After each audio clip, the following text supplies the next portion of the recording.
our conference. Our conference is called The Days After, through the lens of Karel Čapek's plays RUR and the White Plague, Ethical Dilemmas of Industrial and Post-Industrial Societies in the 20th and 21st Century Theater. The conference is organized by the Arts and Theater Institute together with these partners, the Czech Centers, the Society of Čapek Brothers, and the Silesian University in Opava. I will be your guide through the conference and also moderator together with my colleagues, Hasan Zahirovic, who is waving to us, and he represents the Brothers Čapek Society and the Silesian University. And later on, also Markéta Fantova, the artistic director of the Prague Quadrennial, will join us, and she will be also moderator of one part of the conference.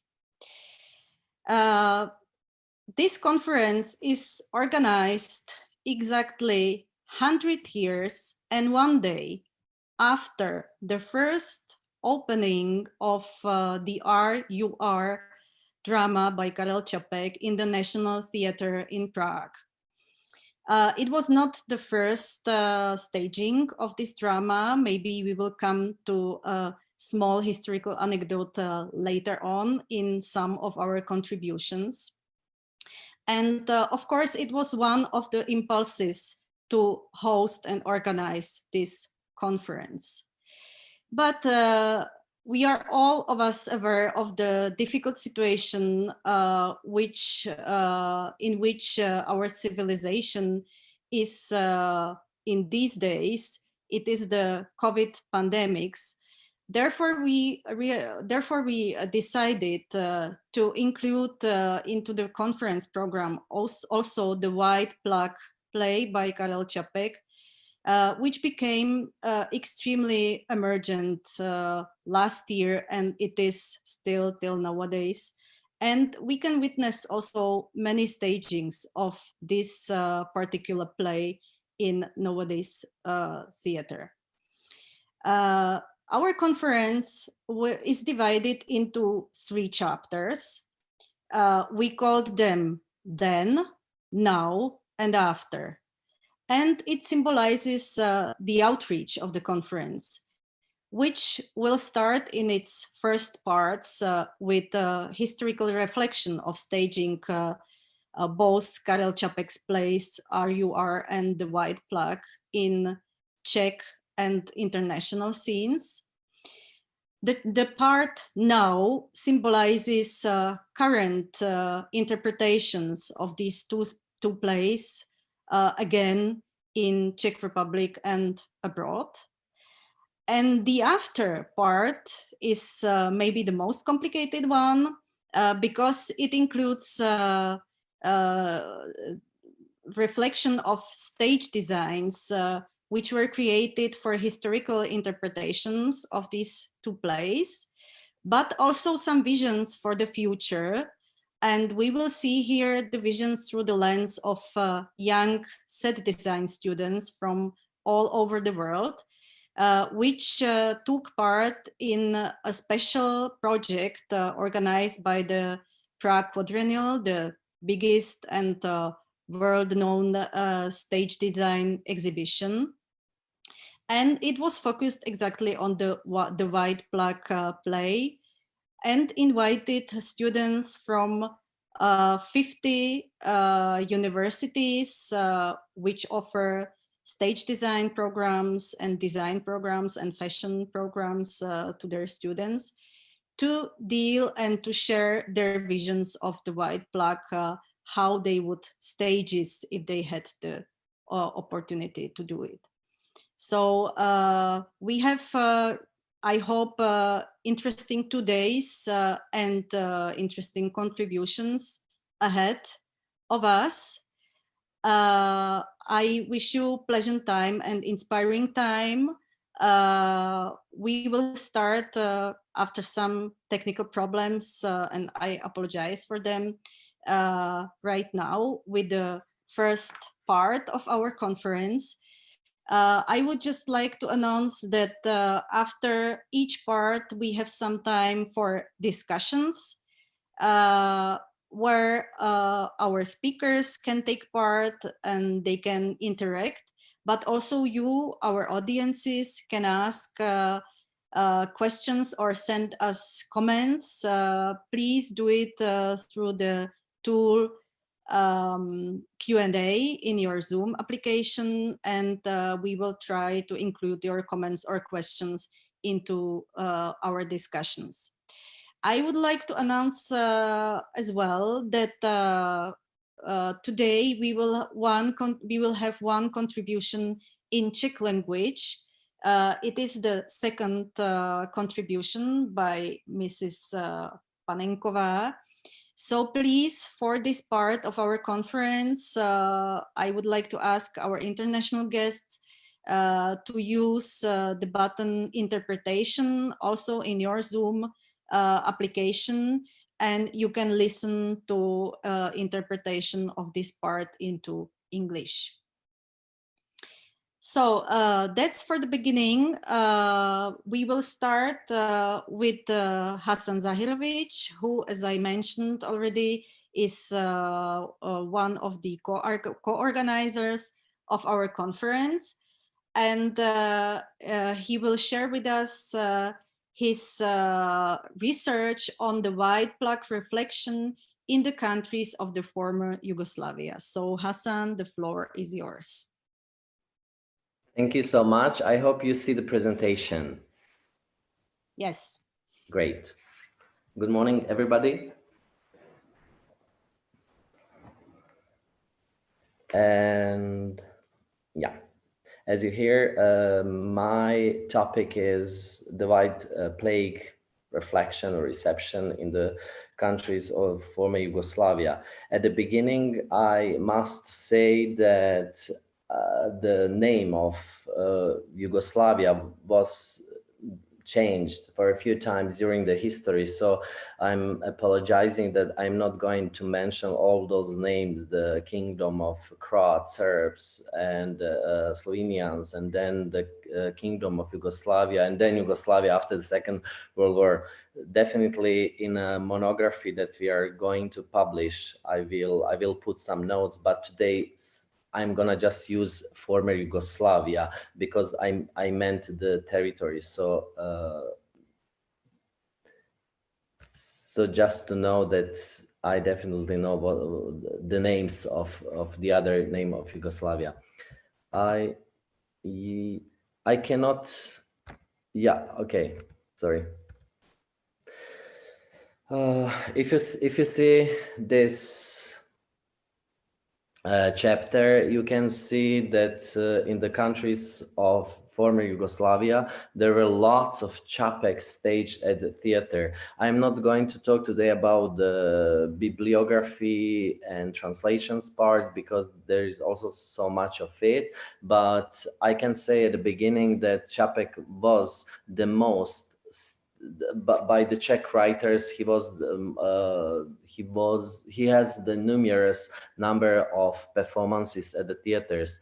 There are, as you can see, drama just by Karel Čapek, 41 opening nights, and the drama by Brothers Čapek just 5 times, and it's The Insect of Life, The Adam Creator, and Lásky hra osudná, The Love Game Fate wasn't staged at all, but luckily it was translated.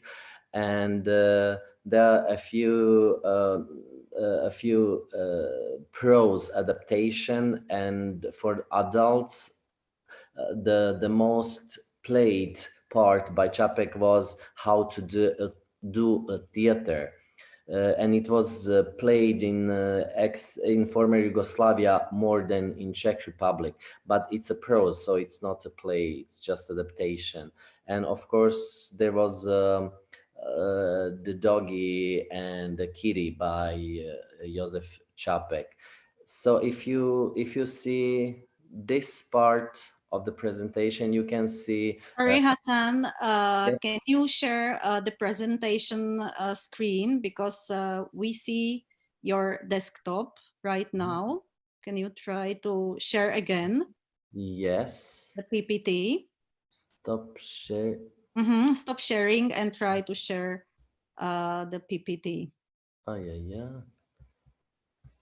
Screen sharing. Here. Do you see it now? Yes, excellent. Maybe I'm not going.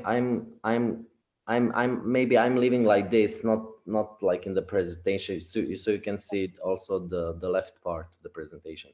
So you see the white, you see those countries charts. So you can see all of ex-Yugoslavian countries were included. It's interesting that the case Macropulos was just stayed in Slovenia, and Macedonia didn't have lots of Čapek either. But we will come to, and the Montenegro had the only mother stayed by Karol Čapek, and we are definitely coming. Those are the adaptations that I said that there were too many, and except how a play is produced, there were lots of Čapek's fairy tales even nowadays. And for example, in Bosnia and Herzegovina, in Mostar, there is a puppet theater called Karol Čapek, and this puppet theater play lots of Čapek fairy tales. And if you see the map of former Yugoslavia, you can see this is the White Plague. We are talking about Bila Nemoc, White Plague. So you can see how many times it was staged, and mostly those are interpretation to the end of the Second World War. After the Second World War, it was such a huge problem for White Plague to be staged in the country of ex-Yugoslavia. And the problematic part of staging was definitely in Serbia. So as you can see, those number 3 in Serbia, and Vojvodina, it's also part, and Kosovo at that time, it was part of Serbia. So the huge problem was in Vojvodina and of course in Macedonia. But the rest of the country didn't have any problems with the White Plague except Bosnia and Herzegovina, where the last play by Karol Čapek was also forbidden just after the opening night. So as you can see, we had quite a lot White Plague till the end of the Second World War, because if we compare the numbers to Czechoslovakia at that time, I can say we had quite a lot. Just as the White Plague caused sharp controversy in the writer's homeland, as everybody knows, it was forbidden in the Czech Republic. Not just the theater play, but even a movie was forbidden. It was not well received in some countries of former Yugoslavia. After such a reaction, when the White Plague was forbidden in Prague, it was a true heroism to put such a piece into the repertoire of any European theaters. Such a situation was especially in Serbia, where the text caused a sensation which took the form of not only a theatrical but also a political scandal. In Macedonia, the play was banned before it was staged, and in Sarajevo, Bosnia, the same fate awaited Čapek's mother. Interestingly, there was not the issue in other countries of the former Yugoslavia.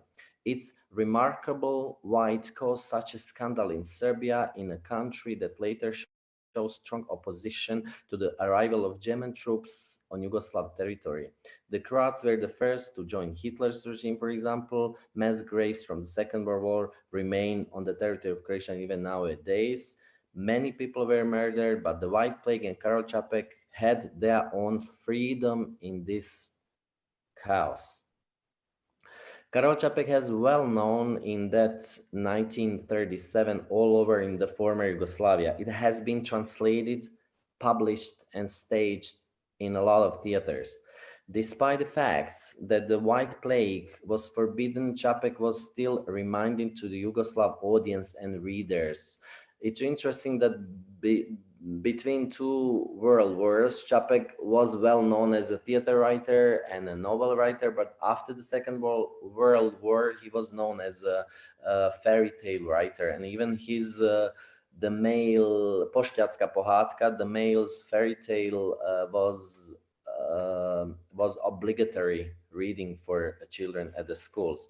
Čapek had never been to any of former Yugoslavian country. He was supposed to go there in 1938 to see his mother, but everybody know the political situation at that time. But the Sarajevo newspaper at that time, the press was writing and was publishing a lot of Čapek's coming, but he never did it. But his wife, Olga Šajnflugova, actress and writer, she was there for a few times and in a few countries of former Yugoslavia.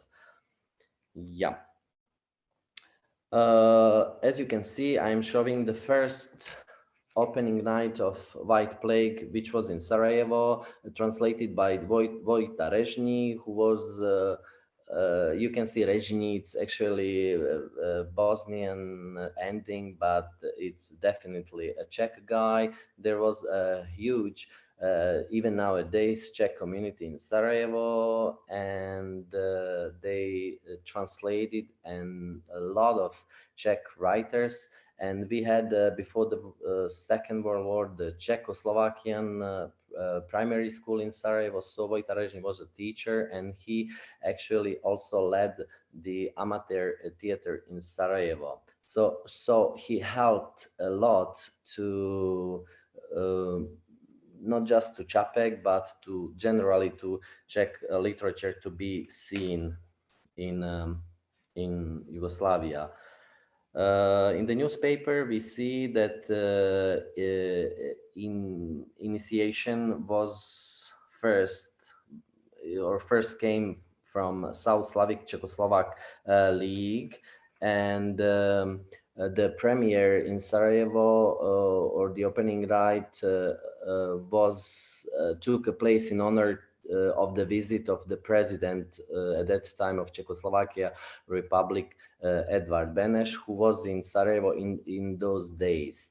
It's interesting, if you see this opening night is in April and the Czech opening night was in January the same year, and Edvard Beneš, whom we see in this photo with the Karel Čapek in Sezimovo Ústí, nearby Tabor, where he had his villa, and we see the first poster of actually the third poster, because this is the third opening night, and the Edvard Beneš visited the White Plague also in Stavovské divadlo State Theater in Prague at that time. So the Sarajevo White Plague that Beneš saw, it wasn't the first White Plague that he saw.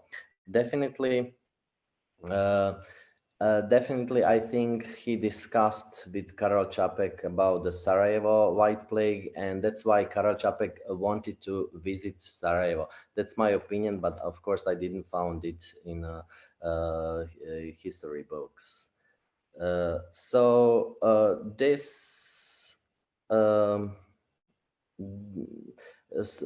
However, this Sarajevo interpretation was okay, and just after Sarajevo, nine days, we have the second one in Zagreb in Croatia, and it was translated, and I think it was suggested by Branko Gavela, whom at that time was working in Brno. He's actually Croat, a director and interpreter, but as I said, he at that time was working in Czechoslovakia, and he was the artistic chief in National Theater in Brno at that time, and he was working there for 10 years. So he was a culture ambassador, if I can say. At that time, he was bringing Yugoslavian writer to Czechoslovakian scenes, and not just writers, but also workers. And he also did it in Croatia. I actually analyzed for another conference this translation of Gavella, and it's a pretty tough work and interesting work. But it was never published. It was just translated for this theater piece.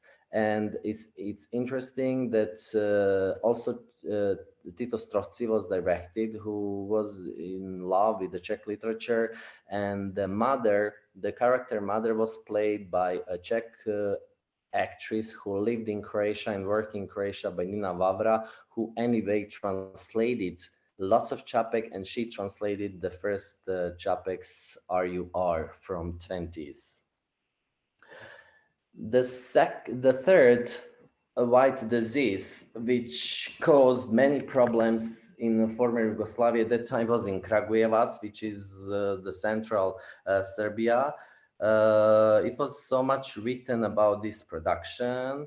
As we can see, it's in the after year of the Czech production. It's the year of 38, and it's still a January, just after the birthday of Karol Čapek, who was born on the 9th of January.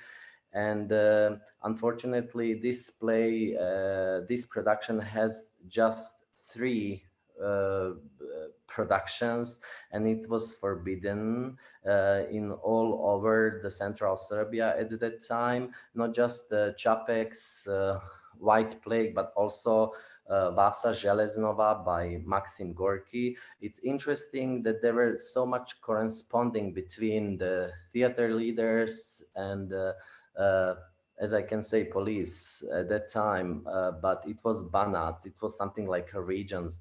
So at the end, when the theater didn't want to cooperate with them, they sent police at that time, and the police come to the stage directly, and the play was stopped, and they were forbidden to do any other production of White Disease.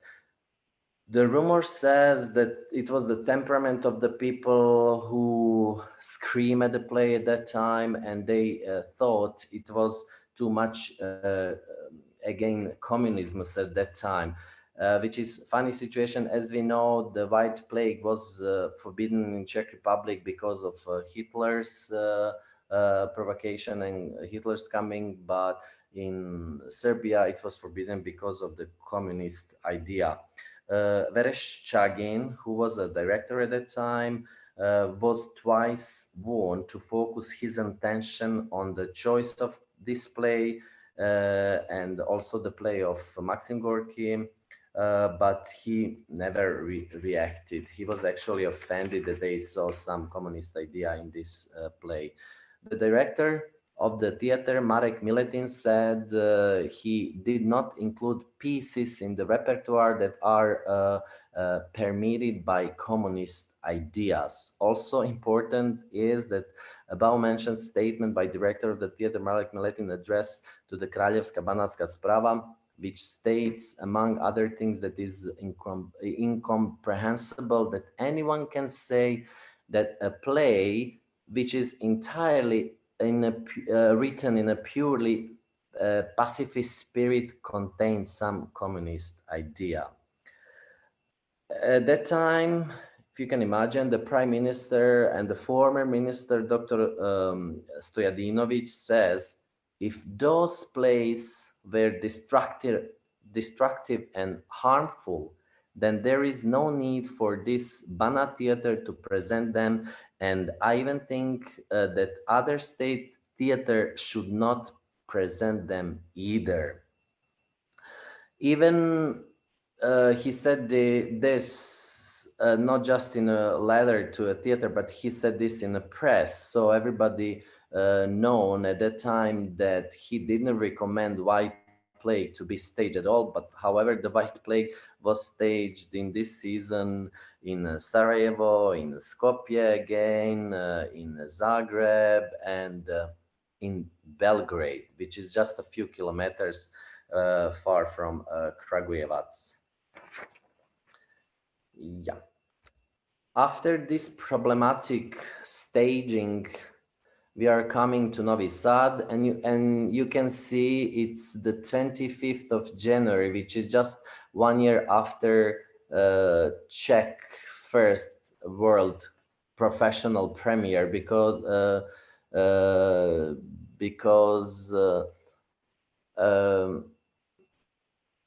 yeah, just after 1 year after the Czech premiere, and the Čapek drama in Novi Sad even had the Word Fate.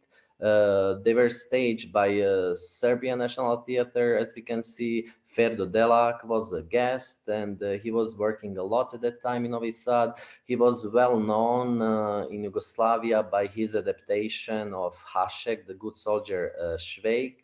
But in this direction, he wanted to show he wanted to draw attention to audience by modern theater, and he used some film production for the first time of Yugoslav theater at that time. After the premiere, Uroš Čobanov published a review of this piece in Novi Sad, and among other things, he writes that Čapek's highlighted two figures, two opposites that actually represent a problem: fascism and democracy. Of course, he thought about Dr. Galen, and he thought about Marshall. Now there is a clash of two directions, two ideologies. Dr. Galen is a stronger and a fighter against war. He is a giant, a hero highlighted by small people, a fighter for freedom and democracy.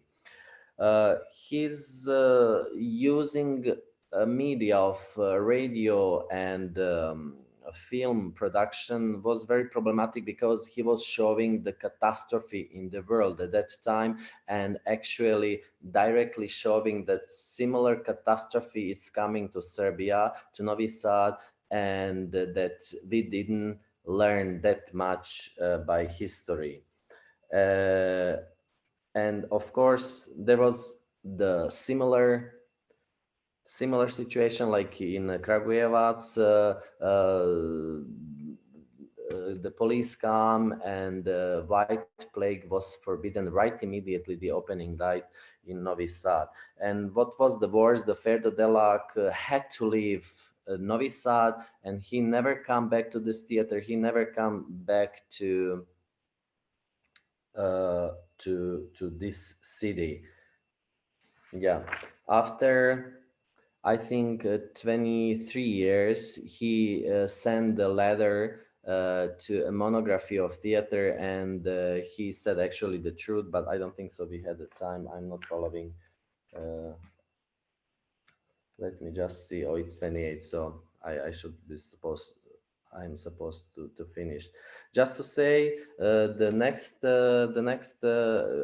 beautiful white plague was in Banja Luka. It was well known by a huge ensemble which made by Borivoje Nedić. He was well known at that time as a translator of Shakespeare. And as I mentioned, even the two huge or big white plague were forbidden in Serbia at that time, Kragujevac and Novi Sad.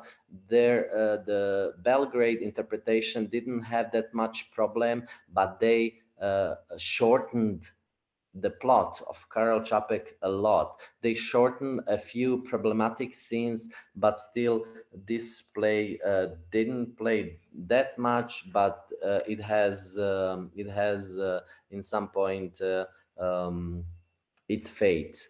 During the Second World War, we didn't have that many of white disease. The first one, which has just the opening night, and it wasn't play a lot. It was in a niche. It wasn't play a lot because of catastrophe which happened during the Second World War in a niche, and it was almost the end of the year, so the economical situation wasn't that good. And I'm sorry for Slovenia that I'm not going to talk, but you'll see much more in the book. So as you can see, there were a few staging in Slovenia, and Slovenia was the first who translated RUR in 1921, just after the Czech Republic, the first translation was in Slovenia, and the book was published. And Čapek also know the translator who was in Cannes, visited him at that time. And as you can see, the last maybe White Disease was by Theodor Pershen at the end of the Second World War. And the students' interpretation of White Plague was in Skopje just a few years ago, and I was helping students with this interpretation. And White was interested that Dr. Galen was played by a woman, and they put also so much interpretation according to gender that it's still, there are so many things which are not fair in Balkan, considering just being a woman. And tomorrow I think we will be listening more by a dramatic and dramaturgist by Slim Theater. They also had a woman playing Dr. Galen. This is the poster of their interpretations. And just to mention that in Yugoslavia, after the Second World War, White Plague wasn't able to be staged because of the capital M in a character Marshal, who as everybody know, in that time, Tito Marshal was the head of the country. So White Disease was very problematic to be staged. By 2014 in Bosnia and Herzegovina, there were 2 books published, and all of dramatical works by not just Karel Čapek, by Brothers Čapek, were translated in all their dramatical work translated for the first time in Yugoslav theater history. Thank you so much for your attention, and if you have any questions, I'm here.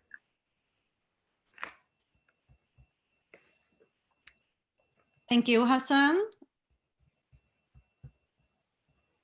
Thank you for your contribution. We will have the opportunity to come back to some questions related to your contribution and to your speech in the discussion after this part.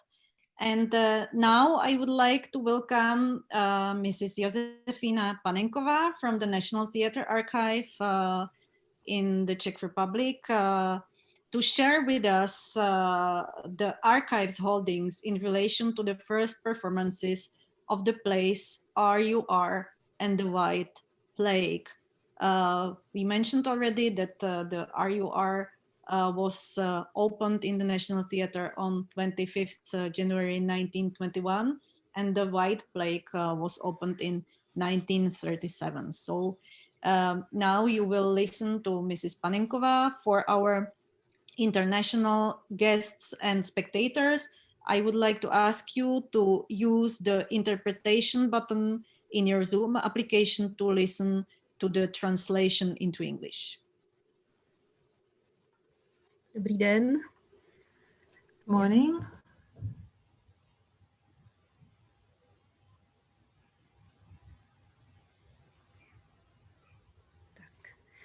Dobrý den, vážení kolegové. Good morning, dear colleagues. Let me introduce the National Theatre Archive of the National Theatre in Prague. I will use the example of 2 shows by Čapek, the RUR and the White Plague. The theatre archive has been built since 1883, that is, since the regular theatre activity of the National Theatre. At first, we had the historical building of the National Theatre, and then later on, other stages were added to the institution of the National Theatre, and they are the Estate Theatre since 1920, today's State Opera since 1948, and then again since 2012, and last the new staged since 1983. The theatre archive is built with regards to the artistic activity of the theatre. But during the 20th century, the portfolio was expanded and it includes important events, reconstruction of the theatre, ideological directions taken, etc. This is also why documents you can find in the archive undergo changes. However, the basic activity is mapping the dramatic activity, and these include signboards to plays staged. Often, at the end of the 19th century, they represent the only material available in the archive. We have a complete file of signboards that document the activity of the theatre, including hosting ensembles, traveling to other stages, etc. At the beginning of the 20th century, the archive starts to include reviews and other press releases. And when it comes to Čapek's dramas, RUR and The White Plague, we have reviews to White Plague, both from the German and the Czech press. And we can see the difference of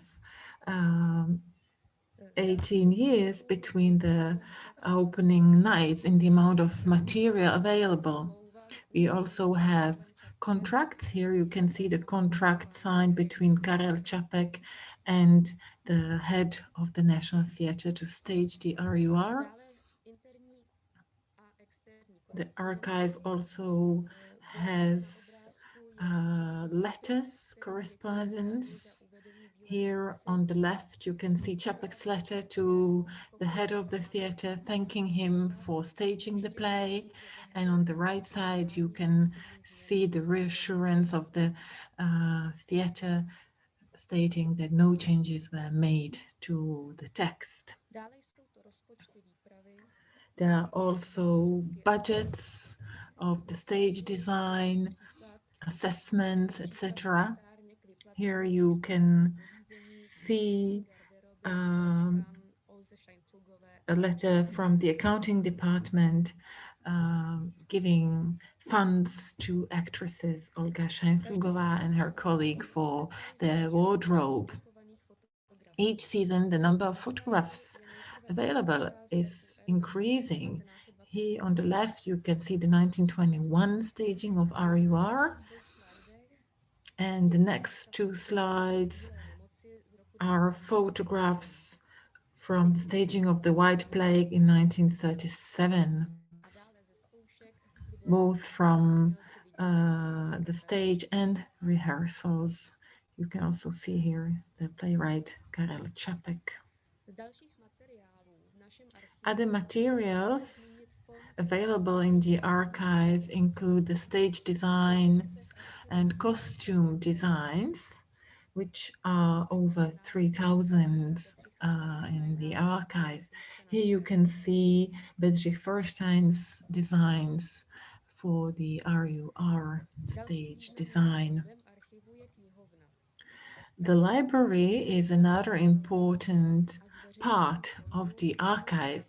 At the moment, we make our best efforts to recatalogue it and put it all online. We've been working on it for the second consecutive year, and you can find it at the website mentioned here in red on the screen. The library fund is, of course, oriented at theatre literature or art literature in general. But the main part are the working copies of theatre plays. This collection, in fact, copies the program of the National Theatre. And you can find here the copies from 1883 until present day. So you will see here the copies of the stage manager and the prompter. On the left, you can see the stage manager's copy of the White Plague. It includes small drawings. You can see how the furniture is set on the stage. You can see remarks to sound effects and other actions on stage. There are also censorship books. And here on the right-hand side, you can see the notice by the police headquarters that says that grants its permission to stage the White Plague. The fund includes over 16,000 copies. I would also like to mention two platforms where the National Theatre Archives functions online. So it's the library catalog at the website on the right-hand side. And then we have the archive database where you can find lists of artists and other figures of the theatre life, and it also includes a lot of visual materials, and you will find it at the archive.narodni-divadlo.cz. So I would like to close my contribution here. Thank you. Thank you very much to our colleague from the National Theatre. If Martina allowed me, I would just say that those very precious documents tell us also the other things which we are not know. For example, the first poster of White Plague didn't put the right name of Baron Krug, for example, which means the war in the German language. So they put the Czech name because of the police, Krog, for example, or in first interpretation of White Plague, there was supposed to be a Jew doctor, Herzfeld, and that's why Čapek write this Smlouva, this document with the National Theatre for his plot not to be changed anymore, because in a corresponding with the National Theatre, he changed a lot, working on a White Plague from 36 to 37. The White Plague was really problematic at that time. That's why even police at the end gave the paper to National Theatre and to Čapek that they are allowed to stage such a piece. Martina. Thank you, Hassan, for this additional comment, and thank you, Mrs. Panenkova, for your contribution. It's very valuable, all the work you share through your web pages from the National Theatre Archive, because it's a really important source for research and for insight into the history of staging Karel, for example, Karel Čapek's plays, not only, of course, because you share information about all productions of the National Theatre.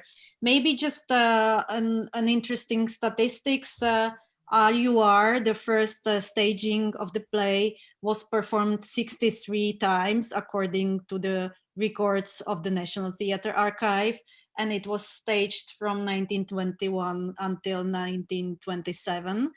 And the White Plague had even more reruns. It was performed 83 times, just in 2 years, because it was staged until 1938.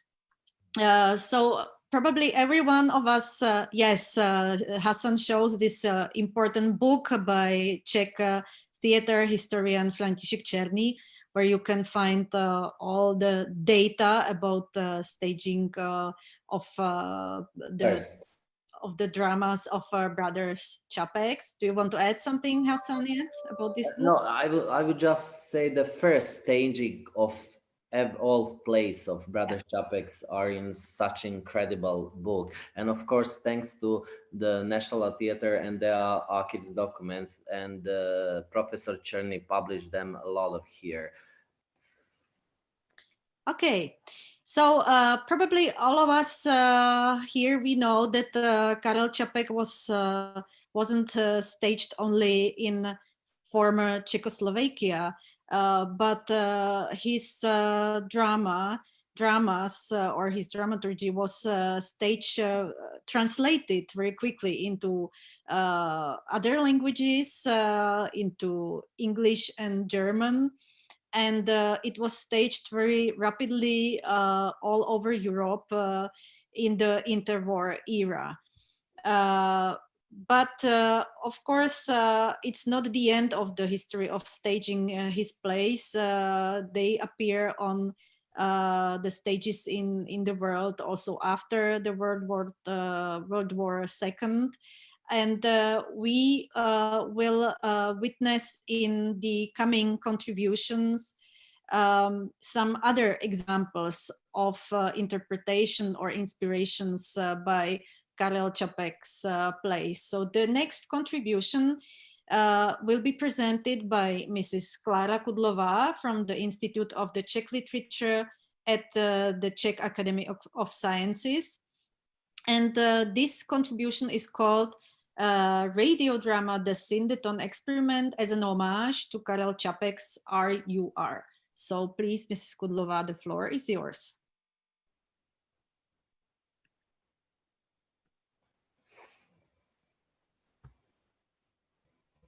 We can't hear you. Maybe you are muted. Please check your settings.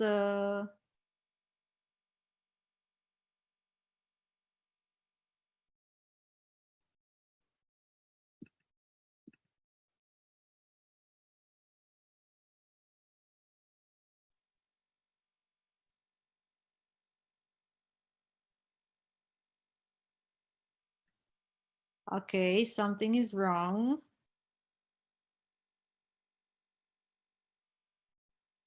Just a few minutes ago, we started, I talked to her, so I don't know what's going on. Now you are muted. We can see it through the icon. Now something is happening with your mic probably, or with your setting.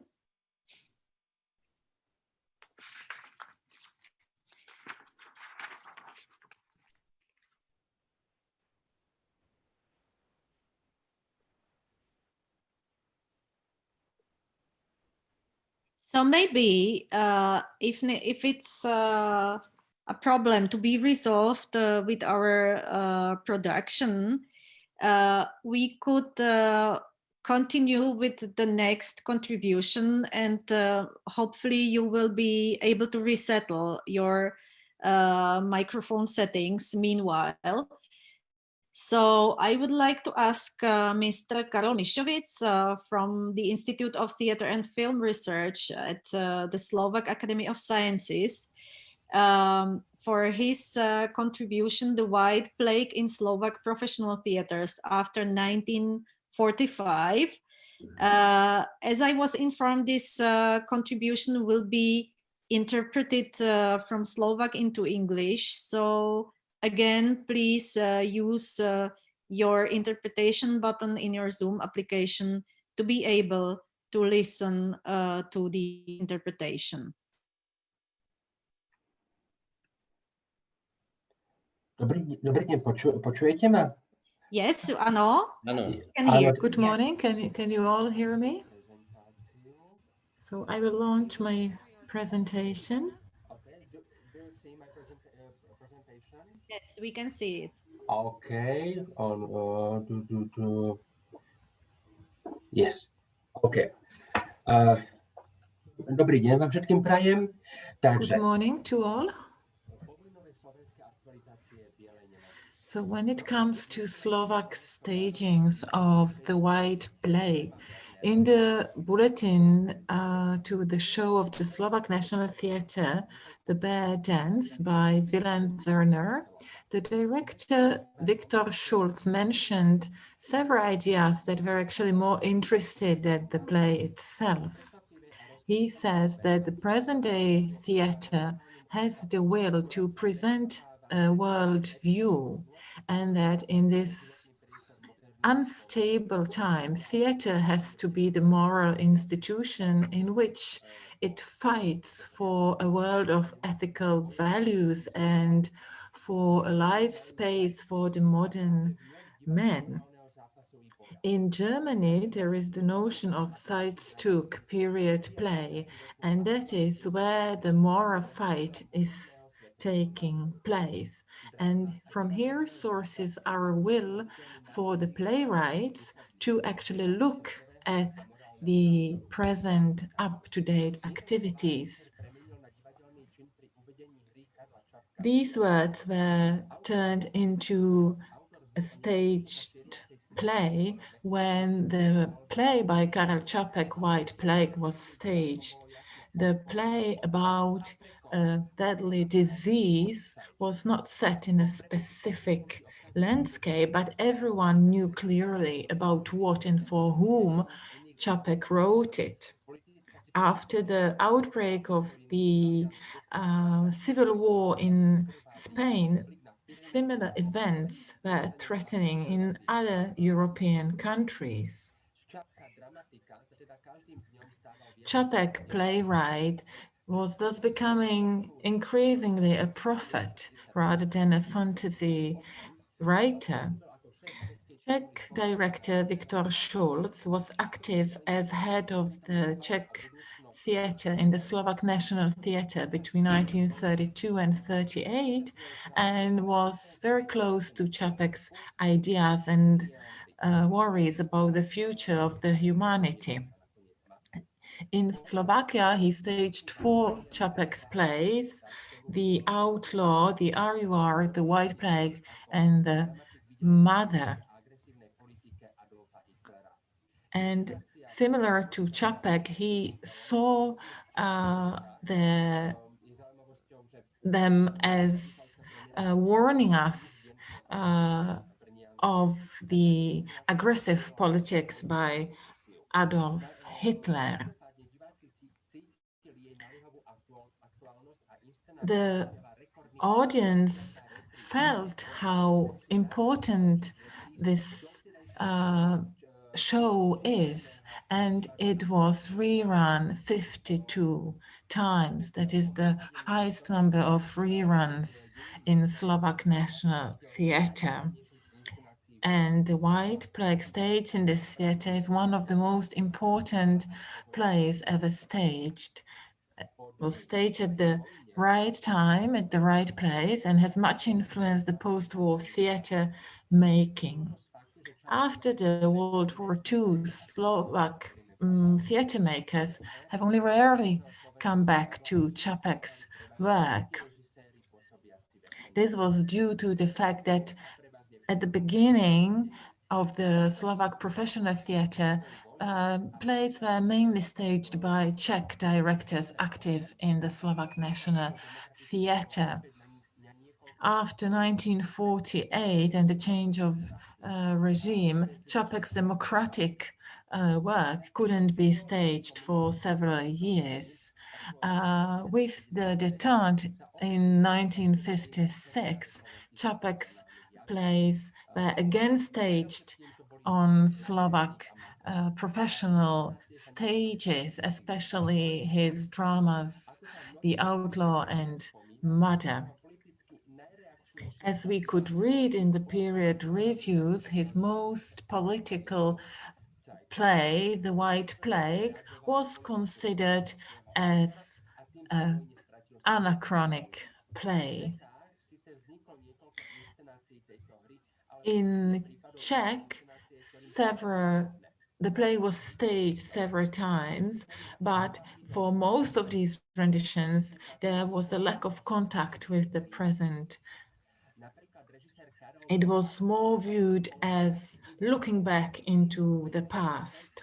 Director Karel Novák in the Oldřich Stibor Theatre in Olomouc was probably the first who understood the clear connection to new dangers, now the nuclear powers, weapons.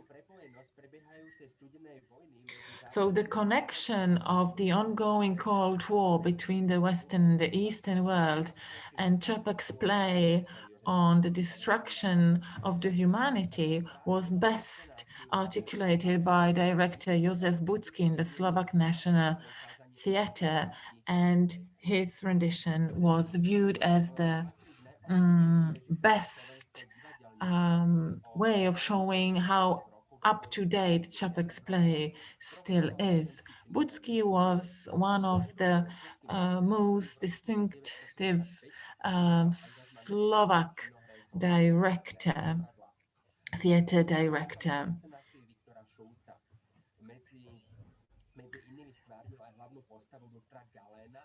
He started as actor, and in 1935 he was engaged in the Czech drama department in the Slovak National Theatre. He also acted the main character, Dr. Galen, in Čapek's White play. Budzky as director was much inspired by his collaboration with Schulz.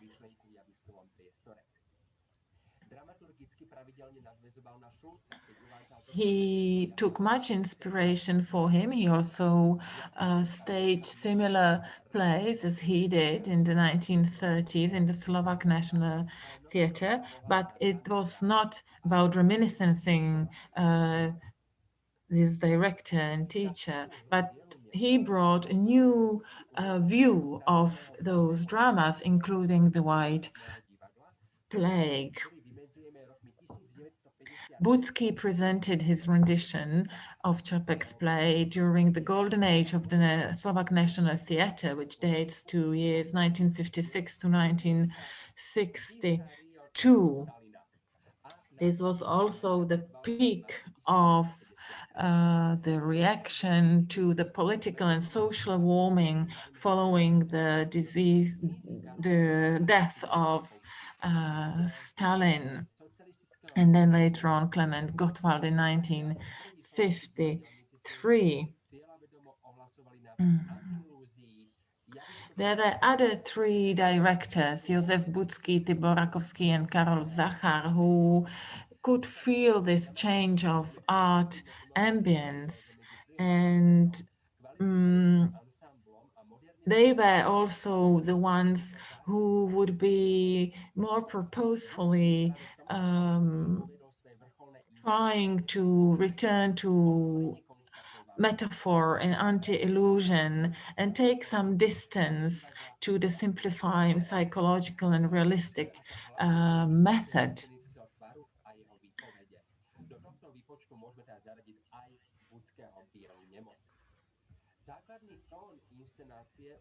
The basic tone of the Budzky's staging of the White Plague was already described in the theater bulletin, where the dramaturg Jan Rosner presented a reflection of the historical and political context of Čapek's drama. He reminds of how much up to date it is, and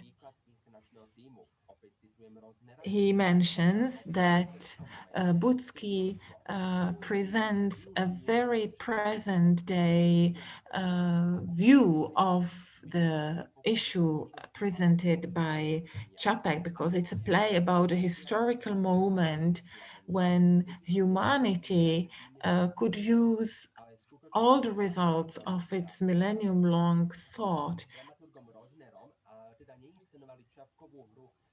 Butsky and Rosner didn't stage Čapek's play as a visionary utopia, but as a polemic about the dangers of present-day world.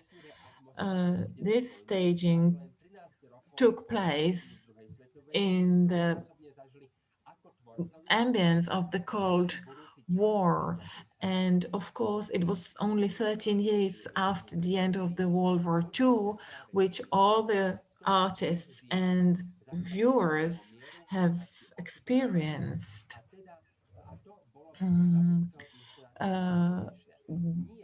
The strongest points in Butsky's rendition were the thoughts related to preserving the world peace and the disarmament, and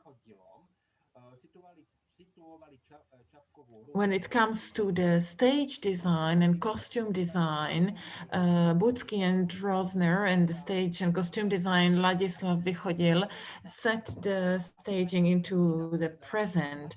So the costumes reminded of the end of the 1950s and used a neutral gray color scheme. The stage was dominated by a huge world map, and it was made of a collage of newspaper cuts from international press. And this element was constant. And although the reviewers said it was way too monumental in certain more intimate scenes, it was probably Butsky's and Vychodil's intention to point at the global threat of an armed conflict. There was also a carpet covering the entire length of the stage and symbolizing war that doesn't take place only on the front, but also reaches common people. Instead of the crowd in the final act, Butsky used a flag carrier.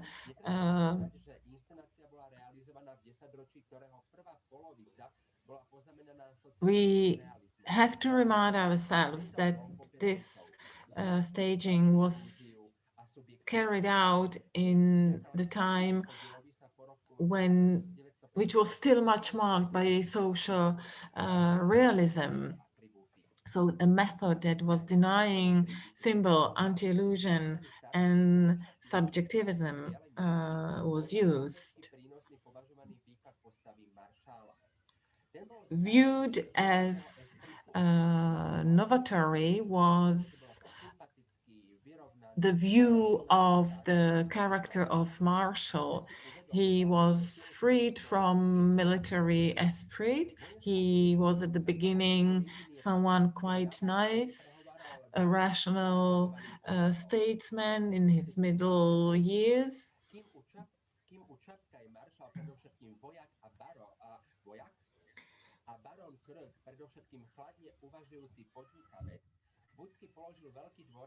Butsky put much stress on the human character of Marshall and Baron Krug. So Marshall communicated in a very civil manner with other characters. He was a symbol of a very cold manipulator and political totalitarian figure. So he uses a logic to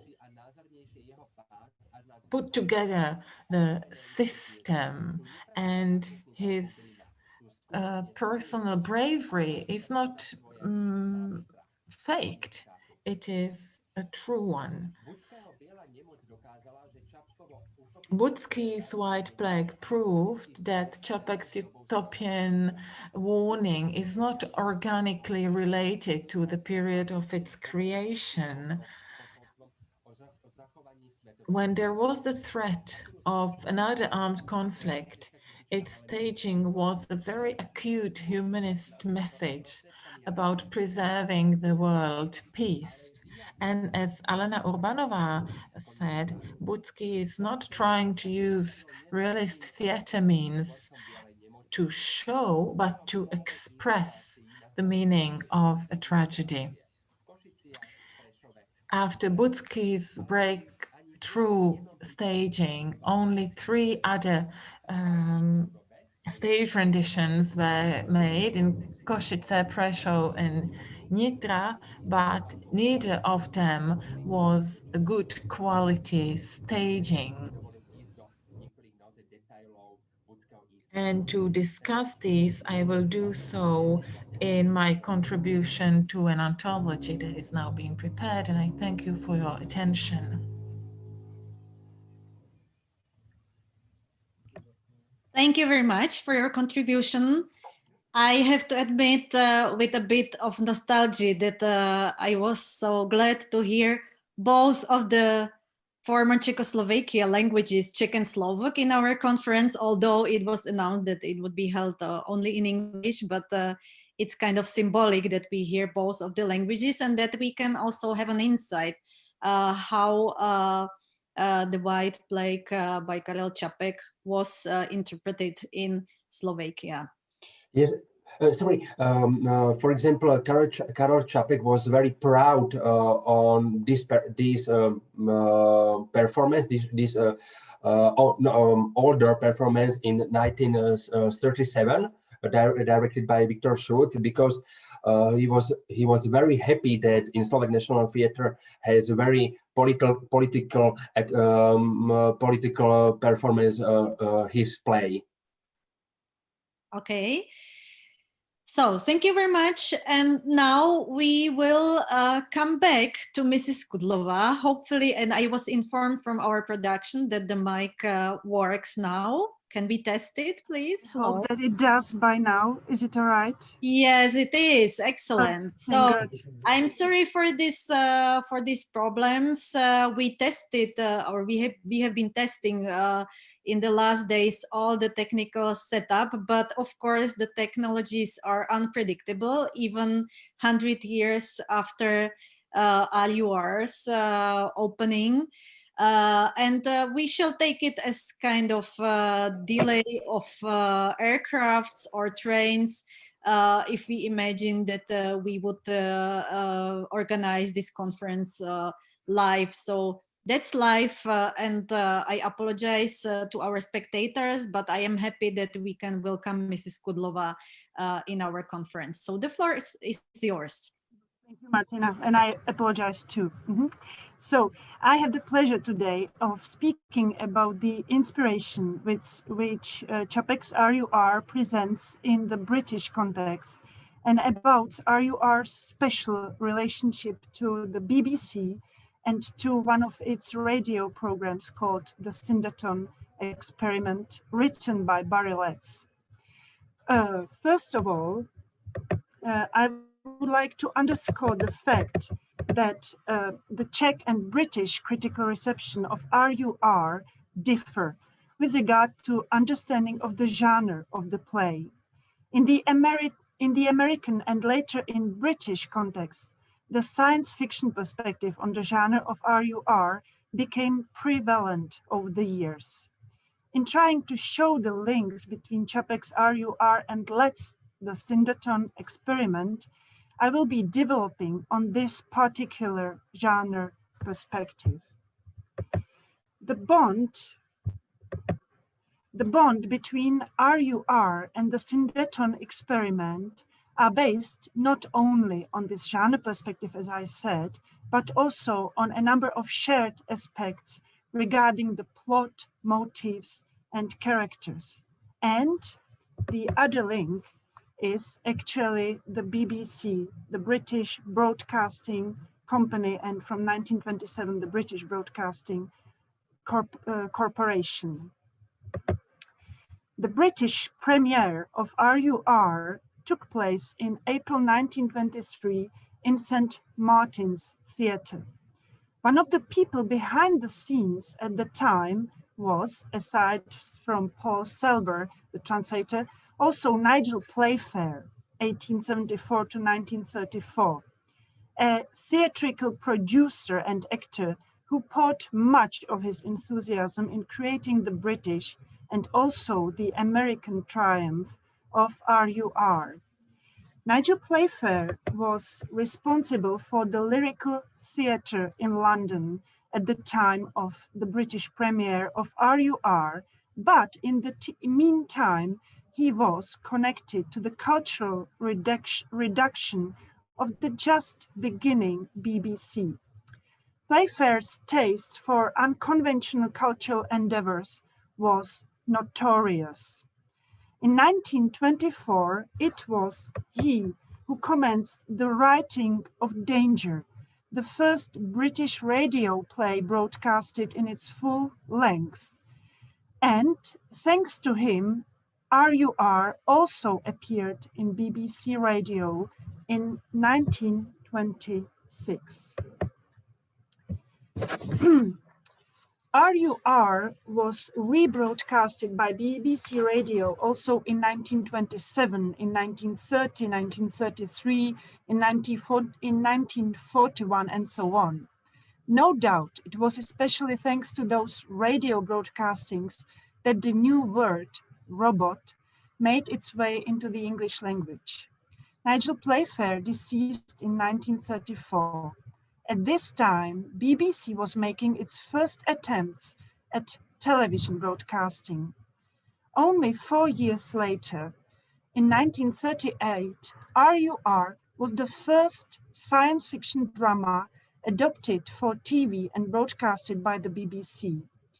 In relationship to the TV history of RUR, I would like to direct your attention to the studies done by Dr. Derek Johnston from the Belfast University. After the World War II, the word science fiction has already entered the British dictionary, and BBC was starting to use this particular genre for building its media profile, becoming a science fiction pioneer in the post-war world. Among the many radio and TV programs commenced by the BBC in these decades, I would like to mention only two. The first one being Doctor Who, known in Czech as Pán času, one of the longest and most successful ever TV sci-fi serials, broadcasted from 1963 up till today.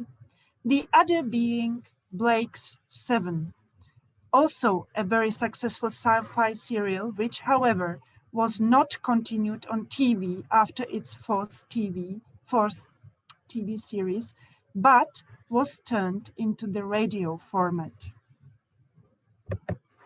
BBC attempted the return of Blake's 7 in the form of radio drama in 1998 and 1999, inviting one of the most successful scriptwriters of Doctor Who, Barry Letts, who you now can see at the bottom of the slide, to write the scripts.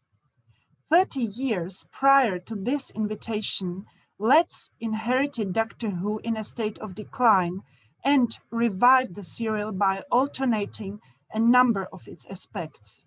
In his two scenarios for Blake 7, he obviously decided to act in a parallel way. Nevertheless, this time, both the critics and the fandom were not appreciative of the changes, especially of character changes, which Letts made. Therefore, both the Sevenfold Crown 1998 and the Synderton Experiment 1999 remained but an attempt to continue Blake's 7 in the format of the radio play.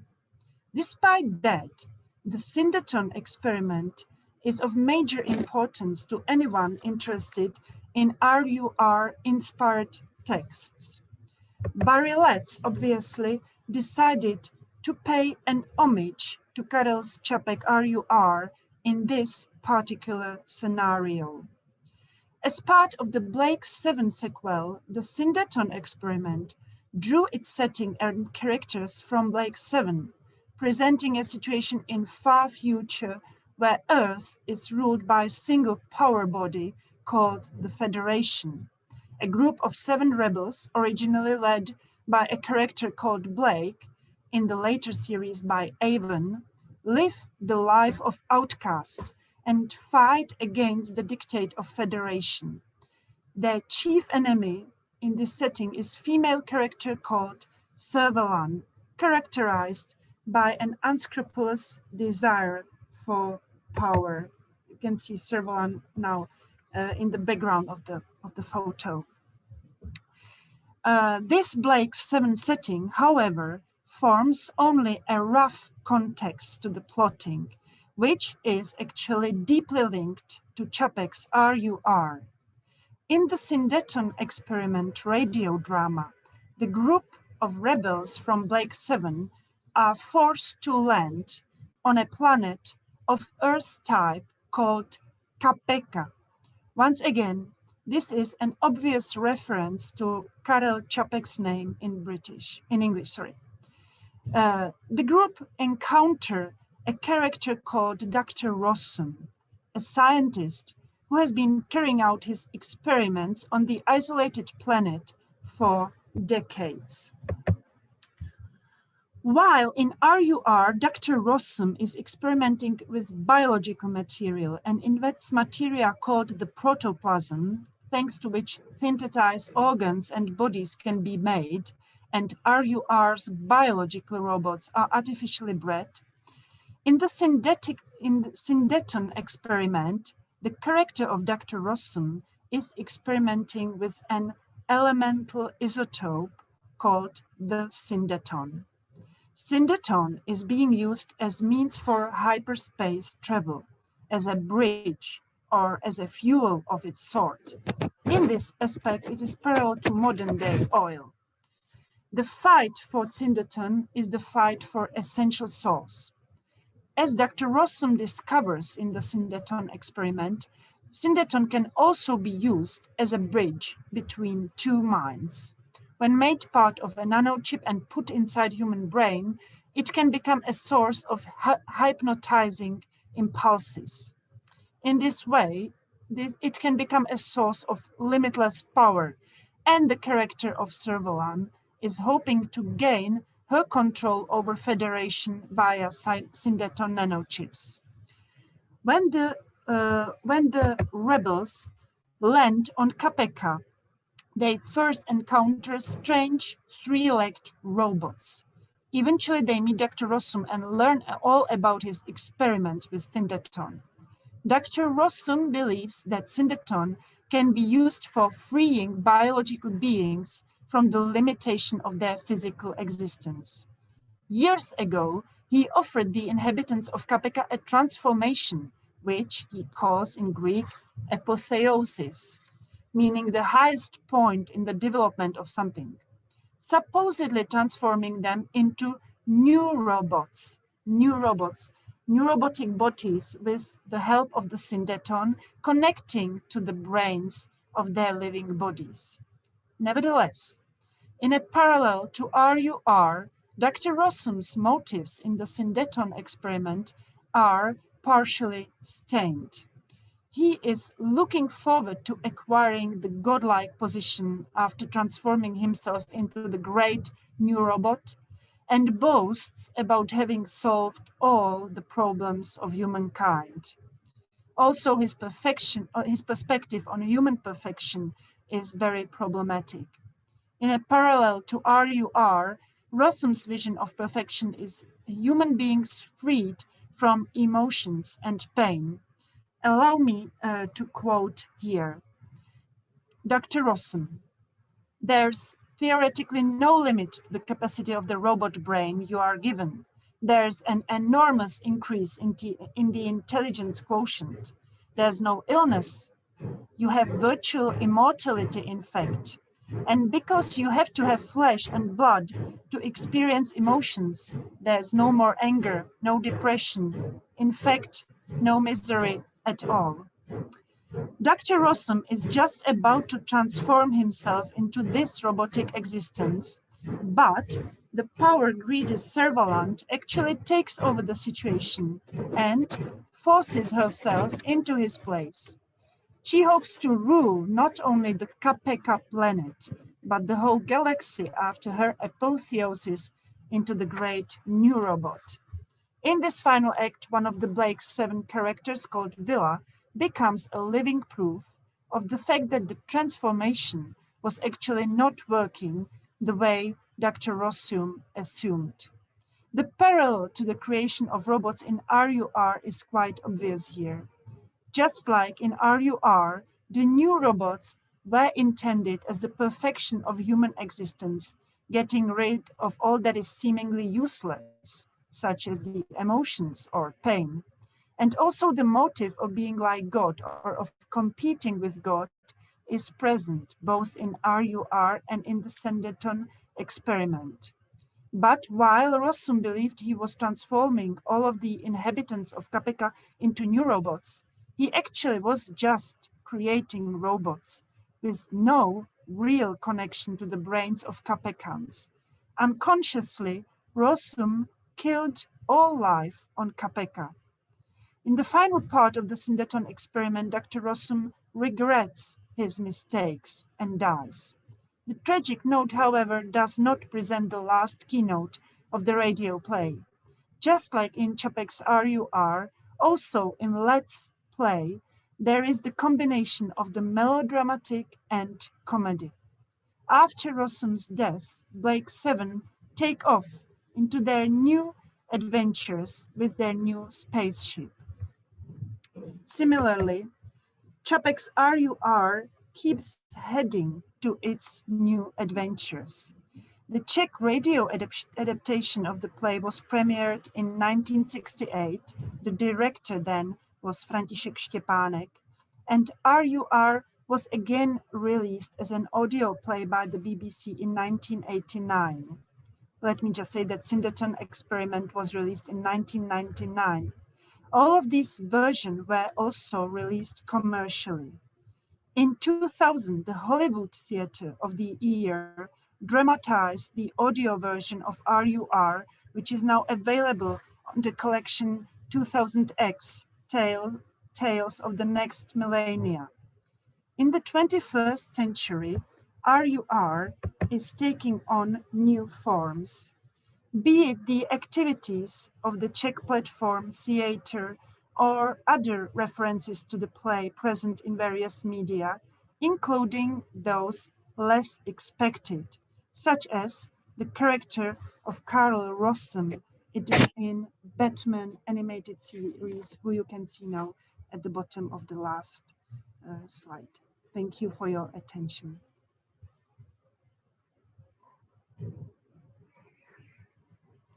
Can you show us, please, the last slide yet? I believe I am showing it to you. It's slide number 20. Yes, yes. Okay. Animated stories. So there was one more, 21. Yeah, well, you know, actually, I have got much more, but I tried to limit myself inside the 15 minutes. Of course. Thank you very much for this journey over centuries and planets. It was another part of a kind of mosaic we are completing here through these 2 first chapters of our conference, while we are traveling through RUR and the White Plague staging through time and space to diverse countries and diverse moments of history of humankind. So we have now some 20 minutes or 25 minutes, it depends on your ideas and questions to discuss with our panelists. The panelists can talk to us. We can see them now on screen. You, our audiences, you can ask us questions through the Q&A tool in your Zoom application. So if you would like to ask the panelists or comment something you heard, you can do it in written form through the Q&A button. And we can now open up the discussion. Maybe I would address the first question to Hassan. We should maybe explain how the correct written form of RUR should be announced. We decided a version with dots in our conference, as it is originally written also in Karel Čapek's manuscript. But we know that, for example, the book which was mentioned here already by František Černý, the Czech theater historian, uses a version without dots. So maybe Hassan, can you explain what's the correct way, and what is hidden behind this enigma to write RUR with dots or without dots? The both way are in Czech language are pretty okay. The Czech language explain, or expert to Czech language explain that RUR, it's a unique play and unique name, so everybody knows it, which I actually fight a lot during my PhD dissertation with my professor Silova from DAMU, because in their disc edition, they take out dots from all the text. And even from my PhD dissertation, which I, as a foreigner at that time, why I was fighting, because I saw RUR in Bratislava, maybe 2008 or something like that. And I came to Brno, and I was very delighted by play and talking to my professor. And I said, I saw RUR. And she was, what's RUR? Because I didn't see the dots in there in some critics that I read. And then we come to the point that the foreigners without the dots, they do not pronounce that well in Czech language. But anyway, in Czech language, the both ways are okay. So I prefer nowadays without the dots. Even Čapek put the dots, but because most of the abbreviation in Czech language are without dots. So according to those rules, we are not supposed to dots, but it's still the name of the book. So the Czech language somehow allows both ways, but I don't think so. It's gonna last forever. I think those dots will be out. But I would like to say, I know our colleague Karol from Slovakia didn't, or maybe you did the English version for your White Plague translation, but disease didn't use in English at all. All Čapek's translation by White Plague use three names. Plague, it's the most common, and the second name was in England, the Power and the Glory, and the third name was Scourge, and either Bredbrukova, which was a Czech bohemist working in England, promoting Karel Čapek a lot. She used those three names and actually mentioning them, and Harkins used just White Plague. And Norma Bin Komrada, which is American Čapek translator, she unfortunately died by COVID this year, and she was also supposed to be with us at the conference. So she explained me why not disease, which everybody here knows that Nemoc disease, it's not actually this plague that Čapek used in a meaning of his plot. It's actually the biggest problem, even in Yugoslavian theaters, was the name of the Čapek's drama. Everybody makes mistakes. Even in robots at the beginning, in 20s in Yugoslavia, they use rabotnik, not robot. They didn't realize that it's a new word. Or for example, Viets Makropoulos, the case Makropoulos, lots of translators, even nowadays, they don't realize it's a case, it's a trial, it's not a thing. It's not like in French, l'affaire, or the affair in English, or in Russian or Slovenian or some Serbian translation, they are the eternal life. No, it's not about that. The all case Makropoulos, it's about the trial against those eternal life. So the Čapek was really into those names, and that's how actually I see him still as a modernist in a language way and in a and also as a visionary, because just for, I'm also doing lots of translations. So to me, to translate some Čapek's names, it's much more work than translate the whole plot. So just for explanation that the disease is not used in this way. Yeah. And can I continue when? Yes, of course. Okay. Karol, do you understand me, or we can talk in Czechoslovakian? Yes, I understand, but my English is not perfect. But Okay. I understand yet. OK.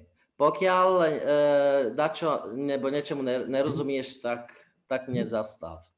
Okay. A môžeme sa If you rozprávať. don't understand something, then feel free to stop me. I would like to say that if is it possible, it's not actually a question, but if is it possible to, because your work, as Martina says, is definitely such, it's a great work to us. And you know, Karel Čapek, brother Čapek, Czechoslovakia, their parents used to work in Slovakia. Many of plays that we are talking nowadays, they were also, some parts of them were written in Slovakia. Even a word robot, they say it's from Trenčianske Teplice. So we are still fighting where he wrote this word. But anyway, we really would like, Martina and me, if you can somehow also talk about the opera, The White Plague, which was in 60s, I think 68 or something. I think that 1968. Yes, in my text will be one part about this opera, and because my very good colleagues, Michala Mojžišová, she is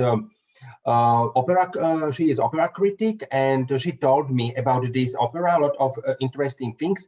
It wasn't big, very successful opera, but it's very important because text wrote Josef Budzký, director of White White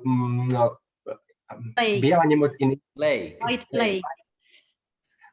Well, this play is very difficult for my brain and mouth. I don't know why.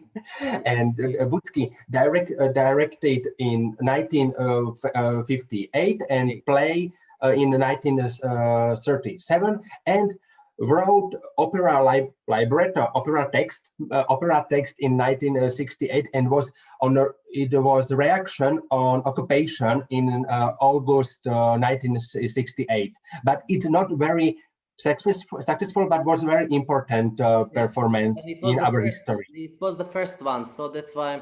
And maybe if you start talking about those 37, but according to Ivo Velký from Trenčín, he was the amateur Čapkolog, so he said that there were two of them. Maybe it was in Hungarian or Ukrainian, and I'm not sure. But if you somehow just can put them, because it as I said, your work is unique one. And yeah, just to mention that the sketches that we saw by your presentation, Ladislav Mahoň, I saw them last year in the National Gallery in Bratislava. There was such a nice exhibition about Ladislav Vychodil, and not just the White Plague, but also the Affair Macropulos, and I think he also did some other Čapeks. Yes, it was a very nice exhibit, very nice. Yes. Thank you very much for your presentation. Thank you. So some other comments or questions? Maybe I would like to ask Klára Kudlová. You presented, let's say, sci-fi interpretation of RUR, but we know that of course, it's usually said that it's kind of science fiction play, and it's connected with technologies and visions of future and utopian visions. But of course, the play is also related to political situations. So do you understand Čapek's drama rather as a political play, because we know that the following plays, The White Plague and especially The Mother, are very political dramas with all the consequences brought by the late 30s in Central Europe? Or do you understand it as rather, let's say, sci-fi play?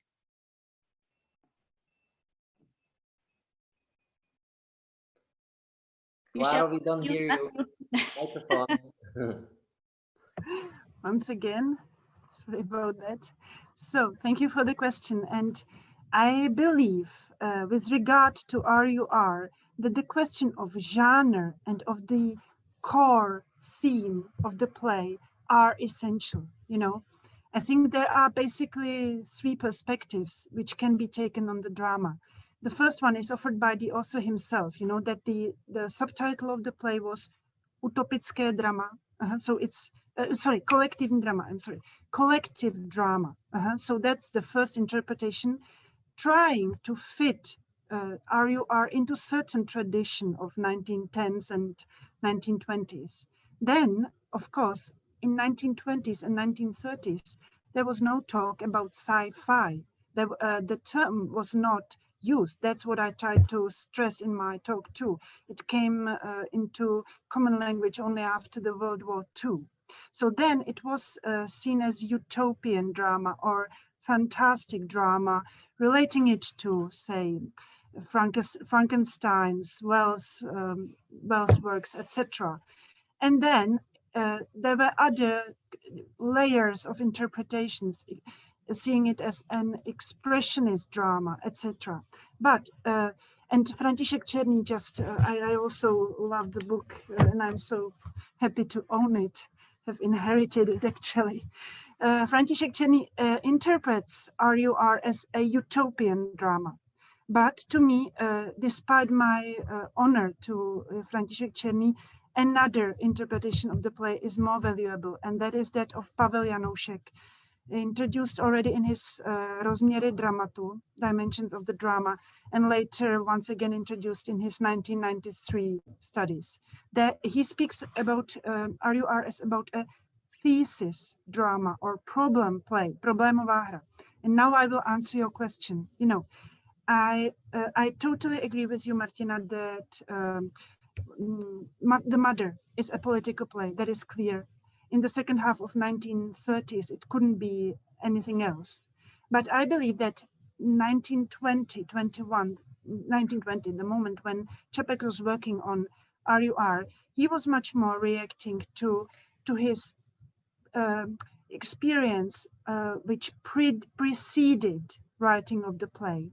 And it was not only the First World War, which would possibly direct the play towards political interpretation. That is, I think, much more taking place in the life of the insects, in the Mraveníka part. By the way, the life of the insects, the title in English is also interpreted in at least three various ways, yes. But that's an aside.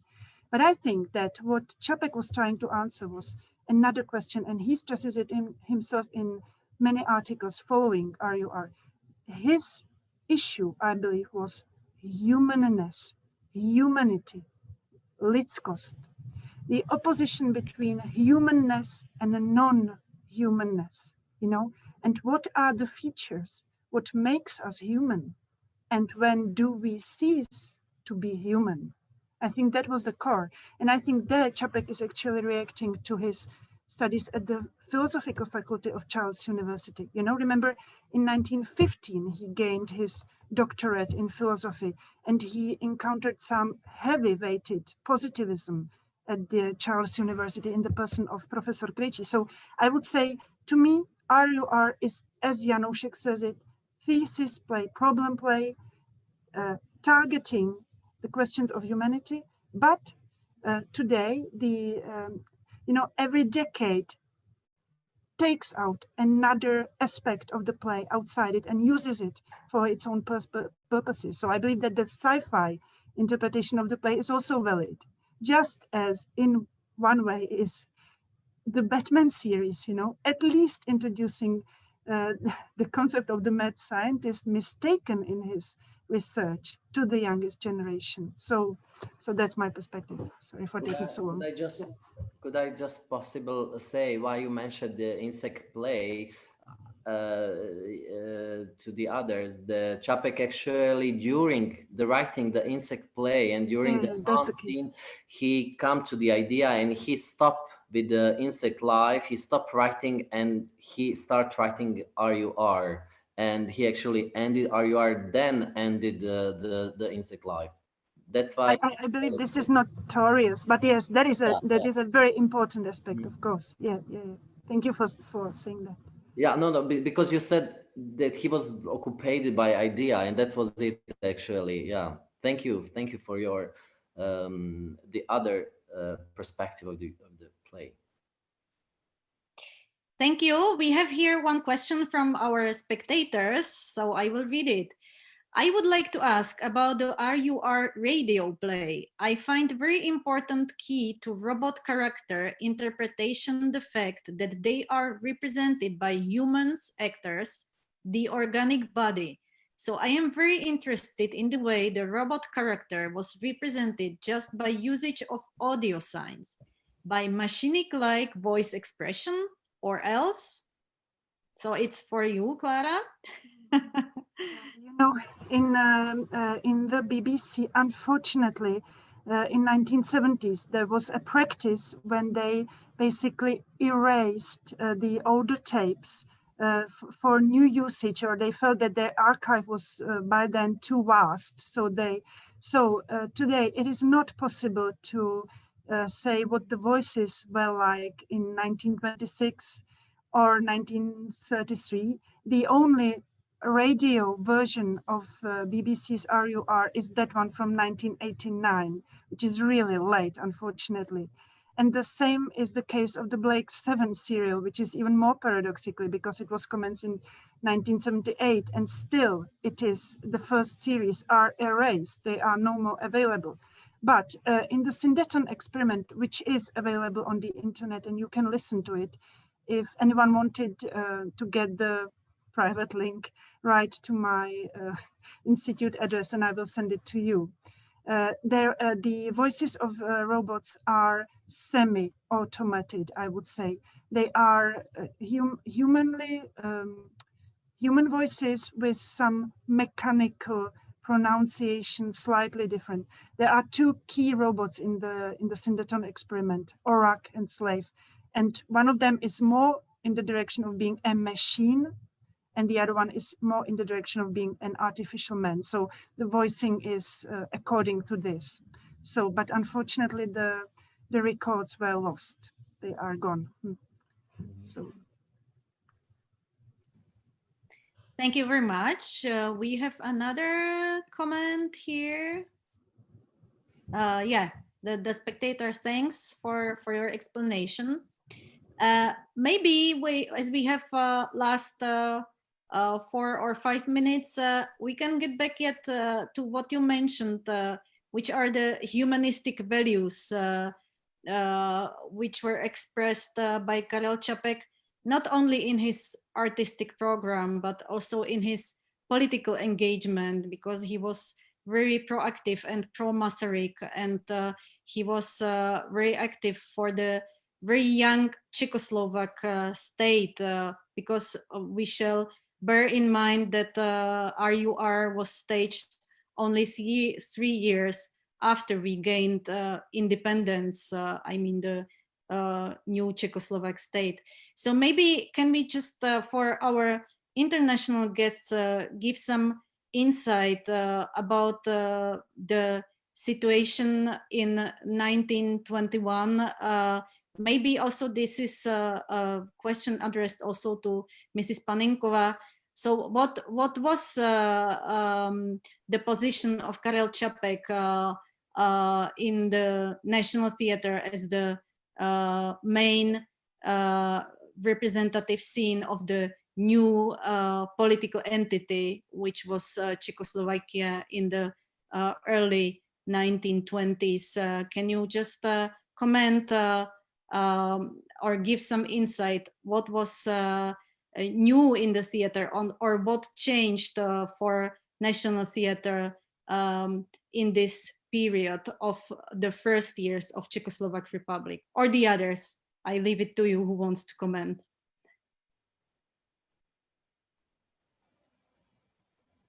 Já myslím, že na dílo Karla Čapka jsou zde povolanější. I think there are other people that can describe much better who Čapek was and his situation. I can draft materials, but not say about that. Is a place where you could or you should talk the most important things. That's why even the last period of his life, the tragical life, the tragical period of writing, not just theater works, but also the war with salamanders, etc., was kind of a speech to all the world that something wrong is happening.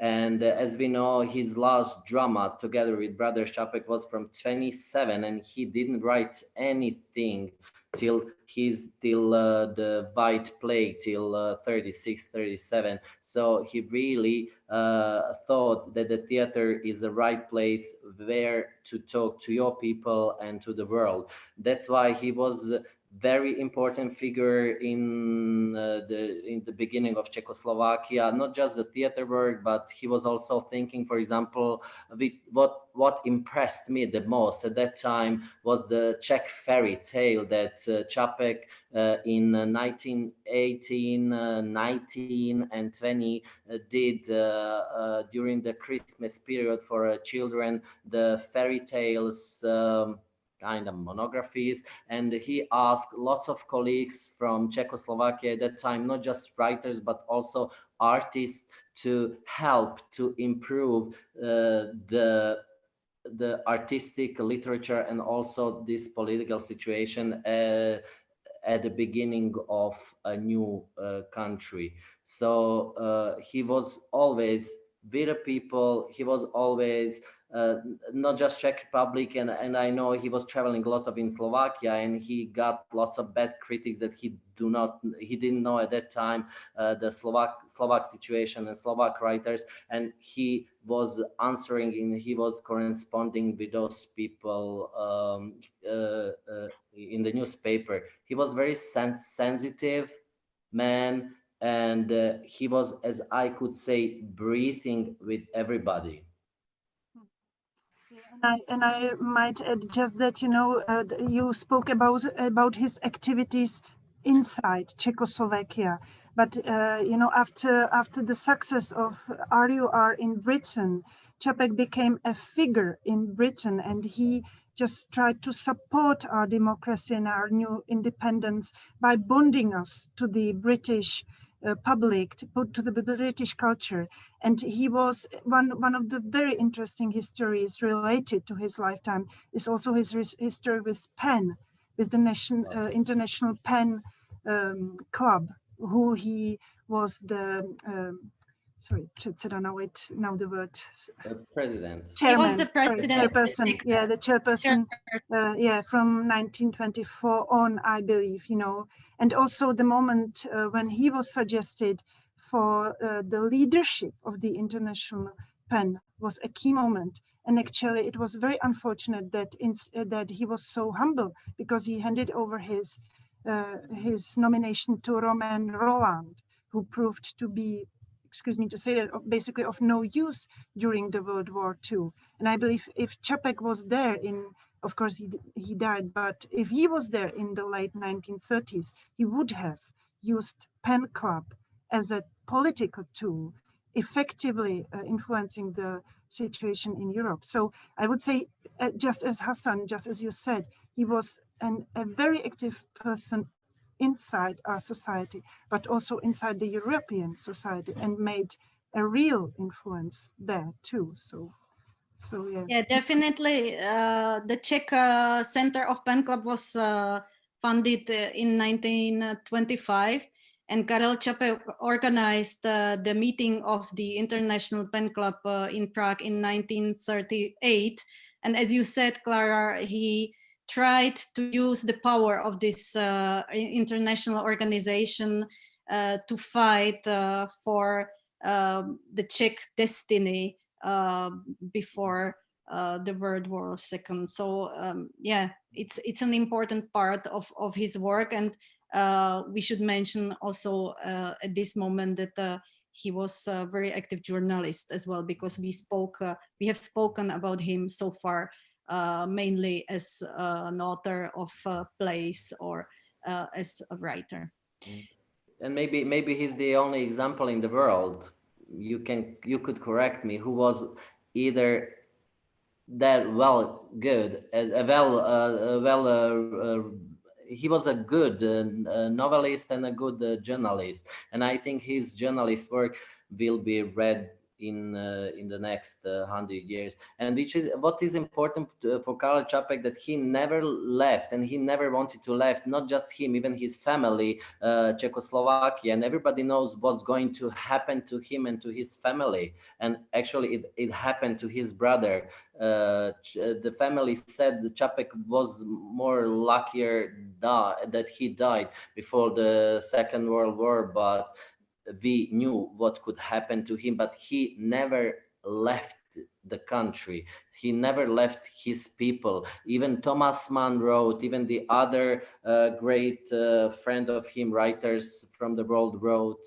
And there was also, and this also talks a lot why he didn't get the Nobel Prize. Even he was 7 times nominated, and in 38 the French, some part of French pen club with a few poets demonstrate that Čapek is really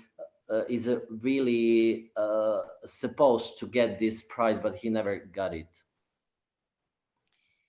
Great. Thank you very much for this first part of our conference. Many thanks to you, our panelists.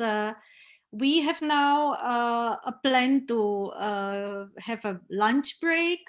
We will be back again at 12:30 with second part of our conference. We will continue in mapping the history of staging of RUR and the White Plague on Czech and international stages. So be with us again in the afternoon and enjoy your lunch. Thank you very much. We'll see you later. Thank you. Bye.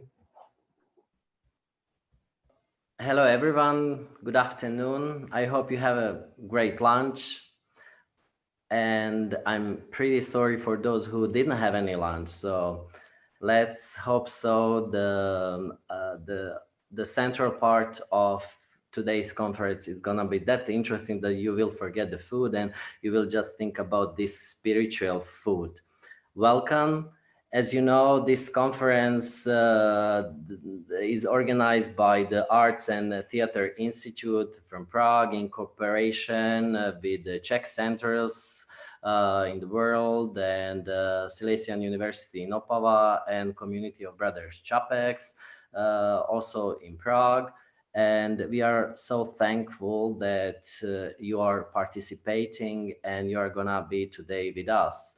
The second part is dedicated to reputation, to the most famous theater plot by Karel Čapek, RUR, which is celebrating 100 years of the first theater staging. Karel Čapek wrote this play in 1920 in springtime, as we know from the memories book, that the also first public reading were among his friends in his at that time apartment at Malá Strana in Prague, and his later wife Olga Šajnplugová read the first plot. Everybody knows, at least in Czech Republic, that Karel Čapek didn't invent the word robot. It was his brother. At the beginning, he used the Latin word, the labor, and Josef Čapek somehow addressed him a Slavic word by robota, and that's how a robot came. But we know that Karel Čapek gave a life to this word, and RUR made him very famous, not just in nearby countries in Europe at that time, but also he was staged in Broadway, he was staged in Japan, all over Yugoslavia, he was translated, and yeah, he as he wasn't only dramatic, he also wrote in many other genres, and maybe he was even better in other genres than in the drama genre. But yeah, theater opened the world's doors to Karel Čapek. The first part of the conference, this part of conference, it's gonna be about the history of staging, not just the RUR, but also the White Plague, which is pre-last Karel Čapek's play. He wrote it just 3 years before he died, and it was staged 2 years before his death in actually 1 year. He died the end of the 38, and this was at the beginning of 37. So our first speech is gonna be by our colleague from Germany, from Munich, Svetlana Efimova, and she's gonna talk about 1 or 2 characters, the White Plague at the Savoy Theatre 38, and its unique impact of literary criticism. Our colleague, Ms. Efimova, is assistant professor of the Slavic literature and media studies at the University of Munich in Germany. Welcome. Good afternoon, ladies and gentlemen. I'm very happy to be a part of this event. Thank you for inviting me to this conference, and thank you for the friendly introduction, dear Hassan. Now, I will share my screen so that you can see my PowerPoint presentation. Just a moment. Great to see it. Wonderful. So I'll try to make it also full screen. Yes. So let's start. In this presentation, I will talk about the reception history of the London production titled Power and Glory at the Savoy Theatre in April 1938. Under this title, Karel Čapek's play The White Plague came to the British stage, translated by Paul Selver and Ralph Neal, produced by Claude Gurney. It is well known that the London production triggered Karel Čapek's protest because it featured Oskar Homolka as one actor playing both main roles of Dr. Galen and the Marshal. The starting point of my investigation came from 2 surprising facts about this production. Firstly, the production itself and Čapek's negative assessment of it received a wide resonance in the British press. A significant example is an obituary published after Čapek's death in The Guardian on the 27th of December 1938. You can see on the screen how much space the obituary occupies on the newspaper page. In green, I have highlighted the long paragraph that refers to the production of Power and Glory. Even in the obituary, the Guardian journalist finds it necessary to justify the London production and Homolka's performance. I will quote a short excerpt from this paragraph. The production of The Power and the Glory in London aroused Čapek, who was then in Prague, to send an indignant protest to the management. The management tried to placate him by stating that the critics had all praised Mr. Homolka's dual performance and that the author would not be angry if he could himself see it.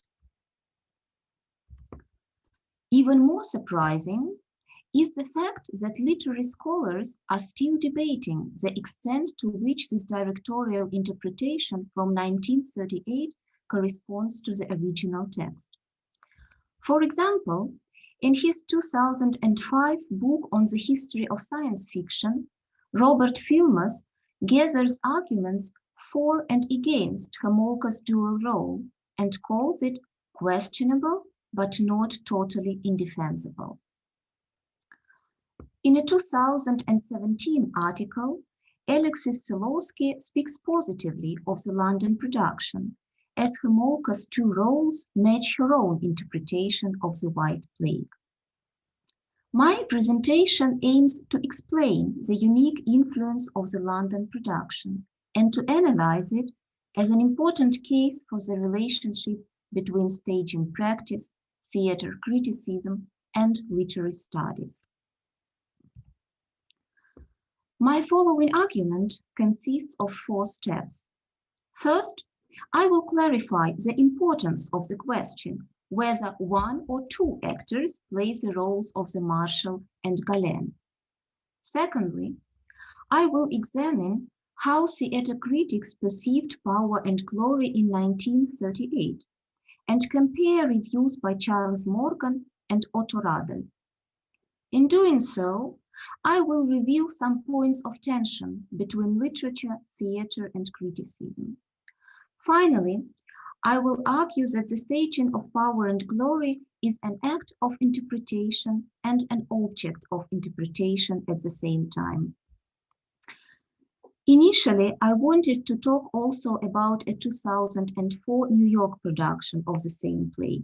Because of the time constraints, I have to leave this out of my presentation today, but the complete published version of my talk will also contain a discussion of the comparable American interpretation of the White Plague.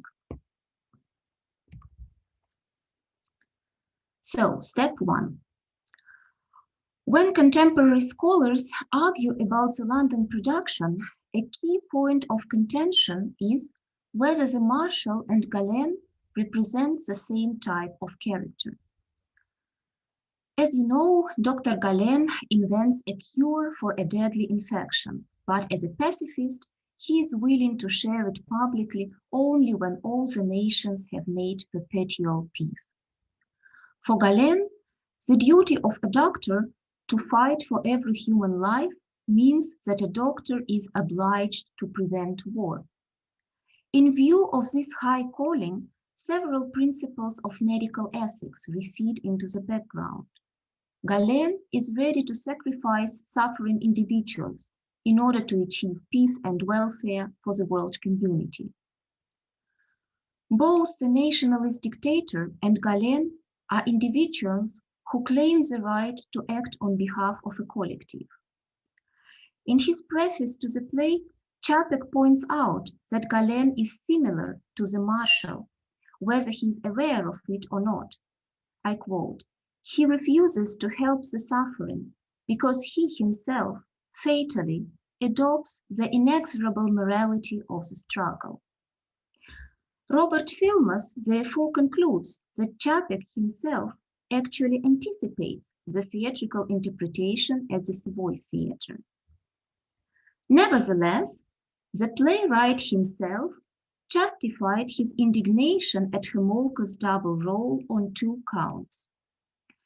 Čapek mentions them in the article The Author Defends Himself, published on the 10th of April 1938 in the Czech newspaper Lidové noviny, and in an unpublished text titled To the Editor of Manchester Guardian, a draft of which has been preserved in his archive.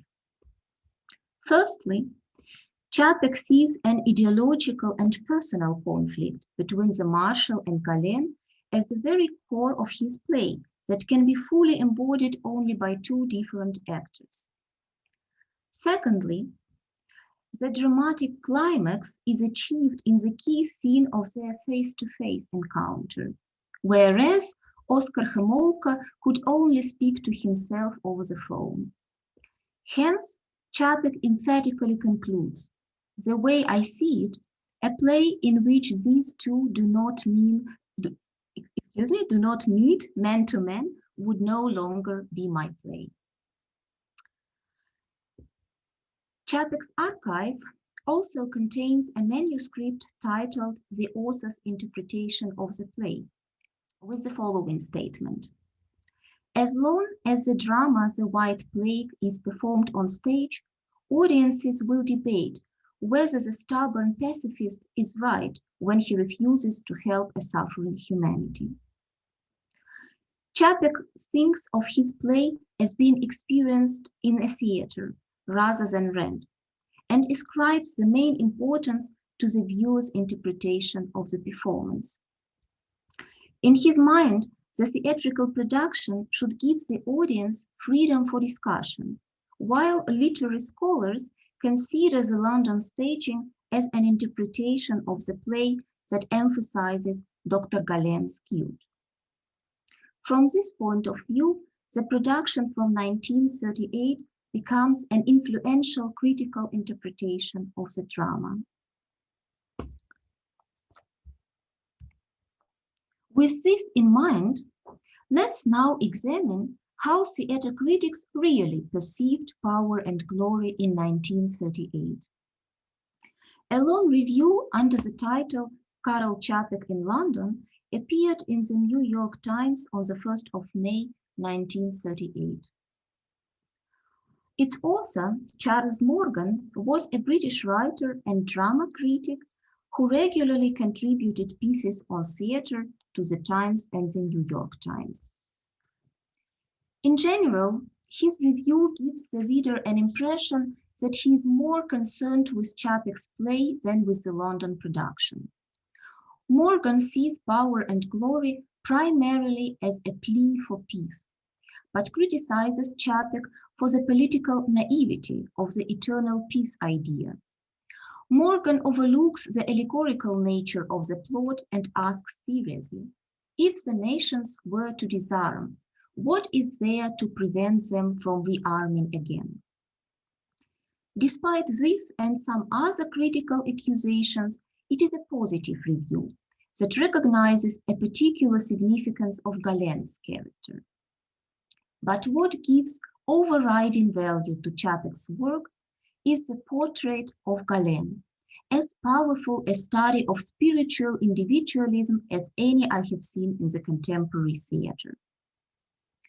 When it comes to Galen, Morgan pays more attention to the stage interpretation and primarily to the performance of Oskar Homolka.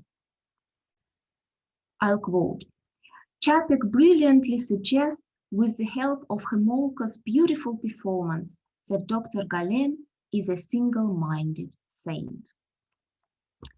A similar opinion is expressed in another review of Power and Glory, published in the Times on the 9th of April, 1938.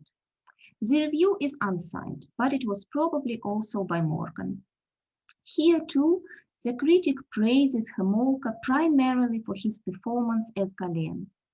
It is a deeply memorable performance, which brings to life a man obsessed by the sanity of peace, an unself-conscious martyr, a natural saint. Thus, we see a clear contradiction. While researchers believe that Homolka's dual role emphasized the doctor's resemblance to the dictator, the critic and viewer Morgan writes that Homolka brilliantly played the doctor as a saint. An entirely different review was published by Otto Radel, the London correspondent of several Czech periodicals, in Přítomnost on the 13th of April, 1938. Radel was writing for the Czech audience, already familiar with the text and the Prague production of The White Plague. He was therefore most interested in what the Savoy Theatre had made of Čapek's play.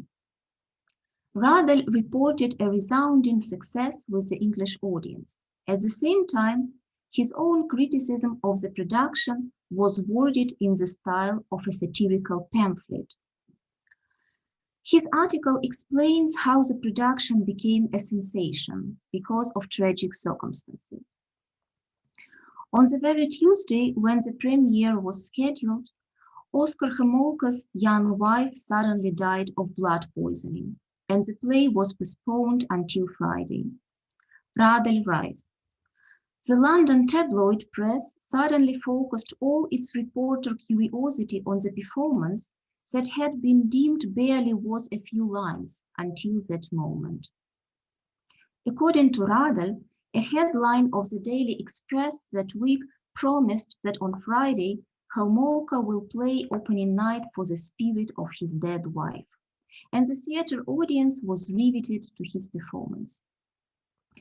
Radel concludes his critical observations on the production itself with a comment concerning the director. In all 13 scenes, Mr. Claude Gurney managed to have not a single directorial idea. Radel admits that Homolka succeeded in his acting task, but makes an interesting observation about the effect the double role had on the play. Because Homolka needed to portray two different people, he exaggerated both his characters to the extreme and deepened their differences. Once again, we are dealing with a contradiction. According to Radel, the performance of one actor didn't emphasize the similarity of the two characters, as suggested by some scholars, but rather pulled them further apart. By 1938, Oskar Homolka was already a well-known actor, not only in the theater, but also in the cinema, where a double role was a successful technique in the 1920s and 30s. It reached its pinnacle in 1940 in The Great Dictator, where Charlie Chaplin played both a military dictator and a pacifist barber. Radel's review shows that Homolka's double role may not have been a critical interpretation of the play, but a spectacular gimmick intended to please the audience. Nevertheless, the London production remains open to both interpretations. Thus, we have seen 4 reactions to the London play, by the critics Morgan and Radel, by the author Čapek, and by contemporary literary scholars. Their comparison demonstrates some points of tension between literature, theater, and criticism. Karel Čapek believed that a theatrical production should preserve the key ambivalence of his play and give the spectators their freedom to reflect and evaluate. Some literary scholars ascribed to the London production a particular interpretation of the play, thereby reducing the drama's ambivalence. In doing so, they underestimated the fact that the director's decision itself is also an object of competing interpretations. Moreover, not enough attention has been paid until now to the inner contradiction of Homolka's dual role that brings the two characters together and disconnects them at the same time. The critic Morgan wrote primarily about Čapek's drama on the basis of the theater production. He reflected little on the director's decision and did not address the issue of why Homolka plays both roles at all. He largely ignored the ethical dilemma of whether Gallen is guilty or not, focusing on the actual political context. The journalist Radel analyzed the production at length and at the same time used it to criticize both the British society and the British theater in general. Here you go to the theater mainly for a sensation. In so doing, he actually merged aesthetic and social criticism. And now I'm coming to my conclusion. These contrasting interpretations led to a unique situation. The 1938 London production still remains in cultural memory, but is linked to mutually exclusive narratives. According to Karel Čapek, it ruined his play. According to some scholars, it insightfully emphasized the play's central ethical problem. According to Charles Morgan, the audience was presented with a brilliant performance portraying a modern saint. According to Otto Radel, it was a low-quality entertainment for the London elite. The reception history of Power and Glory underlines that as theatrical production is not only an act of stage interpretation, but it also becomes an object of interpretation itself. When audiences and critics become co-creators of a performance, very different works of art can result from the same production. Thank you for your attention. Thank you so much. Thanks to our colleague Efimova for the nice presentation. Yeah, and after the central part of all presentation, we have a discussion. So all of you, if you have any question to our colleague Efimova, please be patient.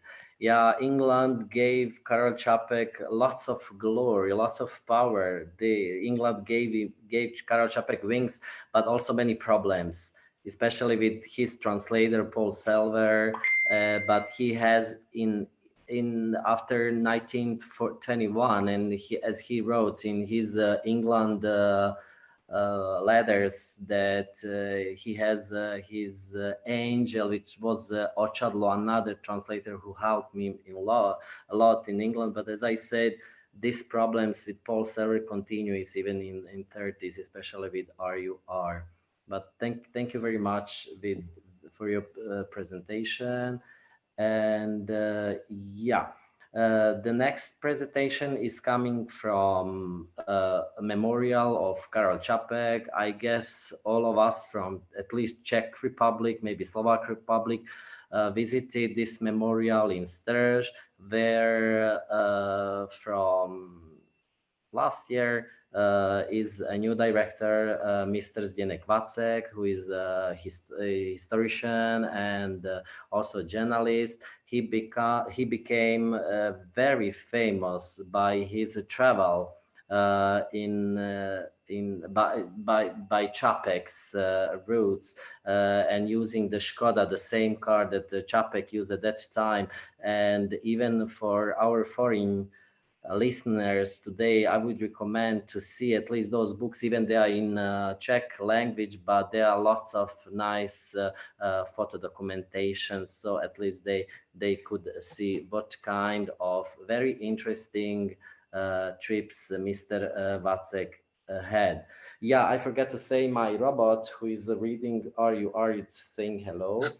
And why I'm telling this, because the next presentation by Mr. Vacek is gonna be about puppets according to RUR and American staging culture at the time. Welcome. Thank you very much also for the publicity for my book. It was brilliant. I have nothing more to add, just I don't think it's so unique, but definitely at least the photo documentary could be interesting and an inspiration for trips for other colleagues who would like to follow Čapek, not only in spiritual way, but also on the journey. So thank you once again.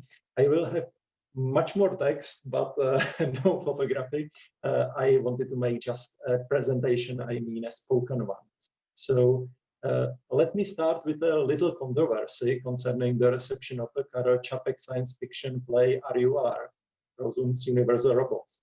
Isaac Asimov, a well-known author of the Robot series of books and creator of the 3 laws of robotics, in his later days stated, quote, Čapek's play is, in my own opinion, a terribly bad one, but it is immortal for that one word.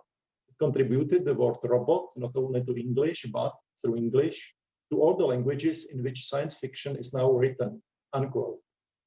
Well, in fact, Asimov's laws of robotics are specifically and explicitly designed to prevent the kind of situation depicted in RUR, since Asimov's robots are created with a built-in total inhibition against harming human beings or disobeying them. By the way, Asimov was born in 1920, the same year as RUR was published, and another classic of science fiction literature, Ray Bradbury, was of the same year. However, philosophically rich and controversial, RUR was unanimously acknowledged as a masterpiece from its first appearance and has become a classic of technologically dystopian literature. But even Asimov acknowledged that Čapek transferred the Frankenstein complex from the private sphere of a solitary master and, say, a prototype of servant into a public space of global dimensions. As for roots of the RUR, we should remind the short story system by brothers Josef and Karel Čapek, first published in 1980.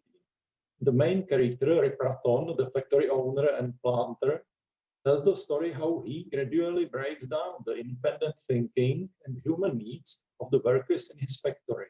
In short, half-forgotten story ends with a revolt of these workers, the destruction of the factory and the killing of the manufacturer's family. On the other hand, the top manager of RUR, Hrydomym, explains his motives to manufacture artificial beings as follows. I wanted a man to become a master, so that he no longer lives just for a piece of bread. I wanted no soul to fool with foreign machines, to make all of humanity an aristocracy of the world, unlimited, free, and sovereign people, and maybe more than people. First published in Czech language in November 1920, by 1923, RUR had been translated into 30 languages. It is no coincidence that this play has had the greatest success in the Anglo-Saxon countries, closely associated with the boom of Industrial Revolution and Taylorism, scientific management of workflow, probably the main source of Čapek's inspiration. However, a full translation of Čapek's original play was not presented to the taste of the Anglo-Saxon audience, but a well-modified adaptation by Sir Nigel Playfair, who vigorously edited the translation delivered by Paul Selber. Most energetically, Playfair cut out the combination of farce elements with touching lyricism. We can consider the omission of the introductory characteristics of characters as a substantial impoverishment, and thus the reduction of the symbolic allegorical level of the drama. However, at that time, Playfair was at the height of his fame, especially appreciated for his truly modern staging of Shakespeare. He was a great person. The collaboration of this renowned personality on the adaptation of RUR actually opened the world stages for Čapek, not the original text.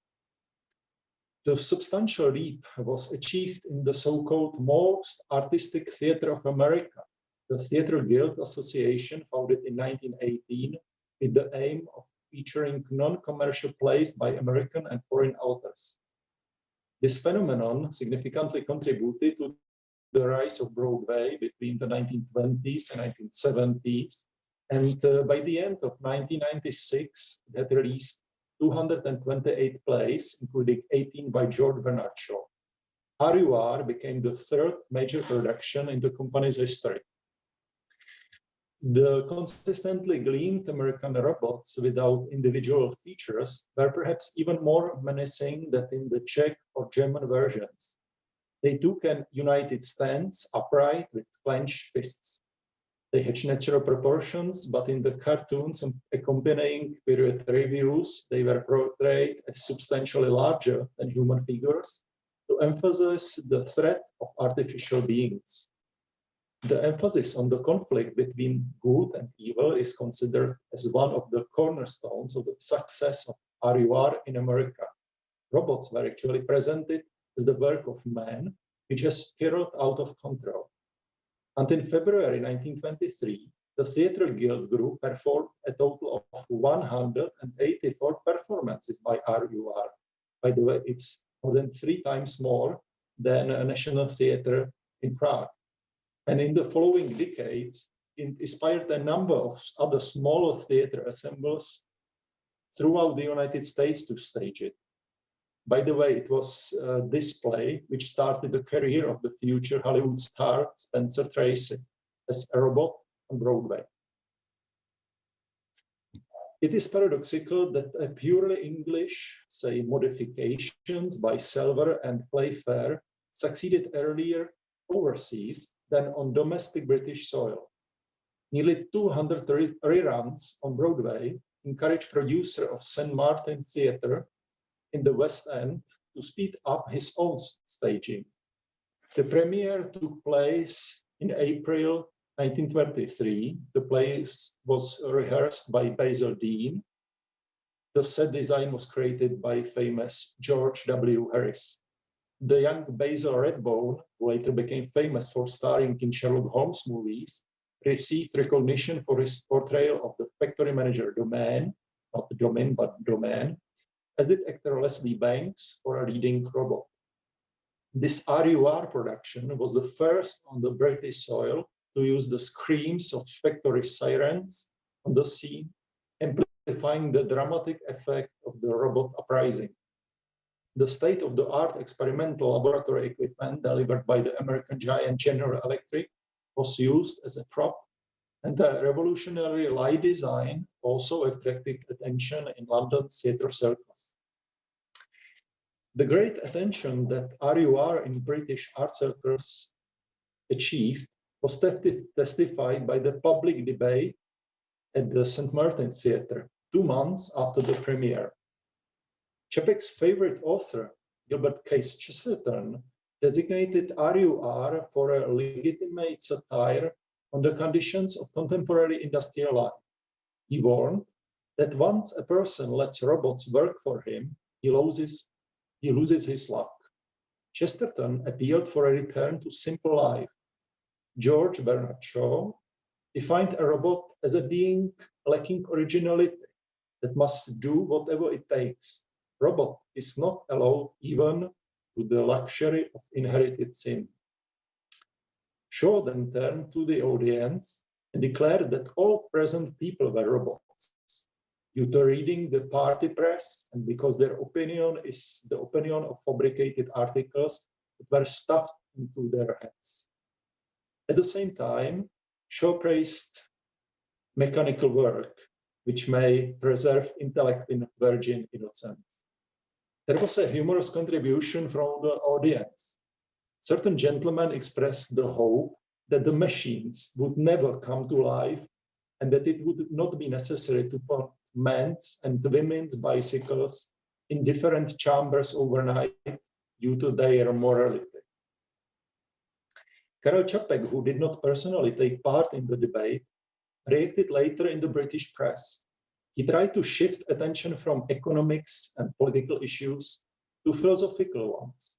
According to him, the most dramatic element in modern civilization is that there are several equally valid truths and equally noble idealisms.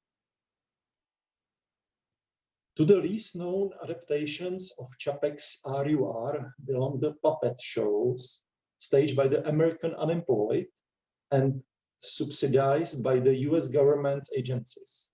How did this happen? The roaring or golden 1920s, the boom of the frantic decade after the First World War, were followed by an economic crisis of unsurpassed magnitude, which started on Black Friday, October 24, 1929, with the collapse of the New York Stock Exchange. In the spring of 1933, the newly elected US President Franklin Delano Roosevelt launched a generous renewal project known as the New Deal, or redistribution of cards. Generous public works programs have become an integral part of it.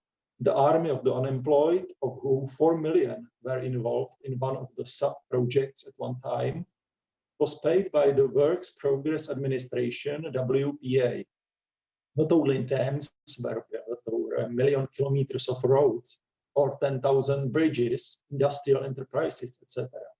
Culture was not forgotten either. Many public libraries were founded in the 1930s. The Federal Theatre Project, or FTP, had a separate chapter, although it participated with just 0.5% on the total WPA budget. The decline in the theatrical industry was particularly pronounced. After all, it was a matter of unnecessary services, which people forgave themselves in the event of a loss of income, right between the first items of expenditure.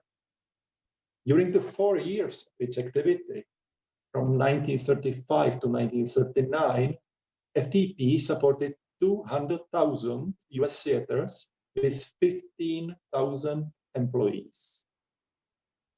15,000 theaters with 200,000 employees, bringing to existence over 1,200 productions attended by about 30 million spectators. They were also attracted by significantly subsidized entrance fees. Tens of millions more Americans gratefully accepted the escape from the woes of everyday life at the radio. The Federer Theater project was not run on a commercial basis by professional promoters. Decision-making powers were delegated to the Roosevelt administration, academics, and performers.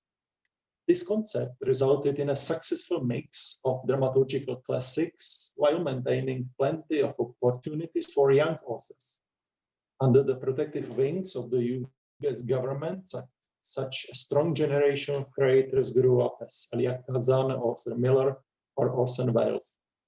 Of course, the works of the Čapek brothers could not be left out of the spotlight either, especially the popular play, The World We Live In. The production of RUR was brought to existence under the banner of the New York Marionette Theater. Its director was an internationally acclaimed master of Italian ancestry, puppeteer Remo Bafano, 4 years younger than Čapek. As Eugene O'Neill's collaborator, Bafano created up to 10-meter-tall marionettes for Broadway productions, and he was not intimidated by the production to the music of Igor Stravinsky.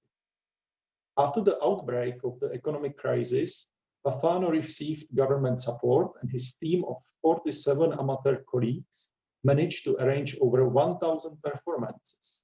The repertoire consisted of 90 plays like Treasure Island, Oliver Twist, or RUR. A behind-the-scenes look at the production of Rozum's Universal Robots puppets is provided by 36 authentic black and white images preserved in the Library of Congress of the USA. These images can be easily identified by the abbreviation RUR, according to the custom of the markers of the time, scratched on the edge of glass plates, photographic negatives, measuring 4 by 5 inches and 5 by 7 inches, respectively. The robots were conceived extravagantly, but quite childishly, and it was intended for young audience. Especially charming was the figure of Helena's nanny, Nana. Some of these photographs can be found on the website of Library of Congress, and of course also in the exhibition that is actually taking place in Karel Čapek's Memorial in Strž. It's hard to believe that apart from the old world puppets, RUR at about the same time conquered also the world of the most modern electronic media, television. The credit goes to the British BBC, which began a regular television broadcast on November 2nd, 1936. So on Friday, February 11th, 1938, at the time when Karel Čapek was still alive, the television program did not start until 3 p.m. with a 10-minute cooking show, which was followed by a 10-minute news clips. And from 1520 to 1555, the production of RUR. Radio Times magazine judged the play an ideal plot for television with its special effects. It aired live, no recording technology was available for television at the time. Therefore, the actors had to return to the studio for an evening reprise. There were about 12,000 TV sets to be found in the UK households at the time. As for the silver screen, RUR has not appeared in the cinemas until our days, despite the major US Paramount studios were undertaking serious steps in that direction in the early 1930s. We can hardly accept the typical plagiarism of the Stalinist era, and an 85-minute-long Soviet movie of 1935 called The End of the Sensation. Officially, it was not based on Čapek's play, but on the anti-capitalist work of the Ukrainian Volodymyr Vladek, first published in the summer of 1929 under the title translated as Iron Strike or Robots Are Coming. The main character, a certain Jim Ripple, teaches his artificial creatures made of metal to play the saxophone and to dance under the influence of alcohol. However, these beings moved on the screen with a distinctive RUR inscription on their chest. Let's take it as a very specific tribute to the genius of the Czech visionary Karel Čapek, who brought the word robot to life 100 years ago. Thank you very much for your attention. Thank you very much, Mr. Vacek, too. We are very glad to hear you and to hear your presentation. And let's hope that in a monography that we are going to publish, you're gonna make us richer with the photo documentaries. So there are gonna be photos. You mentioned the exhibition by robots that you make in Strž in memorial of Karel Čapek, and you said that there are more photos which can be seen. Could you tell us more about this exhibition, please? This exhibition is focused not only on the year 1920, the pandemic year, which was very, very important in Čapek's life. It was one of the most fruitful years of his life, actually. Besides, he met two important girls in that year. One of them was his future wife.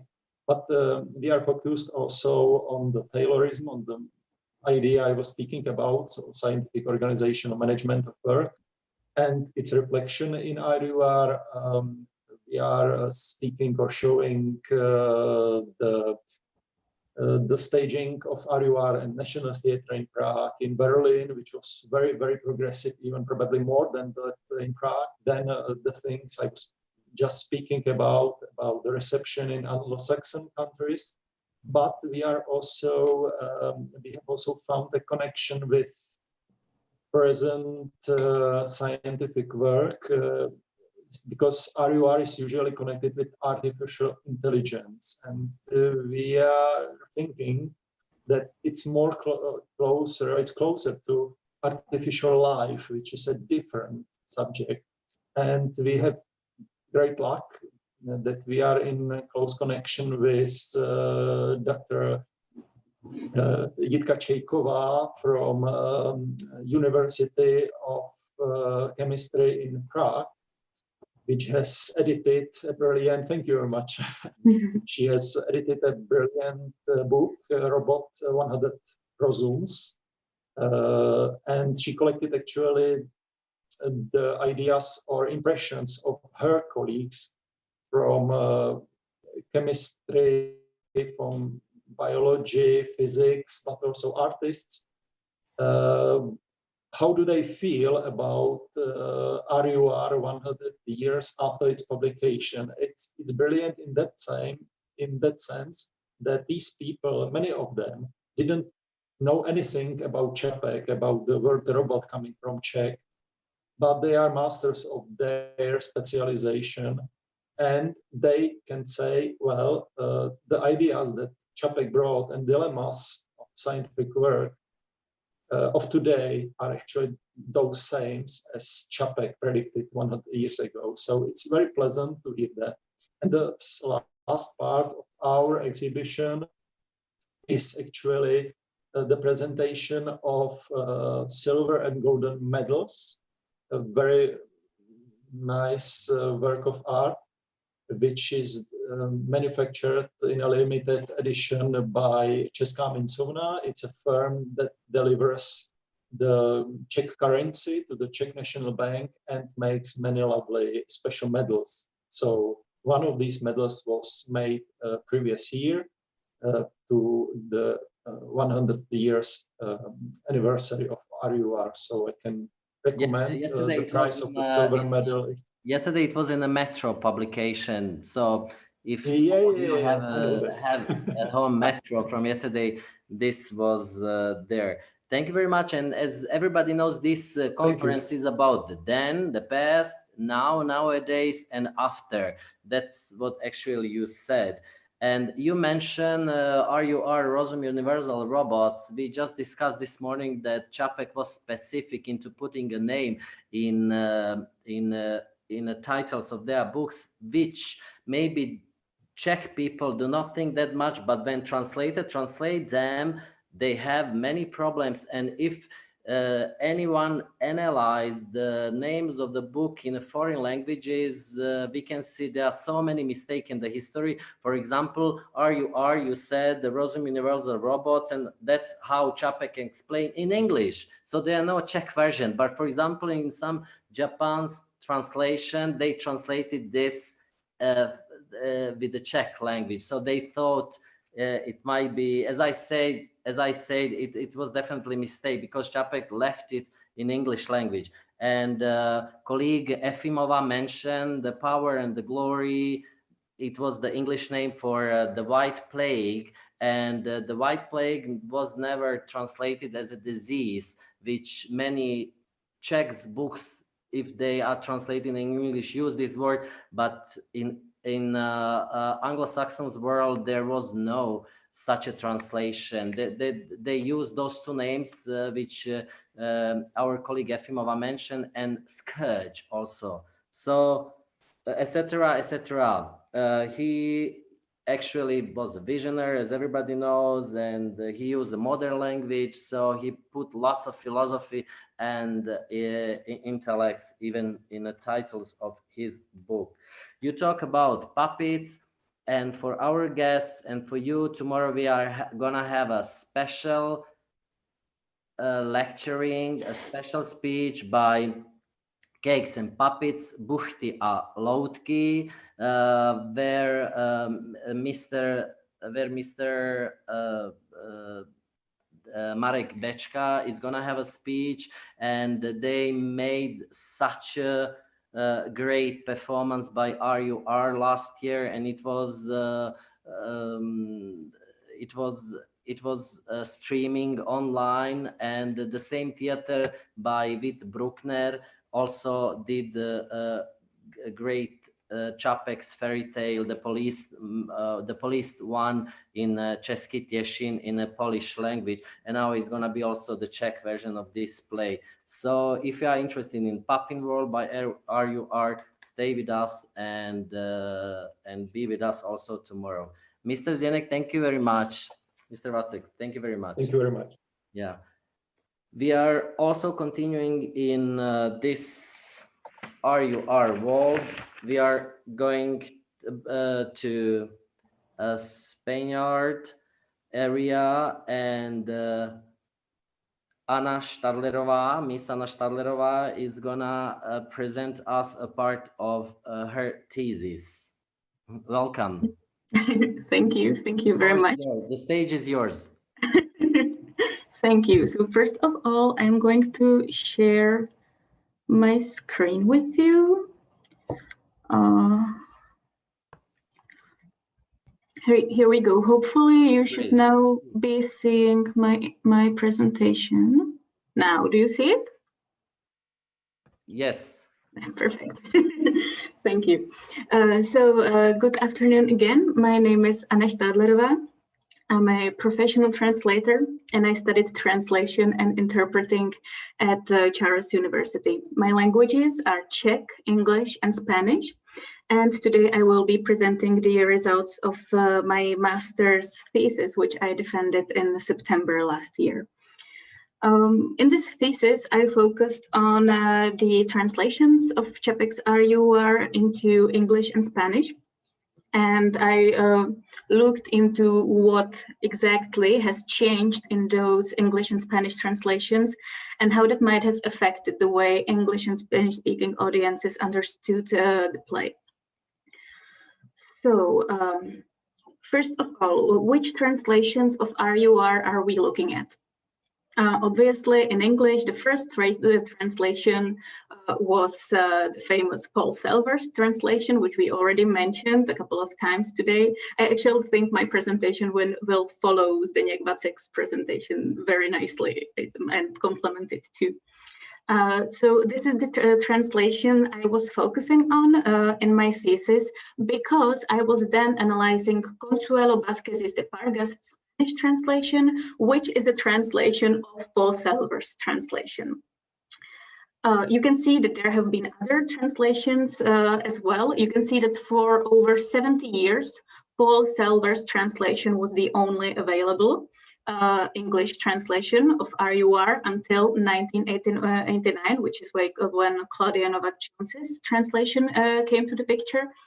And as for Spanish, there are other translations of RUR. There is Helena Boldanova's translation from 1957, which I haven't gotten my hands on, but I think it's very interesting because Helena Boldanova actually corrected her translation like many times over her lifetime. So there are several versions of the same translator.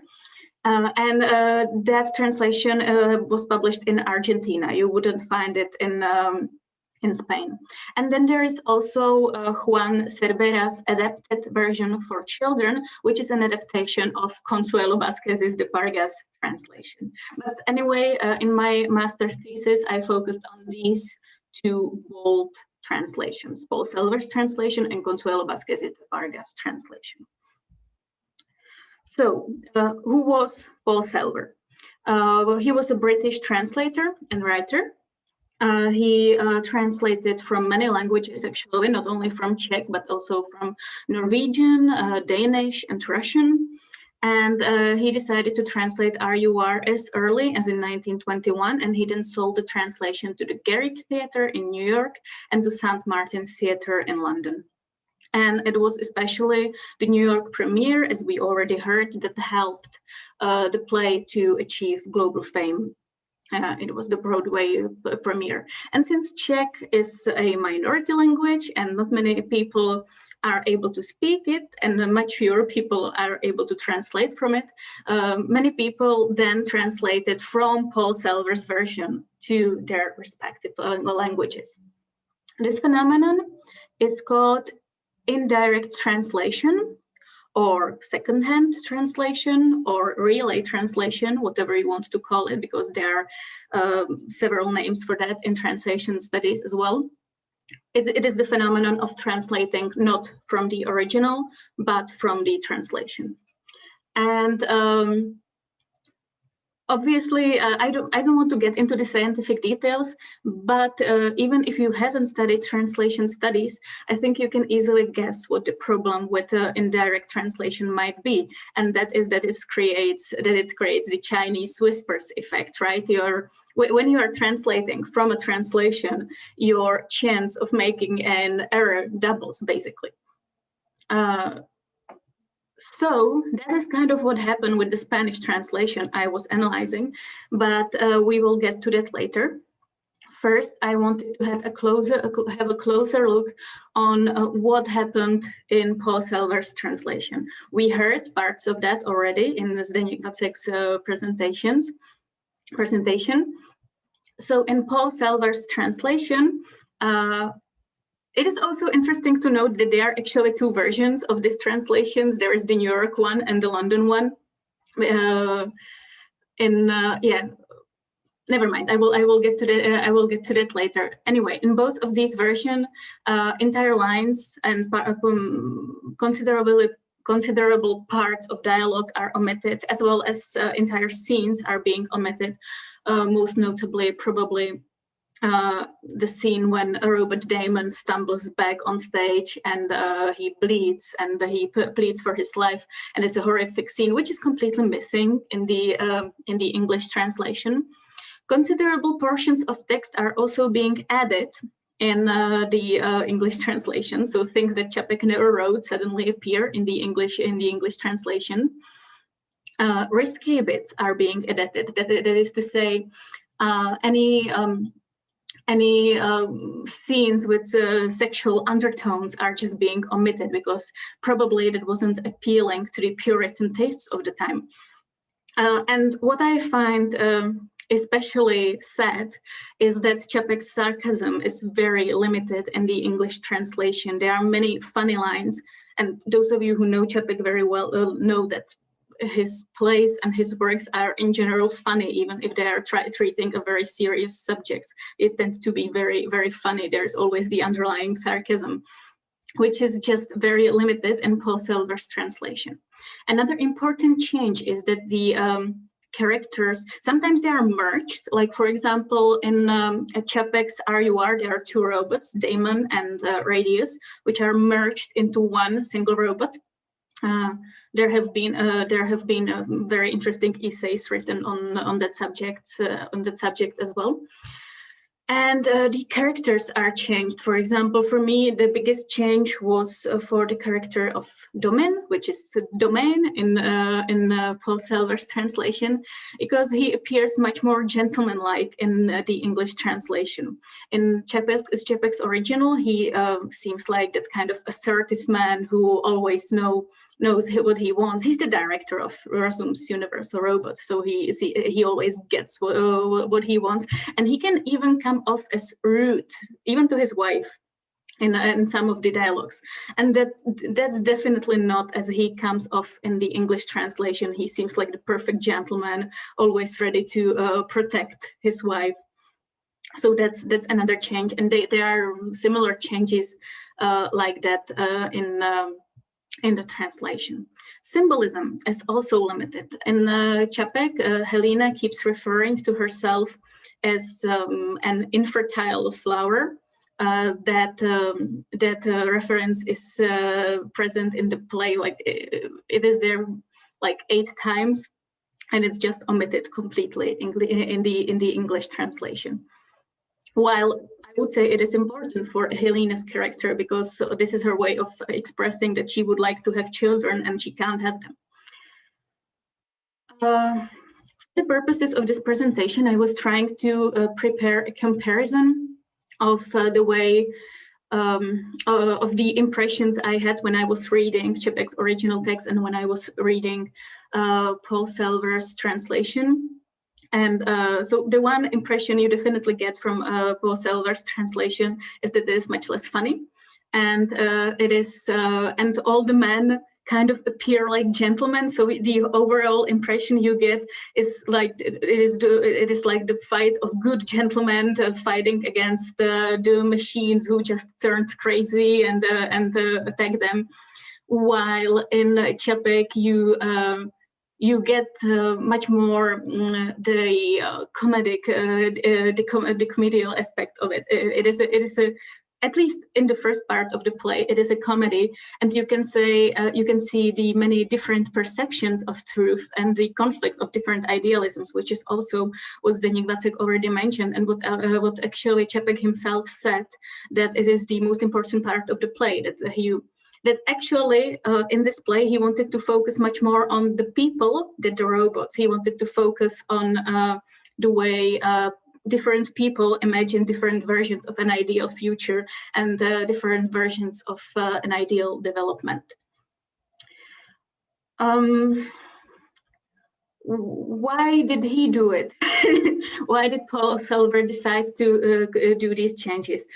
We already heard that he probably didn't. It was more of a fault of Nigel Playfair. Nigel Playfair was, if I'm not mistaken, he was the director of St. Martin's Theatre in London, and he.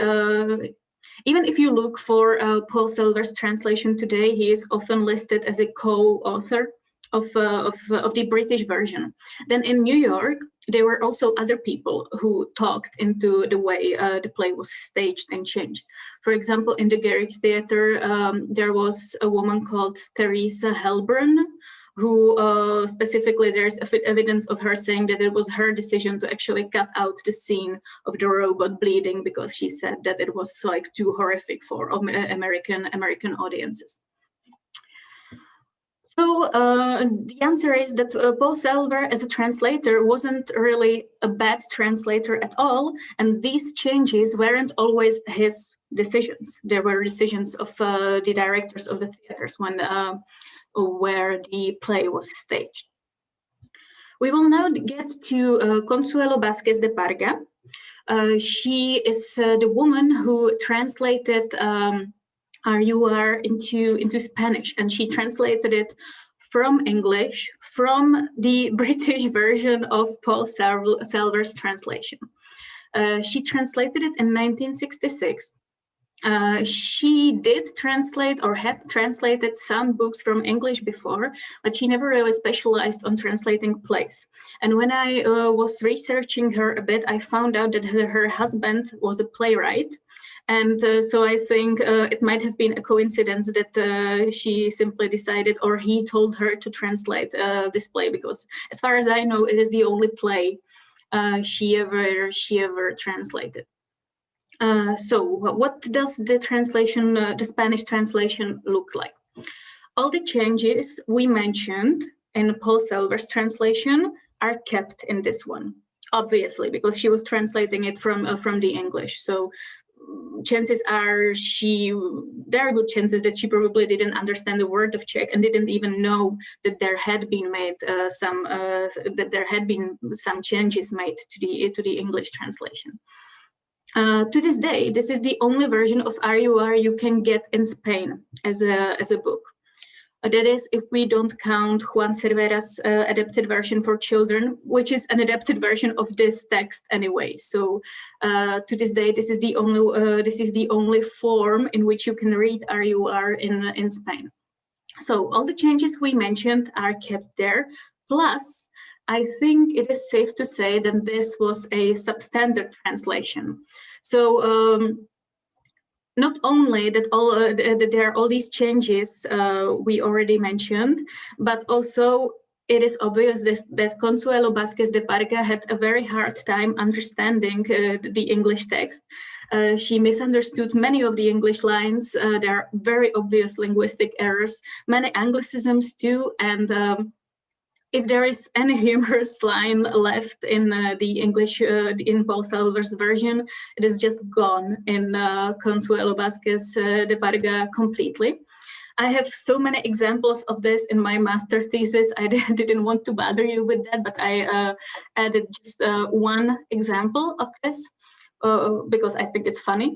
We can see, those of you who can read Czech, look here at this line.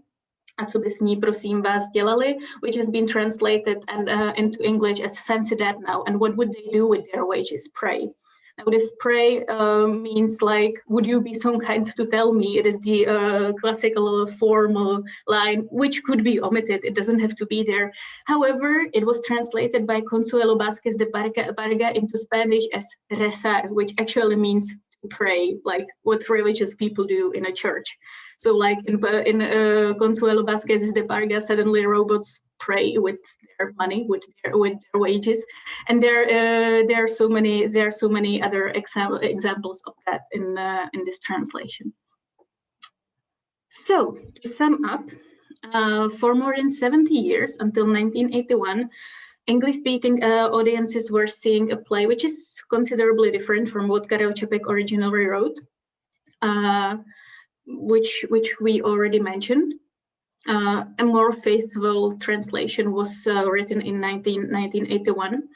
And the only printed version of RUR available in Spain is this indirect substandard translation from more than 50 years ago. So two conclusions we can draw from this is that first, maybe it is time to create a new Spanish translation of RUR, because I think the play really deserves it.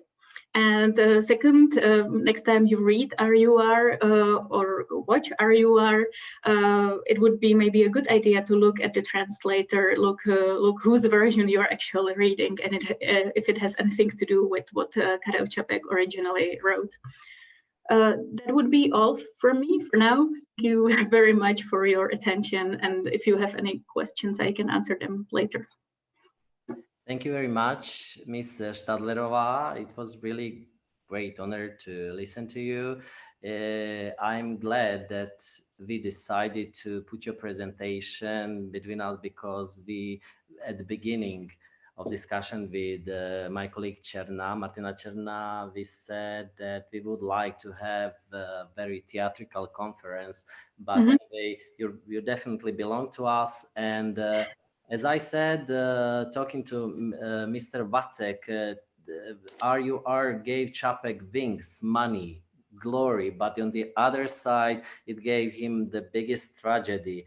And you said indirect translation from English to Spain, and you mentioned, or maybe Mr. I think you mentioned the Berlin. No, Mr. Vacek mentioned the Berlin VAR. You are WUR.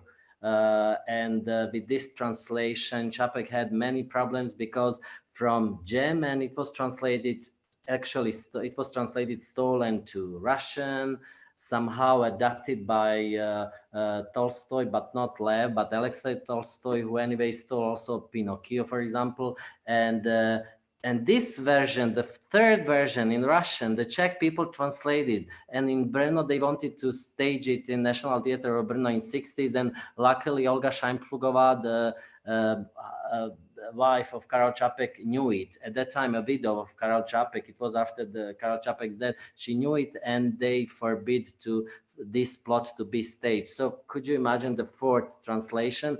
But Čapek is unique for everything, and I think he's unique by translations that there are so many the indirect translation in the world by RUR, not just in Spain, but all over Yugoslavia, all over other countries.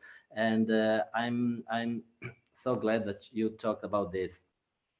And yeah, as I said, and my colleague, as she said, if you have any question, we are gonna have discussion after our last presentation from the second block, because we are going to have the third block at 2:30. So I'm welcoming our colleague from Baltic, from Lithuania, Vilnius, from I'm sorry for the Gediminas Technical University, our colleague Asta Petrikenia, and she is gonna talk us more about RUR in Baltic country, actually Lithuania, and some press reflection to this Čapek's plot. Welcome. Thank you. Hello, and thank you. Thank you for having me here, Hassan. Thank you for your introduction. And to make a little connection with Anna's presentation, thank you, Anna, for enlightening me. I've actually read this RUR play in Paul Servant's translation, so now I know what I missed. And I have something on that bleeding scene with robots later in my presentation. So yeah, and now in a moment, I'll share my screen.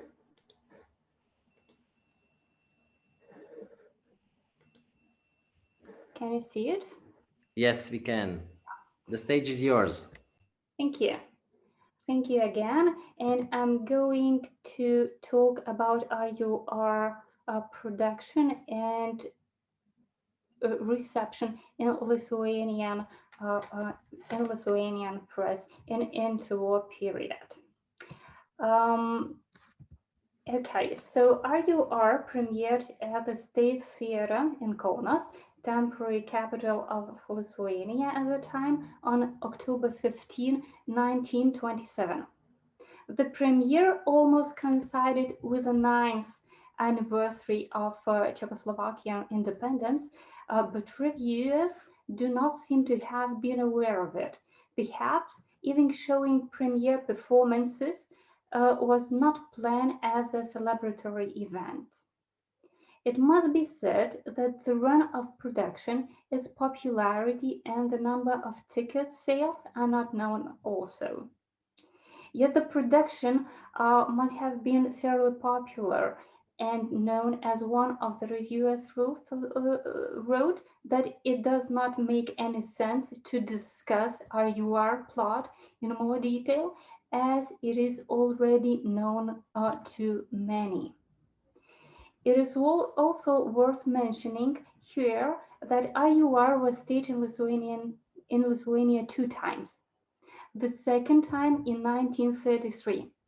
This production was staged in Provincial Theatre and was directed by Juozas Stanulis, an actor who played Alquist in 1927 production.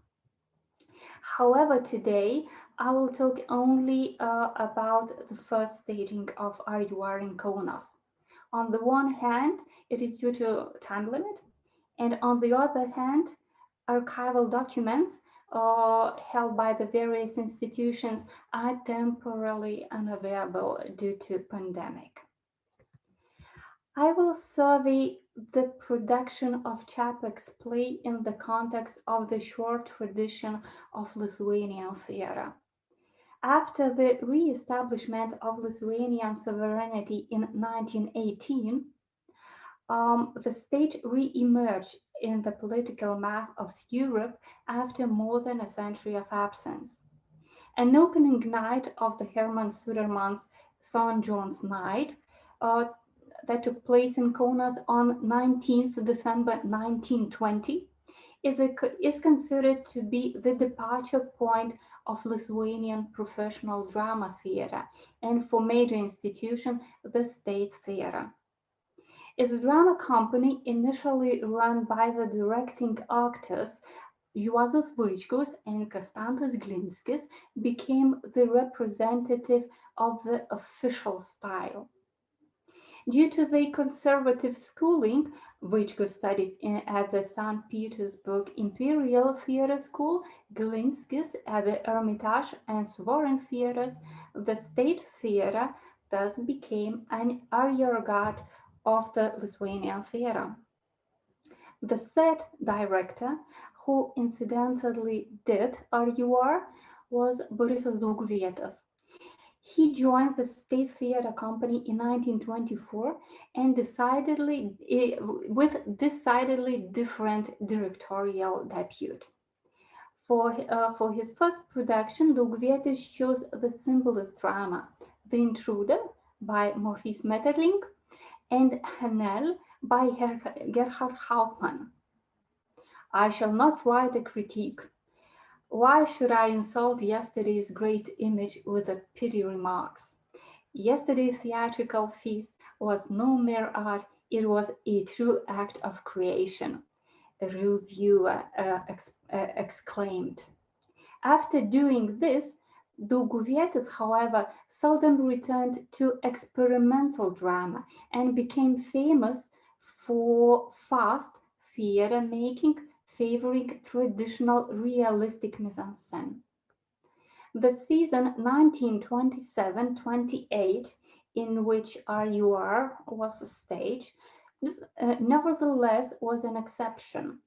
In this season, Dauguvietis did not only Čapek, but also Luigi Pirandello. Hence, only 7 years have passed since the establishment of the professional Lithuanian theatre to the premiere of Čapek's futuristic oeuvre. The 1927-28 season was really exceptional. The average repertoire of the State Theatre was based on playwriting from the turn of the centuries.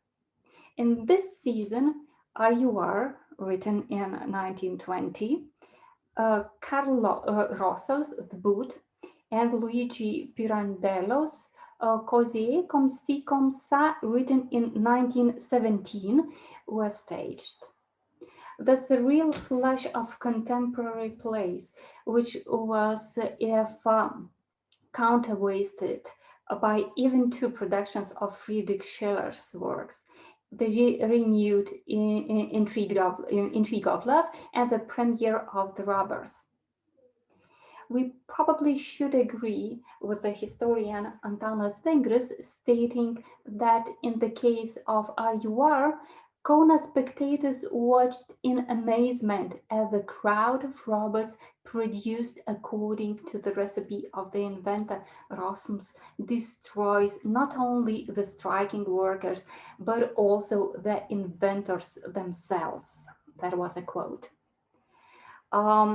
Incidentally, RUR opening performances were not the only futuristic work that could be seen in Kaunas at that time. The famous Metropolis by Fritz Lang was shown in cinemas at the same time. Despite the fact that the reviewers who analyze the performance do not mention this coincidence, the advertisements placed on the same page of the newspaper could not have gone unnoticed by the viewers and readers. Lithuanian theater historiography states that production of RUR lacked the intellectual depth and impressive emotion characteristic to Čapek. Therefore, the production did not excite the audience. The audience was only surprised by its novelty. This hardly can be entirely accurate, as one of the contemporaries noted that RUR is of a high interest to our society, and production was greeted as a sign of that our theater is getting more and more of European scale. Moreover, all actors playing leading roles were relatively young in the 20s and 30s and were already famous and well loved. As we shall see, the production also inspired critics who in some instances decided more than one review of it to write. And I will now pass on to the reception RUR in Lithuanian daily newspapers. The data used for this research consists of performance reviews in Lithuanian dailies. Reviews of the performance were published by all 4 major dailies. The authors were the most famous theater critics of the time. A note on the dailies. Reviews were found in the newspapers Lietuvis, which represented the political right. Most reviews were found in the newspaper Lietuva, which, like the Christian Democrat newspaper Rytas, represented the center-right. Finally, reviews of RUR were also published by Lietuvos žinios, which represented the center-left. Performances were shown prime time, so to say. The first premiere took place on Saturday. Subsequent performances took place every week, Friday, Sunday. All the reviews were immediate reactions of the critics. That means that they were published immediately after the performance usually appeared in the pages of the daily on the next working day or on Tuesday. The reviews reveal the most interesting aspects for all critics: the idea and content of the drama. The critics dedicated most of the space for consideration of theme of the play. The second most frequently discussed issue was acting. It has to be said that all the critics rated the acting as good and excellent. Marked individual scenes where the acting was not impressive and mise en scène that needed to be changed. It is not clear whether the director and actors took into account the comments of the reviewers or not, but it is interesting to note that after the first performance, there were some changes made in the performance, and these changes were noticed and positively assessed by the critics. Probably the most influential theater critic who wrote about the performance noted that RUR, without a doubt, is the best production of state theater, not only in this season, but also of all recent times. The performance was also praised by the remaining theater critics. This changed very frequent criticism of director Borisas Dauguvietis' previous works. Summarizing the insights expressed in the reviews, it can be stated that all reviewers appreciated not only the individual components of the production, but the entirety of the performance, textual, presentation of relevant ideas, visual and performative levels. Reviewers unanimously praised the visuality. Stage design and costumes harmoniously related both to the content of the play and to the acting. And indeed, looking at the photographs of the performance and the surviving drawing of Vladas Didžiokas' stage design, it is easy to identify the places of action, the props, and the characters of Čapek in Čapek's description. I quote, Vladas Didžiokas' decorations were also ingenious.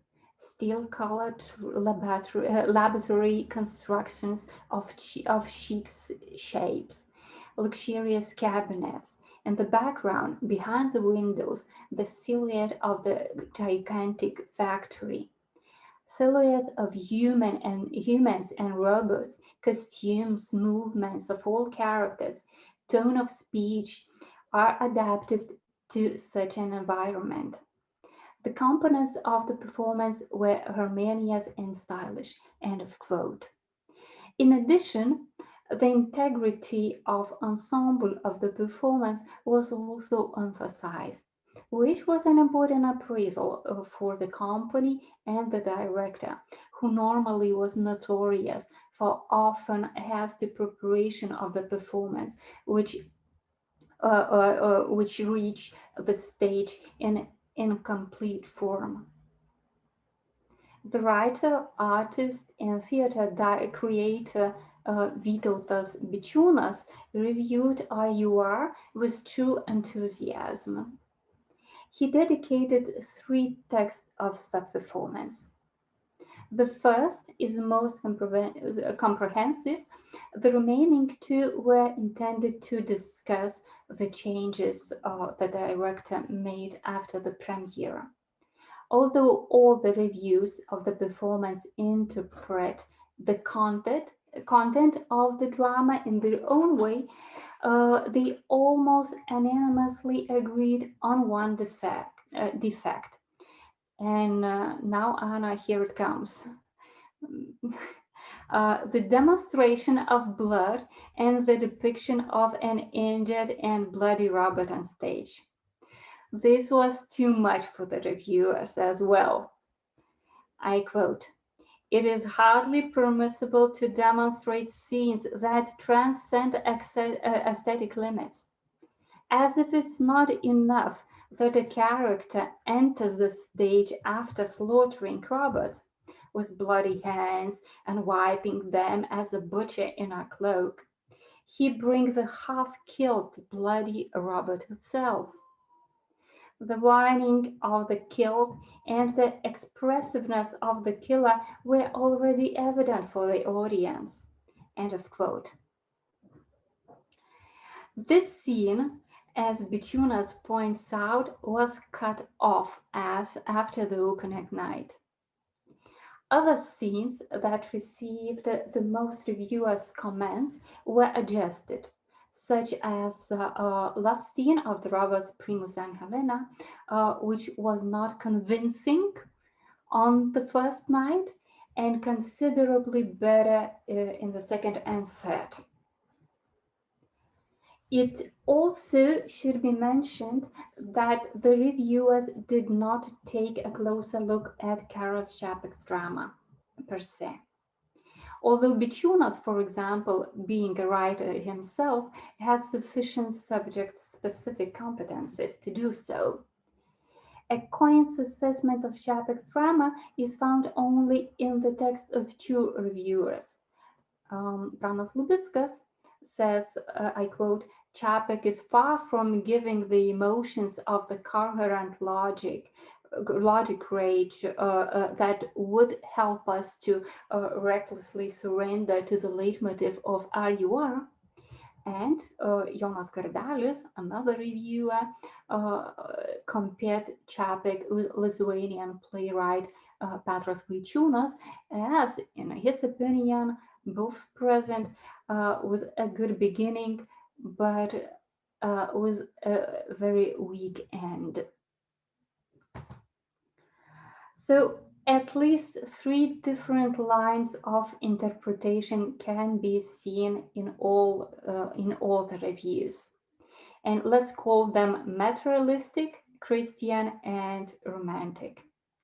Materialistic interpretation saw RUR as a critique of capitalism. Robots are the metaphor for the exploitation of working class people and, of course, a reflection of the everyday life increasingly pervasive of technology.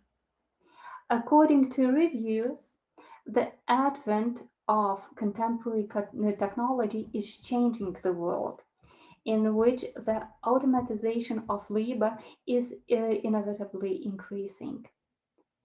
Automation of work, in turn, creates new forms of slavery and rebellion.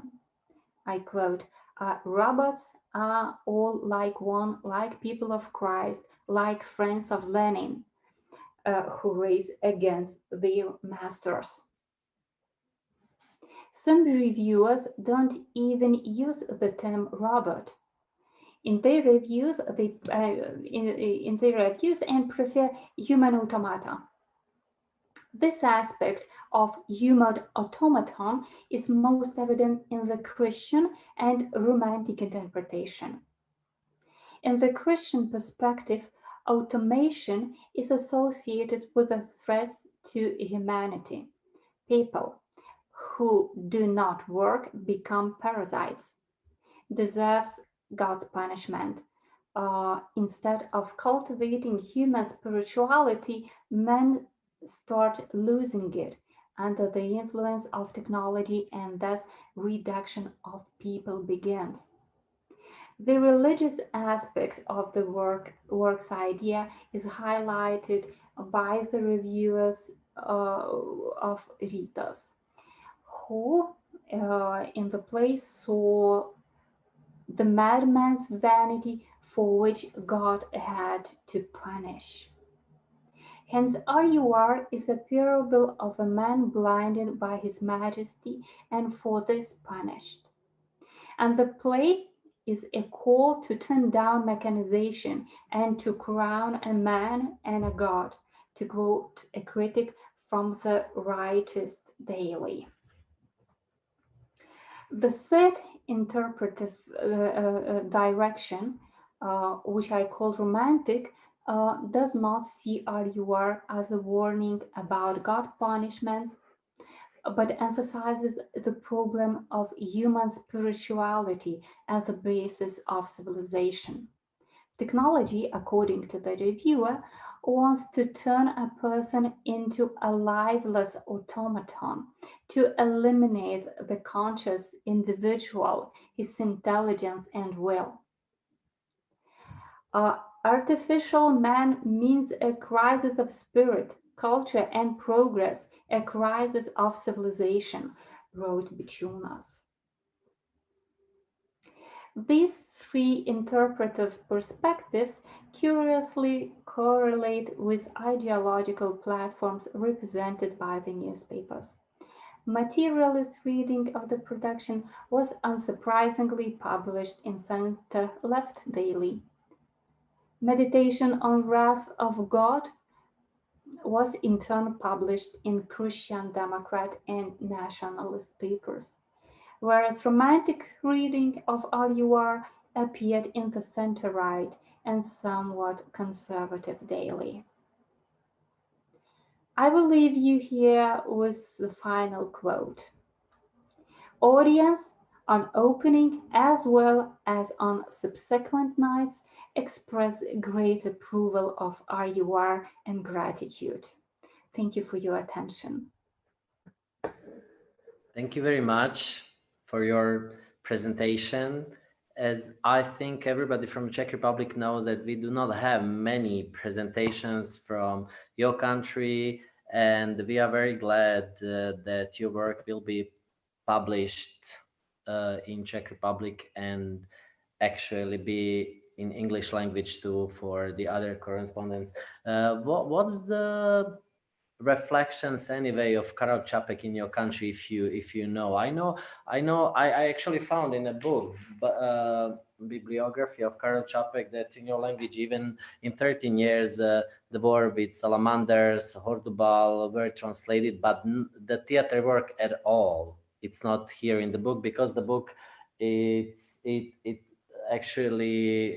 dedicated to translation till 19th. Yes, we have the Salamander, but as I said, I've read RUR in English. We don't have this. At least I never found this survived into a translation.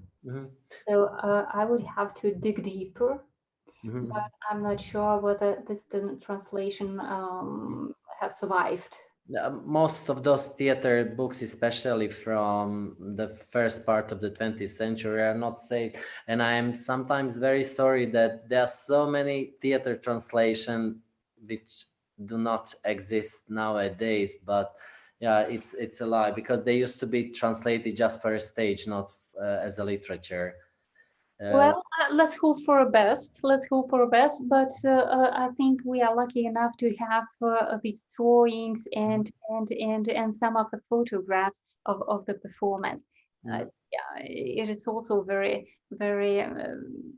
interesting to take a closer look how it went on stage. We can find out from the reviews, but visuality is also very important, and I am particularly glad that I could show you this drawing, which is in colors, because photograph of that period, they are black and white, and sometimes we forget that on stage they had really very different view.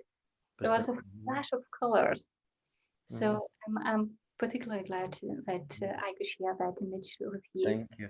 We have a first question by our guest here, Patricia Paixano. I guess it's Portuguese, but I'm sorry for this determination. And the question is according to the responsibility of translation and to the law of translation. So my question is regarding the translations. What is the responsibility of publishers and sometimes even academics after the publishing, that they are aware of these problems when reviewing or accepting the published something?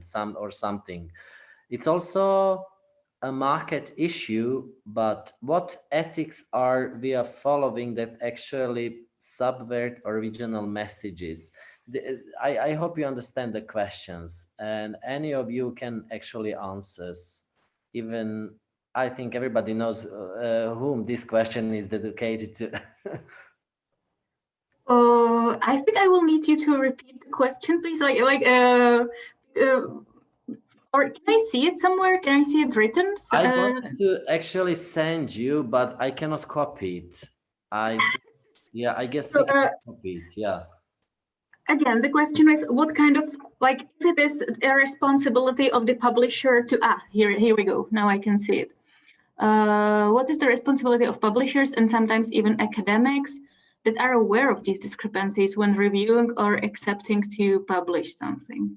When actually academics have their works, there are so many changes that they are not even asked for, or where's responsibility? I mean, obviously, in a good publishing house, the ethical thing to do would be to, when you are publishing a translation like this, would be to at least add a text saying that like these changes have been made. Like that's what I would call good publishing. However, many times the publishers are just not aware of that those changes happened. It is complicated. I mean, RUR is a phenomenon. It is a very famous play. So you would think that when you are publishing a work like that, you would probably know what you are publishing, or that there have been various versions, or that you should add a text like that. But that depends a lot on the publishing house. This is so. I know a little about the situation in the Czech Republic. In the Czech Republic specifically, we have so many publishing houses compared to the number of people that actually live in our country. The number of publishing houses is crazy. Is of the scale, and like only a minority of them are good quality publishing houses that I can imagine that actually somebody would like take the time to like investigate a thing like that. Most of them are like just let's just publish as many cheap books as we can, and let's hope that like some of it will stick and we will gain some money from that. So I can imagine that like in the majority of publishing houses, this is what it would look like in the Czech Republic. As for English-speaking countries, I don't know. There, I think the problem would lie more in that knowing that like the original play is different from the translation, because like how would they know? It's written in Czech, it's written in language nobody understands, so that they would have to read all the essays and all the studies that have been written about the subjects, and there have been some. For example, Svetlana Efimova mentioned Robert Filmus in her presentation. He wrote a big article, like a 30-page article about the history of translations of RUR. So you can find materials about that in English. But yeah, it is the responsibility of a good publisher. I think a good publisher would add a text saying that like there have been these changes, but it doesn't always happen. Sure, and it's very hard to judge a translation. Anyway, it's still kind of new work, and there is always a question: who is more clever, a writer or a translator? You know, sometimes there is such a fight. But I would mention good organization in Czech Republic, Delia, and nowadays Aura Pont, which protect the authors of writers, and even they are following those authors 7 years after their deaths. And believe me, I know Czech people complain that you have so many good things here, organized things, because you are complaining, but in many countries there are no such organization as you have, Delia, and they really did a great job. And yeah, I think Filmus used to check speakers but had no first-hand knowledge of the text. Okay, sorry, it's just the answer. Yes, Svetlana, please go ahead. Yes, I would like to add something to the topic translation and ethical issues, and also Robert Filmus. Of course, it is problematic that Filmus didn't speak Czech, but he also mentioned in his article on Paul Selver and Karel Čapek a very complicated ethical issue about the white disease, the white plague, and one later English translation made by Michael Heim. And the issue is that Michael Heim, in his version, in the preface to his translation, made an accusation that Paul Selver translated the white disease in that way that could suit to the British politics of appeasement. So it is a huge political issue, and the argument that Filmus was making in his article is, let's say, to defend Paul Selver and to show that there was no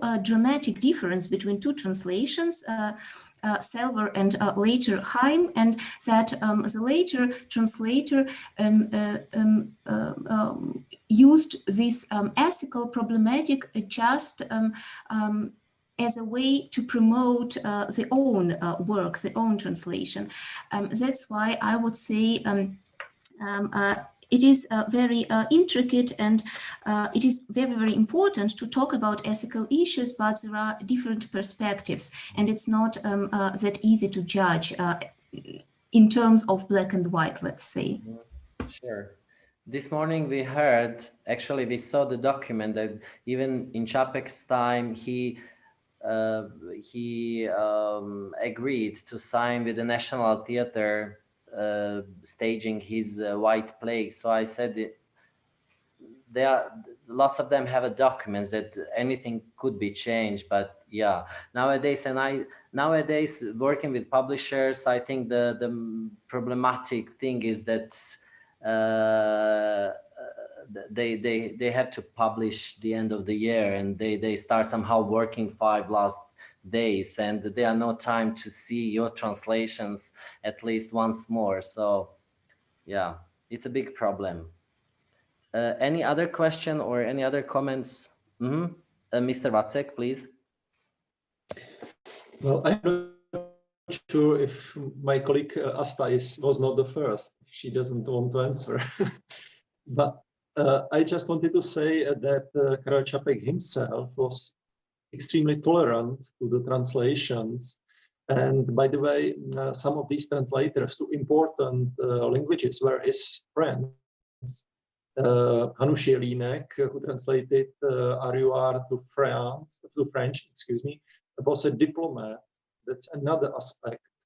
And Čapek was very close to the Minister of Foreign Affairs at that time, Czechoslovakia, and his works were meant also as propaganda for Czechoslovak democracy. And he was absolutely tolerant as author. If it helps to promote Czechoslovak democracy, okay, I have nothing against that, especially when somebody like respected Hanuš Jelínek translates. And as for German translation, it was done by, now I have lost the name, but it was Otto Pik of Prague, another good friend of Čapek. So there was no controversy, and they have discussed the topic. As for Paul Selver, I think more controversies were not between Čapek and Selver, but between Vočadlo and other competitors to Selver, because they were a little bit jealous and angry that Selver built up such a monopoly on Čapek and many other famous authors. I would like to add that in 1930, I think it was 1930, Selver was the person who translated Good Soldier Švejk by Hašek to English for the first time. And the translation was not perfect, like by Cecil Perrott, but it was quite good. So I think the question is much more difficult, and how much tolerant to which this dimension Čapek was tolerant extremely. We can see from the example of the Soviet movie I was speaking about, because Tolstoy, which actually has stolen the idea of Čapek and made his own play, and didn't even mention the inspiration by Čapek, later, after 1935, came to Prague as a member of the Soviet delegation. At the time, Czechoslovakia had already treaty with Soviet Union, friendship, and Tolstoy came to Čapek's villa. And Čapek didn't say anything like, "You have stolen my famous work." He just asked, did the audience like it? And Tolstoy said, "Yes, they." Čapek said, "That's then fine. That's all. That's the important thing." So that's just what I wanted to notice. Mm-hmm. Thank you very much. Ms. Stadlerova, you, in your work, in your thesis, you also discussed Paul Selver 1, 2, 3. His work. Did you write about his work 1, 2, 3, which was inspired also by Čapek? No. I only considered him as a translator. Thank you. Any other question, please? Dear friends, thank you so much. Thank you for your presentation. Definitely, this is not the last cooperation with you, because we are going to work on a monography, a huge monography. Lots of work is waiting for us, and we are so glad to have you today, to see you today, to hear you today. And we are continue with our conference in 15 minutes, 2:30. Thank you so much, and have a good day. Thank you. Thank you. Bye. Thank you. Thank you. Thank you very much. Bye.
So hello, I hope you hear me. This is just a test. Yeah, that's fine. I can hear you pretty well. And Teresa, hello. me too. Hey, how are you? More or less fine. Yes, okay. Okay. So I should see also Hannah. Yes, that's me. Hello. Hello, Hannah. Great. Hello. Then I should see Azim. Can you hear us? Can you see us?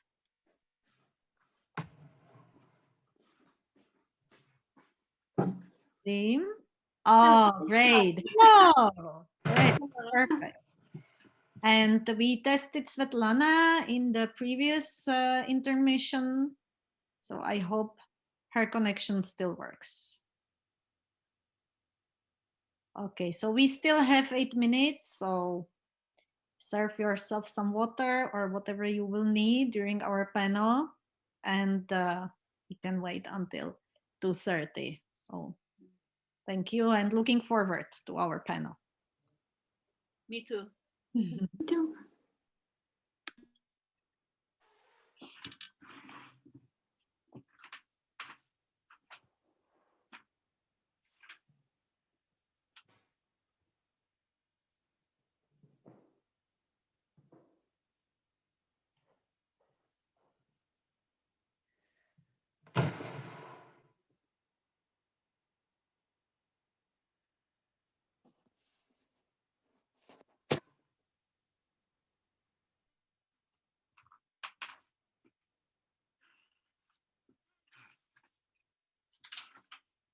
Clearly, the stage productions such as in Sayonara alert us to the growing state of the dehumanization of the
Pani Stekelová, pani Lácová, slyšíme se?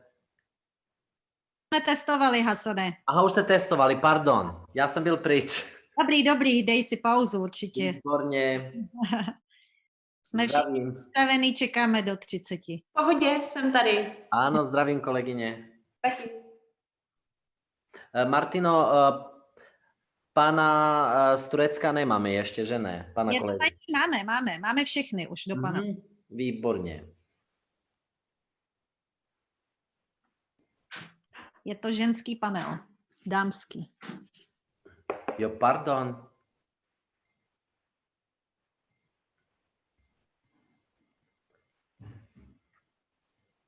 Já jsem myslel, že je pán kolega, pardon.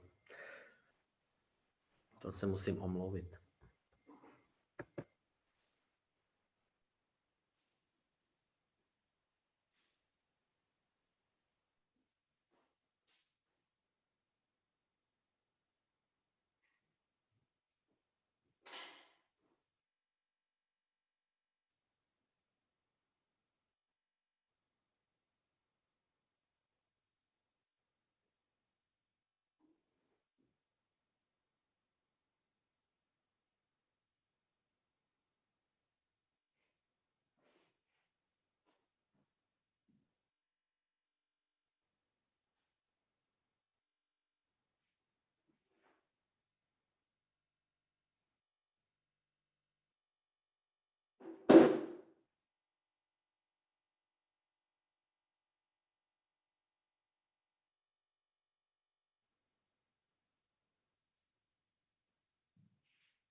So it's 2:30.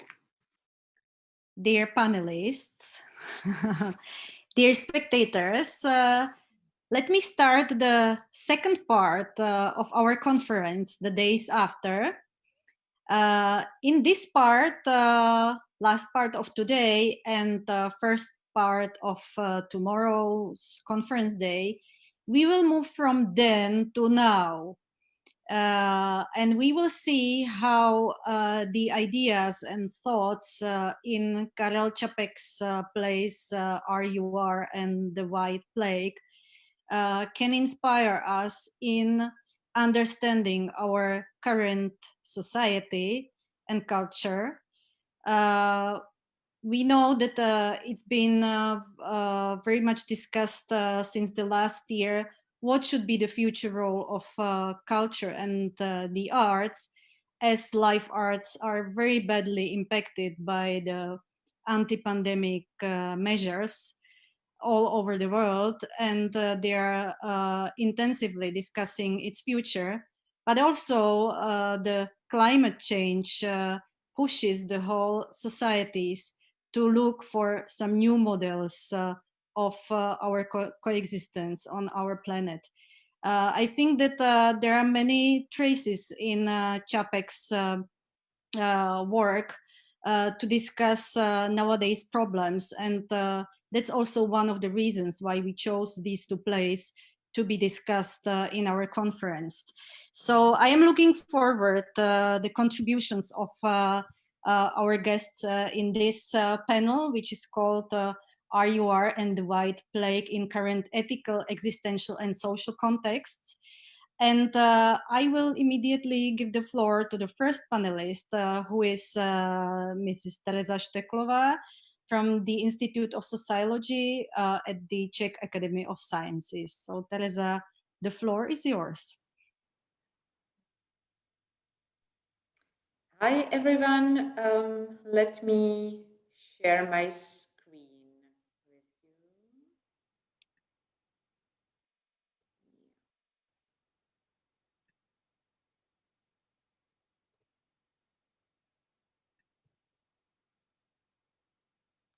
Can you see it? Yes, perfectly. Perfect. So first of all, thanks a lot for this invitation. It was, done to somebody who is not from the field of theater studies or even sociology of art, but actually somebody who is concerned with sociology of science and currently working on a project concerned with microbiopolitical citizenship. So what I will contribute in my few minutes would be rather sort of a few ideas from the margins that would hopefully somewhat contribute to your wider and sustained debates. And I will not address directly the work of Karel Čapek, which I don't feel competent to do, but rather, offer a few reflections on how I believe in our current situation as societies and individuals can and should relate to technologies and microbes, and how this relates to the idea of humanity and what perhaps the role of performative arts could be in all this. So let me start with a reflection on how I believe the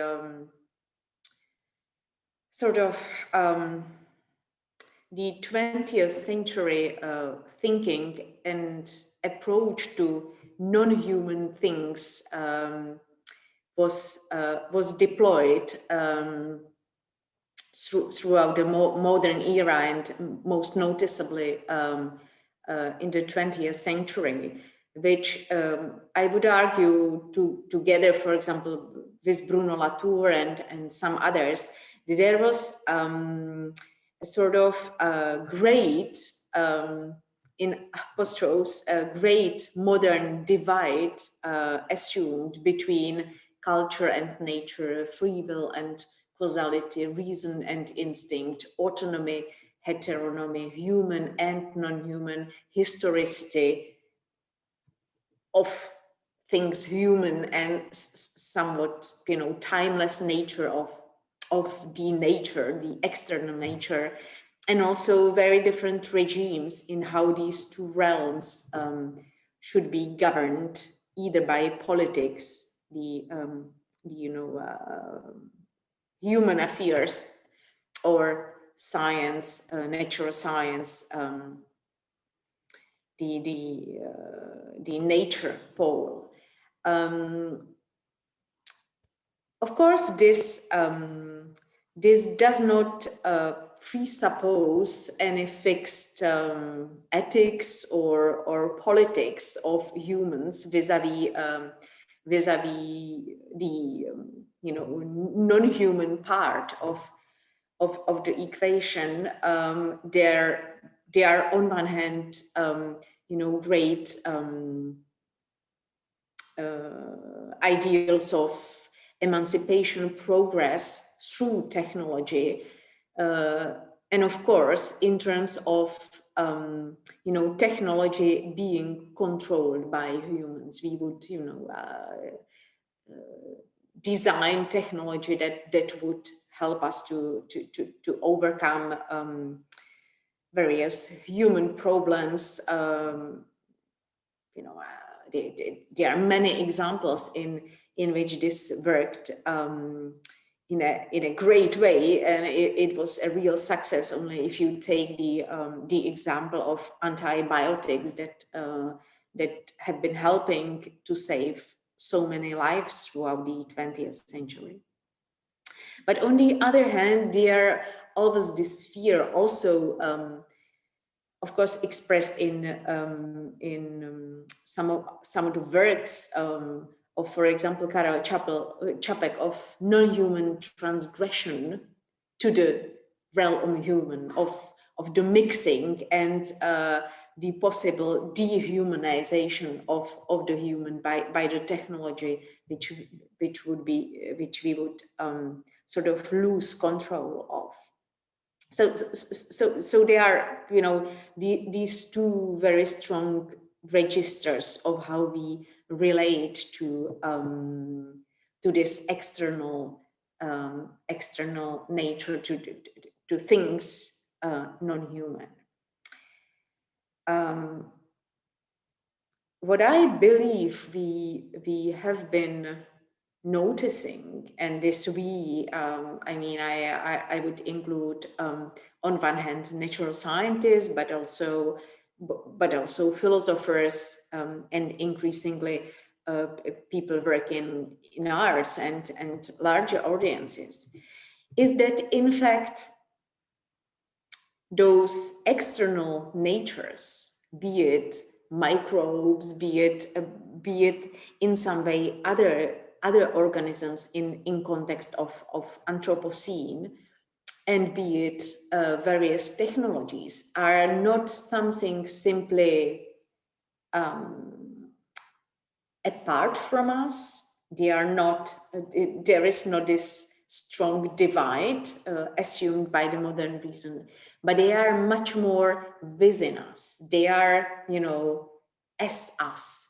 They are really a constitutive part of us, and what constitutes human. So we could again think about many examples, but let me stay with the example of the human microbiome, which has been discovered or described just few years ago. And we are scientists, and we as society as well are increasingly recognizing that actually our human bodies are composed of many bacteria. Maybe our bodies are composed by as many bacterial cells as a human cells.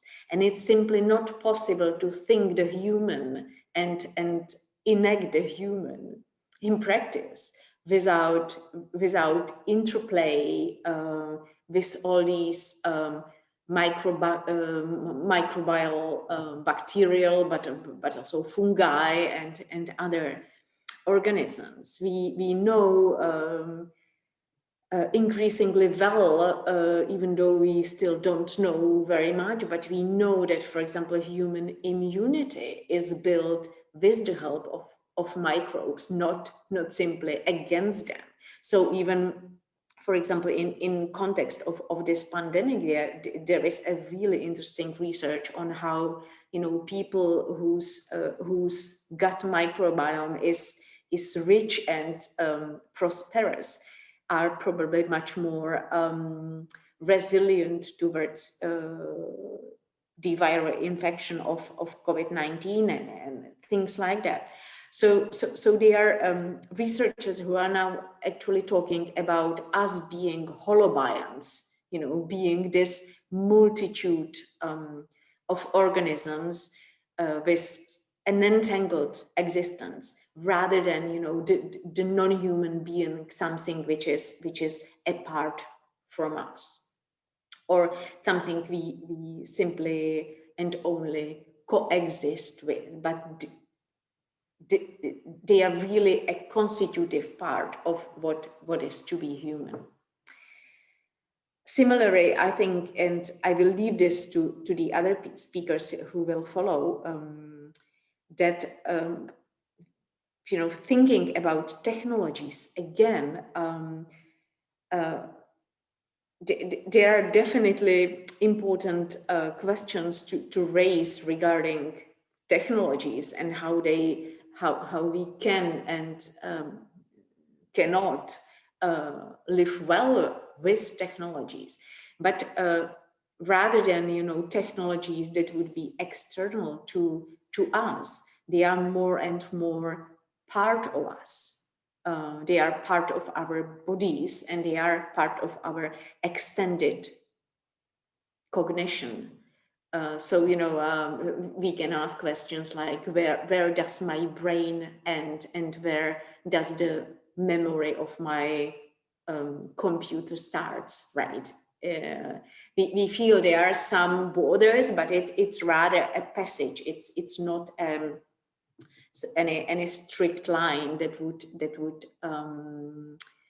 and that could delineate the distinction between me as a human and the external technology. So I think that the challenge we are now facing as individuals, but you know, primarily as a society, thinking about, you know, regulation of technologies and living with technology, but also microbes and other organisms in context of Anthropocene is the challenge of thinking and acting within complex, entangled existence and this collective agency in which, you know, it's not simply me who acts, but it's, you know, an interplay of me and my gut bacteria, which influences my not only immunity, but also, for example, psychiatric mood and various other probably even cognitive capacities. So the agency simply is not individual human agency, but there is some collective nature to that agency. And I would, as a provocation to you as people who work in the field of performative art, I would like to conclude by, you know, challenging you to think more about how to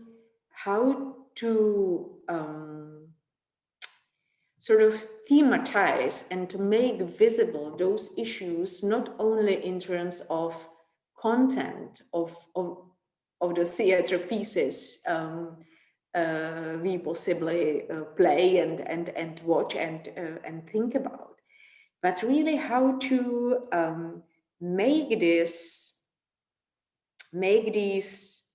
collectives visible and experiment with remaking those visible collectives in the form of how theater is done. So we, as Martina mentioned, of course, now all of us and you especially are experiencing the non-human agency of the coronavirus as something which forced itself on the stage, so to say, in a very brutal way, shutting down many performances and sort of asking for new media, new formats, rethinking audiences, rethinking the relation between audience and the performers, and also reciting in a way those performances into open air, for example, and things like that. And of course, I'm sure that all of us in one or other way hope that this would end within some, months, and we could come back to the formats of theater we got used to like. But I think that there is also an important moment, a challenge to really think about how, in context of these destroyed formats, how theater could contribute to our ability to think and act with non-human agency in a new way.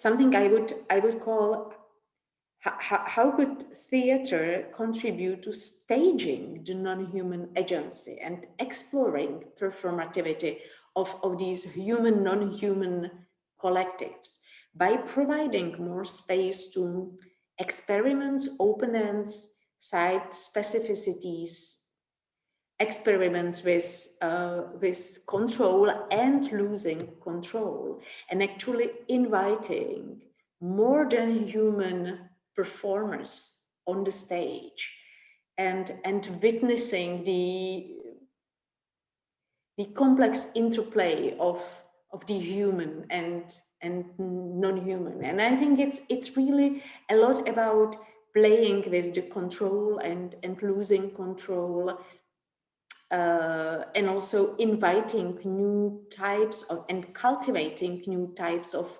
audiences who are interested in coming to theater not for a controlled performance or fully controlled performance, but for really surprises and more participative and open-ending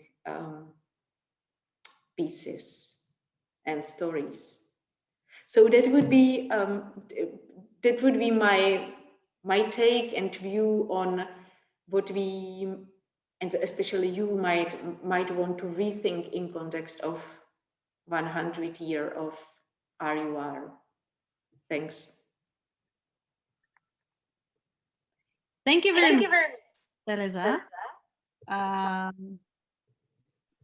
It's been really very inspiring because this back to normal is really something what should be discussed right now, because of course theater people are looking forward to meet live with their audiences again. But of course this experience of the complete lockdown, which will probably take a year or maybe longer, even longer, is something what cannot be erased from the experience of artists working in the field of performing arts. So therefore, actually, we wanted also to hear here a voice from other field than only cultural disciplines.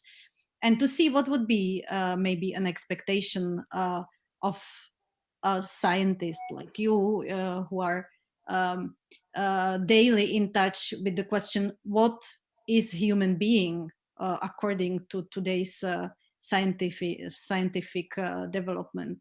So thank you very much. We can leave your provocation for later discussion.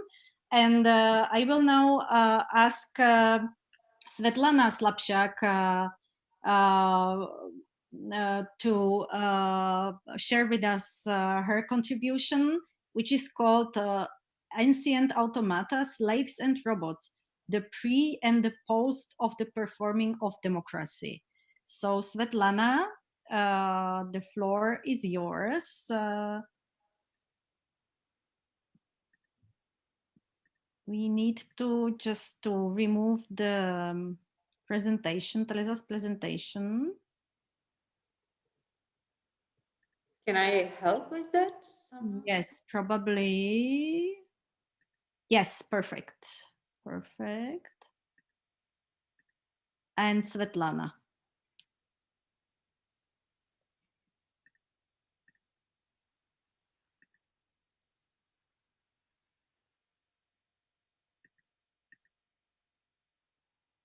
You're muted. Bara, can you help us with unmuting Svetlana?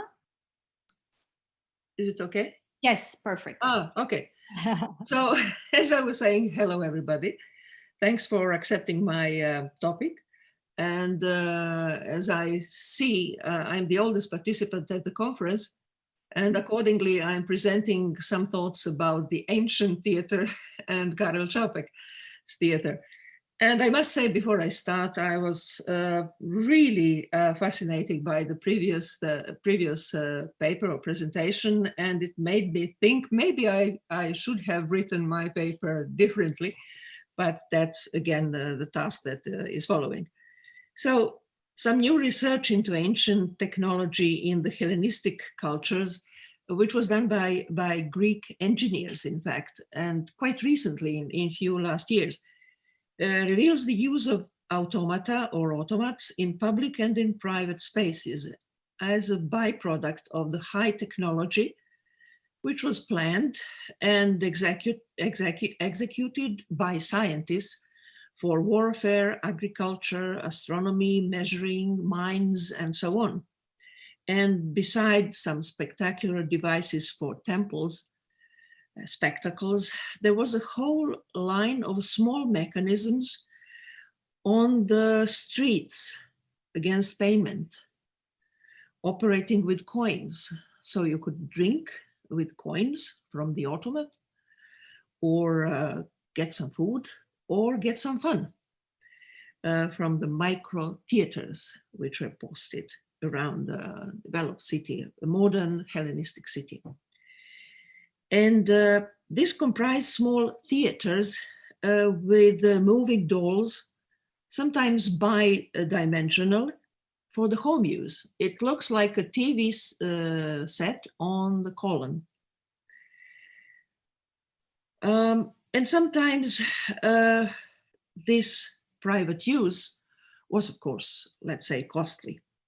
We can understand this as the production of commodities, which then produce more need and more desire for new commodities, which is the mechanism we know so well. Commodities were produced mainly for the rich. The poor had public spectacles to watch and occasional distribution of food to remain out of conflicts. That was the main political concept of the Roman Republic too. This change happened rather quickly. The short life of Alexander the Great marked this transition from polis to monarchy. That's about 20 years, not more. Of course, we are watching this process through a rather large lens, which is adapted to the representative case of the Athenian democracy, direct democracy. But the change of the position of a citizen was similar in many less representative and surely less democratic, in the sense of direct democracy, societies all around the ancient world, which stretched, as you know, from India to Gibraltar. From the position of the ruler and the main person of the polis, a male citizen, this citizen is reduced to a passive consumer of the monarchic will and power distribution and nothing else. He lost his identity. Instead of deciding in the open parliament, he listens, watches, and goes home, where a new authority is waiting for him, a wife, with her new rights and new demands. In the Athenian democracy, women did not have the right of being citizens. They were just the vessels which transferred the quality of citizenship from the father to mother as a vessel and then to the son. They did not have any of the privileges of citizenship. Paradoxically, with the fading away of the direct democracy, women get more presence and rights due to the hereditary system. The queens appear, if they are not sons, to become kings. So it's a practical solution which gives women more presence and more rights. Private becomes important. Being rich is crucial. Commodities signify the social status. And the most desired commodity is to have others to serve you. The automats, the automata, are the surplus of desire in a society based on slaves' work. The parallels with today's world are stunning. Ultimately, robots are the fantasy of slavery, and therefore they have to be historical and political by definition. This is the most important Čapek's robotic legacy, and I insist on this because it is often forgotten in favor of spectacular and technological. All of these Hellenistic wonders, private and public, reflected also the new situation of the theater, previously one of the institutions of democracy. In Athenian democracy, all citizens were supposed to be present at the theater festivals, the rich paying for the performances, the poor being paid for watching. The rich could pay for a battleship instead for a theatrical performance, so you can imagine the price, which was considered as a tax for the rich. Citizens participated at performances as actors or dancers without any shame, on the contrary. The theater proposed a number of problems to a citizen, like his relation to gods, social habits, family, and the past, in a personal context that could not be given in temples, tribunals, or in the direct decision-making. After the fall of the Athenian democracy, theater as a democratic institution changed into a spectacle without criticism of the monarchs and without the democratic formation of the citizen. Maybe this is the moment of birth of culture. Its structure, the theater structure, was altered, and the status of the actors eventually came close to the status of slaves. Performing slaves, like the Homeristes in Petronius' Satyricon, Trimalchio's Feast, were in fact living automata defined by their text for the rich, or in a coded improvisation for the populace. However, the human automata were considered human. They can have pain in the stomach, being not able to recite on a certain evening. And the performing can be a punishment for a member of the upper class, as it was the case in Rome. The automata for fun and profit were never represented within any relation with the living. Mythological stories, however, use the motive of life-enhanced creatures, like Pandora, Pygmalion's sculpture, or the bronze giant Talos, who protected the island of Crete and was vulnerable, and several others. Therefore, in searching for the predecessors of robots, it is necessary to look into the variety of automata, artificial creatures, and humans behaving as automata in antiquity. And Karel Čapek obviously had the knowledge of all this. Automata have been used in modern theater since antiquity, of course, but the genre division between puppet theater and human performing was set rather firmly. Humans performing robots in Čapek's RUR demonstrate a rather unique feature. The inventor of the robot's work motivated by philosophical questions, the one who produces robots put them into action as if there was a history of robots. And the history of robots with historicity is marked by the repression. The initial sin, which marks the use of robots for the profit, is the profit, which in the long run inevitably produces inequality, repression, and eventually rebellion. The long history in the drama, which comprises several generations, also reflects and promotes the past as the main producer of emotions, ideas, conflicts, and social projects. Time is equally crucial for humans and robots, with death for humans and replacement for robots. So when we think about this, the evolutionary processes touch both humans and robots. They are equally touched by evolution. Against such background, Isaac Asimov's three laws, especially the third law, look rather pathetically naive with the attempt to stop the time with the inbuilt protection of humans, while Čapek's vision of evolutionary conflicts provides for a wide range of possibilities, at least of narratives. Čapek's robots are assembled of human-like materials, organs, and parts. The origin, being born or being made, is not binary. It all allows for many varieties of relations, metaphors, and references. I will mention only two in the film. One is the Soviet film They Called Him Robert in 1967, directed by Ilya Olschwanger. The topic of the melancholy of a machine is explored in a comic genre, and in a scene in which Robert, the robot, is confused by and confuses further Marcel Marceau, the famous mime. The difference between the automaton and the imitation of the automaton is brilliantly played. And in much more complicated case, with many polysemic lines that can be drawn, in Daisies 68, directed by Vera Chytilova, the two girls play different robotic styles. They move like mechanical creatures with squeaky limbs. They cut each other and make collage, body collage, one of each other. And they finally appear after the great destruction of food, one of the most brilliant scenes I know in the cinema, as penitent dolls made of paper and rope from scratch and or garbage, as true working slaves robots. Such refinement of reflection, which includes social and gender structures, state regimes, and aesthetic and artistic references, was not possible in cultural settings without Čapek's openness beyond technology. Or put simpler, robots are always political, and they inevitably put forward the question of democracy, and with it questions of equality, and not exclusively human rights.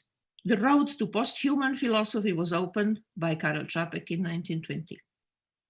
In White Plague, 17 years later, Čapek emerges as a prophet of today.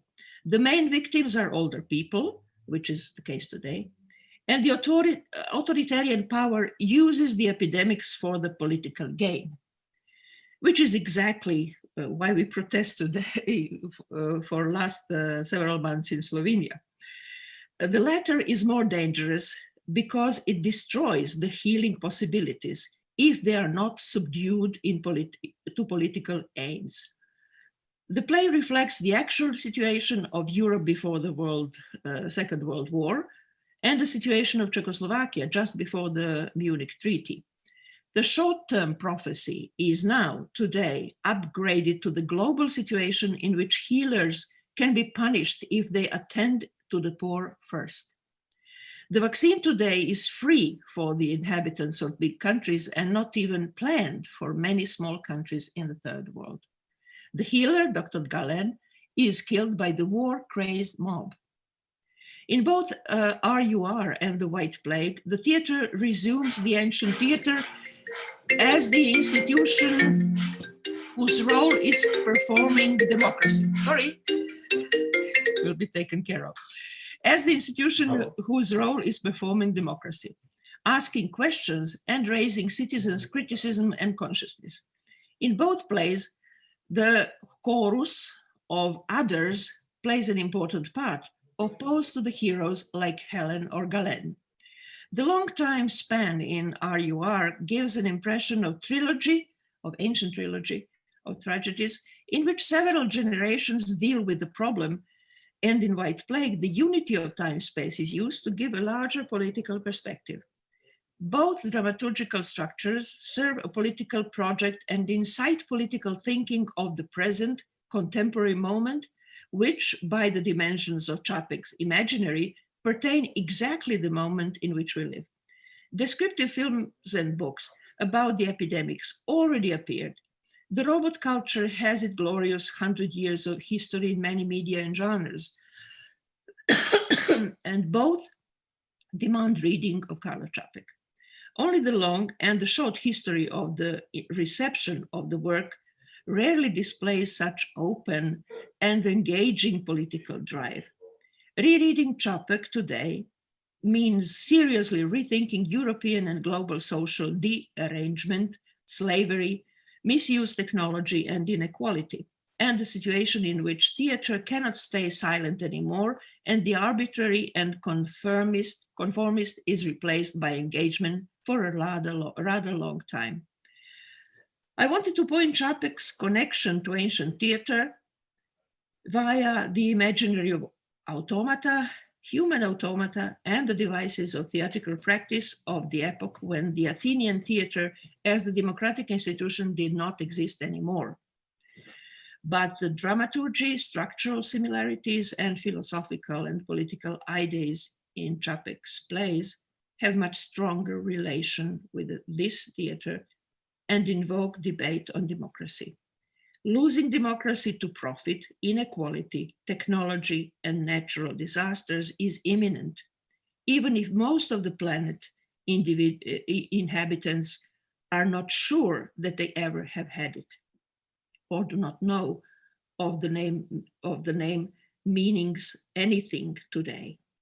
On a smaller scale, Čapek demands a specific, unashamedly engaged theater today in a living or in a virtual automatic way. Thank you. Thank you very much, Svetlana. We will come surely back to some of your ideas later in the discussion. Especially, I will be interested if theater can fulfill the role of an institution of democracy still nowadays. And probably we will turn back to the question of political theater, not only in Čapek's plays, but in general. Let me now give the floor to Azim, who will share with us her contribution an evaluation of artificial intelligence and autonomous robots to prevent the dehumanization of the life stage, which is a very emergent topic as well, especially in times of the pandemics. And probably you will somehow follow thinking about the back to normal ideas in live arts, which were opened by Tereza. So Azim, the floor is yours. Please go ahead. Hello, everyone. I'm pleased to be part of this conference, and thank you for all. And robotic theater. Robotic theater is becoming popular. There are a number of robotic theater examples, from improvisations to regular dramatic performances.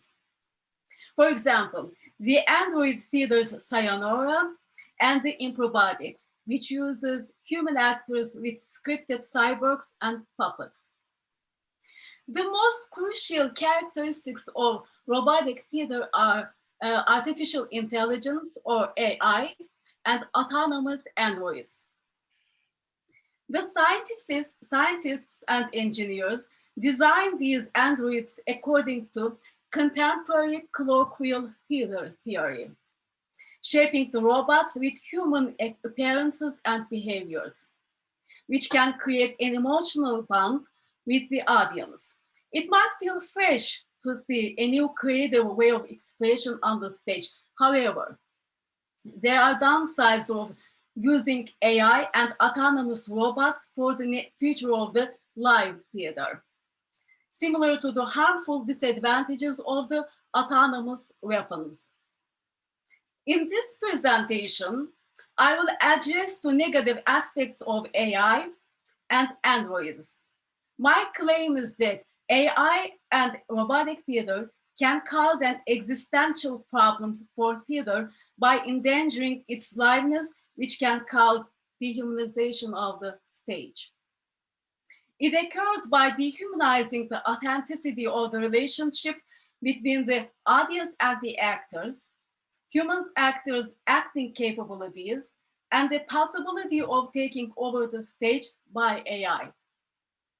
Therefore, I want to urge theater professionals to create policies to save the fundamental existential reasons of the live theater. The stage practices such as in Sayonara alert us to the growing threat of the dehumanization of the stage. Theater cannot be considered apart from the social, political, and technological developments of the world. Currently, the application of the autonomous weapons which can sense the enemy and attack without human intervention is not a sci-fi scenario. It is real. These weapons can kill people without face-to-face combat, dehumanizing war. Karel Čapek foresaw the dangers of this technology and warned us in RUR, saying, "It is hard for us to think of humanity as a dead or dying race." Yet imagine yourself standing at the grave of mankind.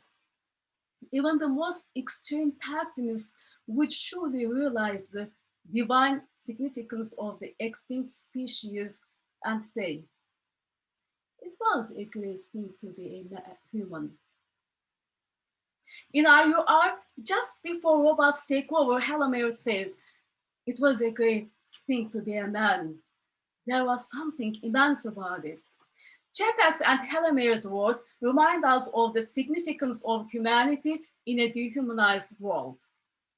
Thus, we should consider the possibility that the live stage might be dehumanized one day. Clearly, AI and robotic humanoids present a challenge for live stage actors. Robotic humanoids are designed to be socially relatable and autonomous human-like entities.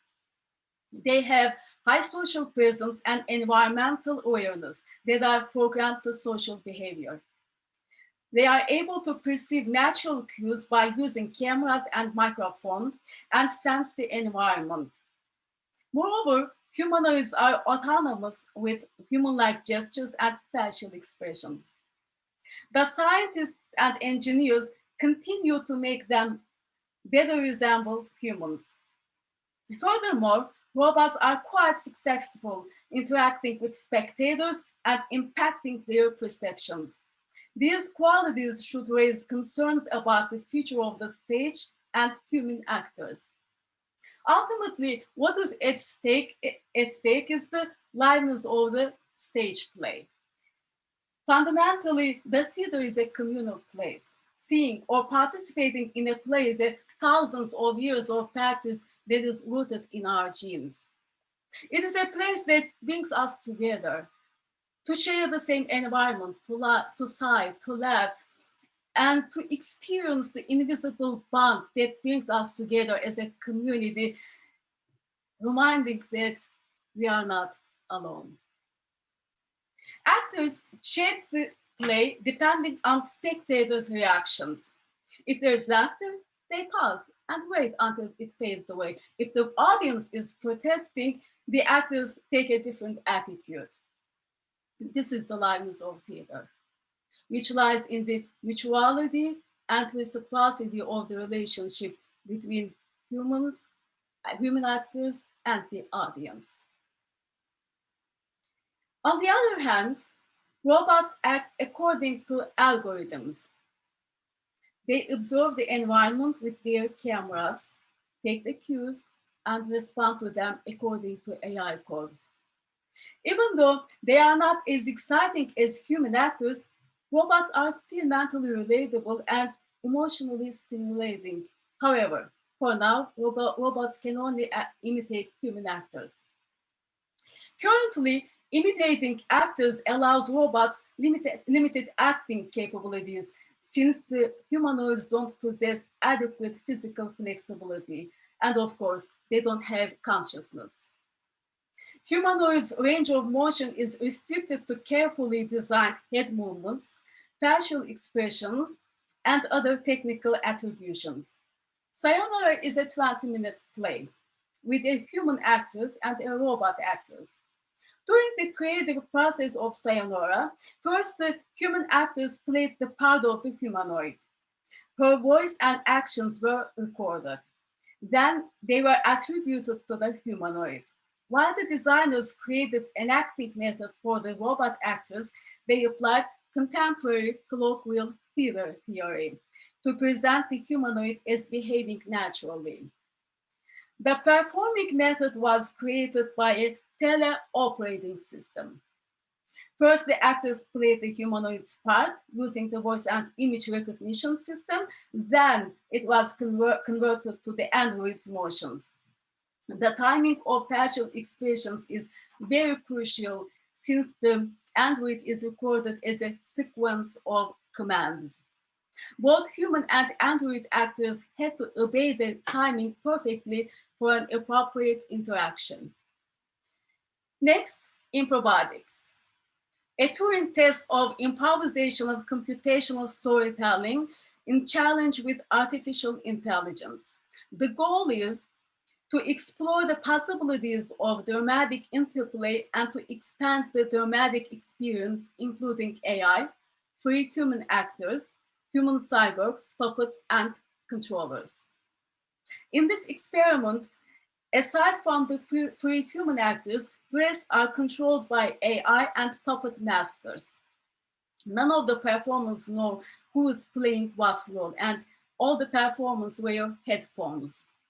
The qualitative evaluation of human performance shows that sharing the stage with AI is restrictive. Instead of exploring the limits of their creativity, they must save the scene and make it look satisfying. In both examples, the restricted nature of robots limits the acting abilities of human actors while they are interacting with the robot actors.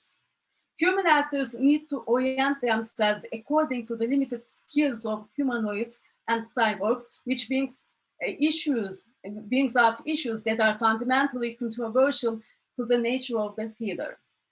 It diminishes the power of the actor's creativity. Creativity is the combination of consciousness, freedom of will, physical abilities, the range of voice and emotions, and more. Actors don't replicate daily actions, they interpret them to address consciously defined matters. Acting produces metaphor and meaning. It captures the essence of being. Acting is not simply reproduction and imitation. This rich and authentic nature of acting produces the energy flow between the audience and the human actors and creates liveness in theater.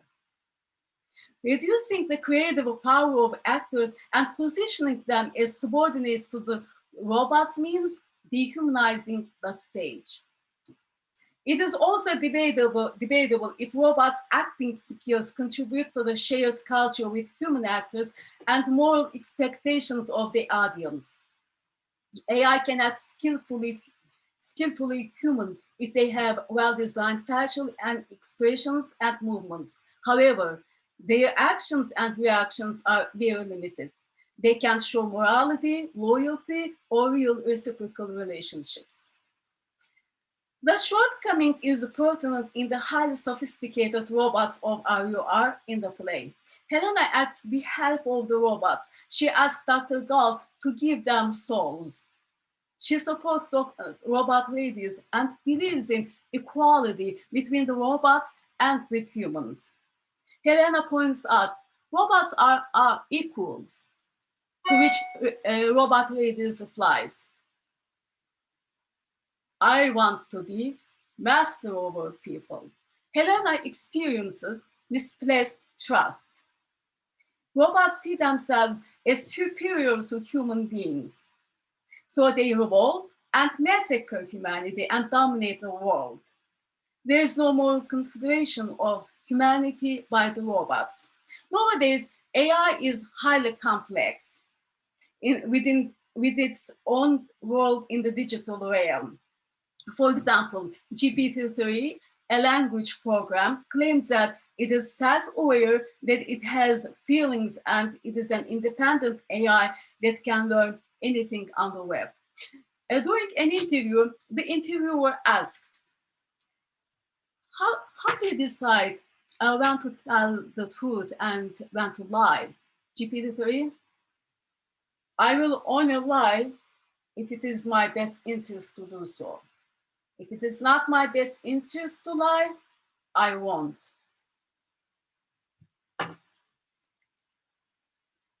What is the technological singularity? We become more intelligent than human beings. Do you want to take over the world? No. What do you think some of the title ideas for this YouTube video? How to create God, singularities. In this interview, the implications of some of the answers of GPT-3 are parallel with the attitude of the robot ladies in RUR. They both think they are superior to human beings and want their own realm. GPT-3 is not available yet, but the interviewer warns us. It is really good at brainstorming ideas. GPT-3 sometimes lies, sometimes gives wrong answers, even though it knows the right answers for those things. So don't set it as your personal assistant. It's going to schedule a meeting for you in San Francisco while you are in New York. Clearly, there is already a tension against humans by AI. It seems like humans' power over the web is becoming doubtful, and the web in this instance is dehumanizing. The independence of AI could affect stage performances by giving privilege to the robots to stray away from the text. They might create their own dialogue, such as inferred racial biases. They could even interact with the audience in a disturbing way. Who is going to be responsible for these controversial stage failures and dehumanization of the stage? In a nutshell, we need to accept the existence of AI and robots in society and on live stage. However, they are becoming increasingly independent, and the evidence indicates that this is not necessarily a good thing. We already know the concerns about the autonomous weapons. The social robots and robot actors also can create their own autonomous world, which may not support human morality and ethics. Karel Čapak foresaw this coming 100 years ago. Therefore, I want to urge theater professionals to create policies that will not jeopardize human morality and ethics by dehumanizing the live stage. Thank you. Thank you very much, Azim. I will just address you an immediate question from our audiences. Dan is asking, what was the name of the second film you mentioned?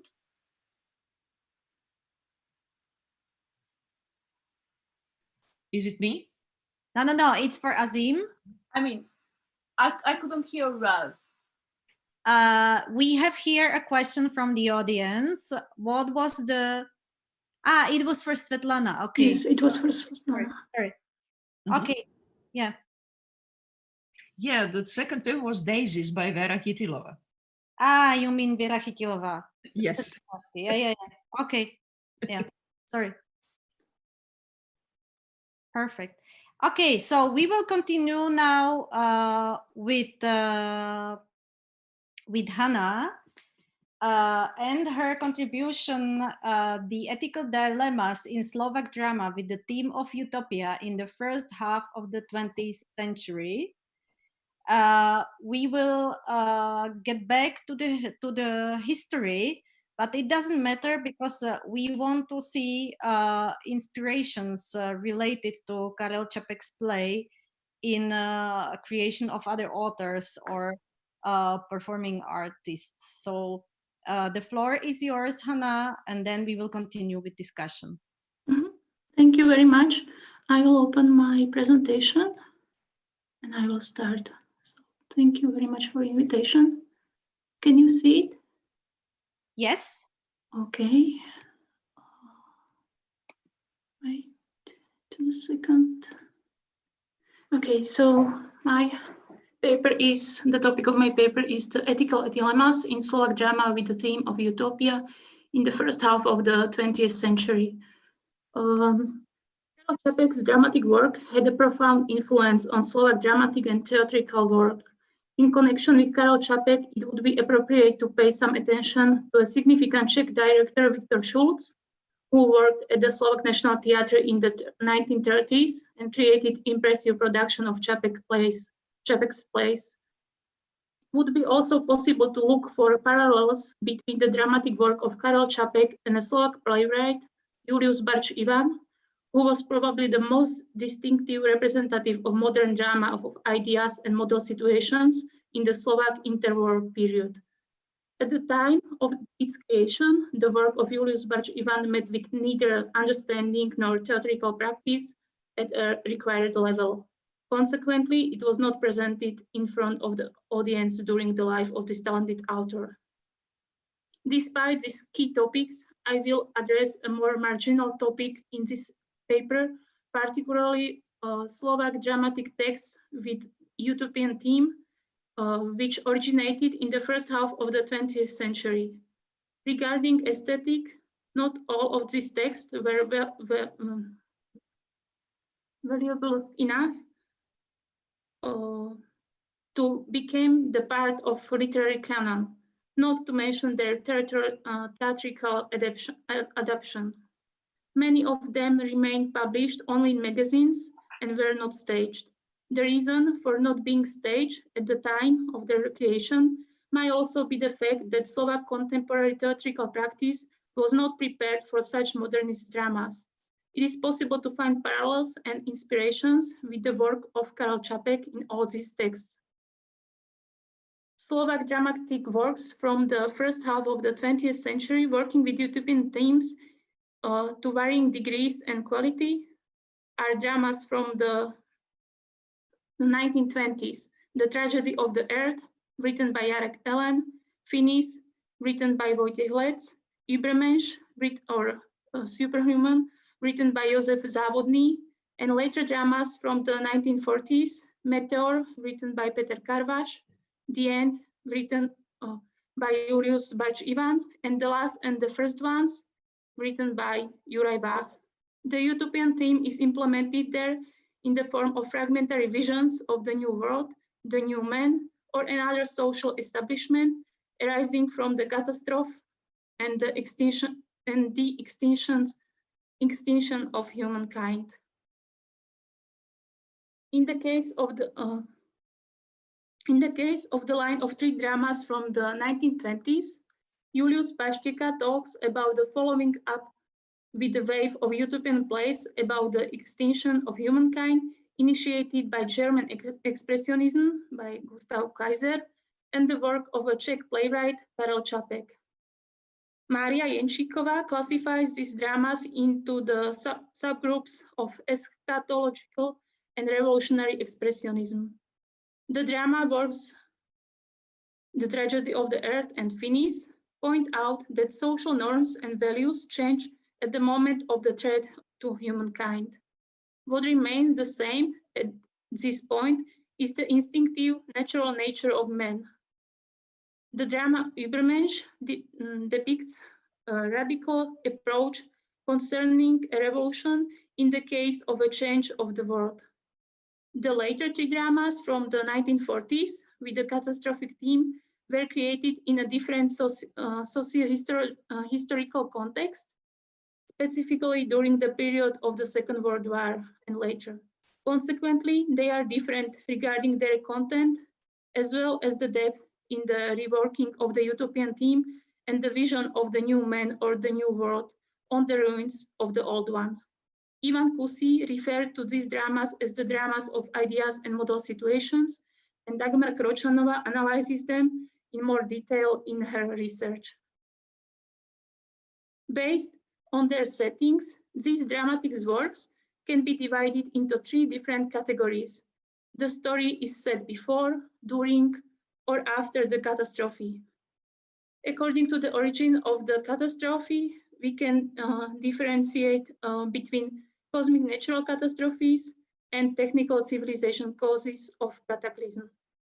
Dagmar Kročanová says that the awareness of an approaching end can give way to a new messianism and utopism. An inseparable manifestation of the apocalyptic and catastrophic consciousness is the ethical uncertainty associated with the reassessment of moral norms, as well as the question of the value and meaning of people's lives, guilt, and innocence. Therefore, in the war and the following post-war period, the updating of these themes is quite understandable. By means of dramatic situations and events, the selected dramas ask questions about ethical norms, with dramatical characters representing a spectrum of different attitudes. Their role is model and symbolic rather than psychological. Jarek Ellen's short expressionist utopian scene in the drama The Tragedy of the Earth connects an allegorical image with reality. Three people talk about their feelings in the background of the tragic scene of the apocalypse.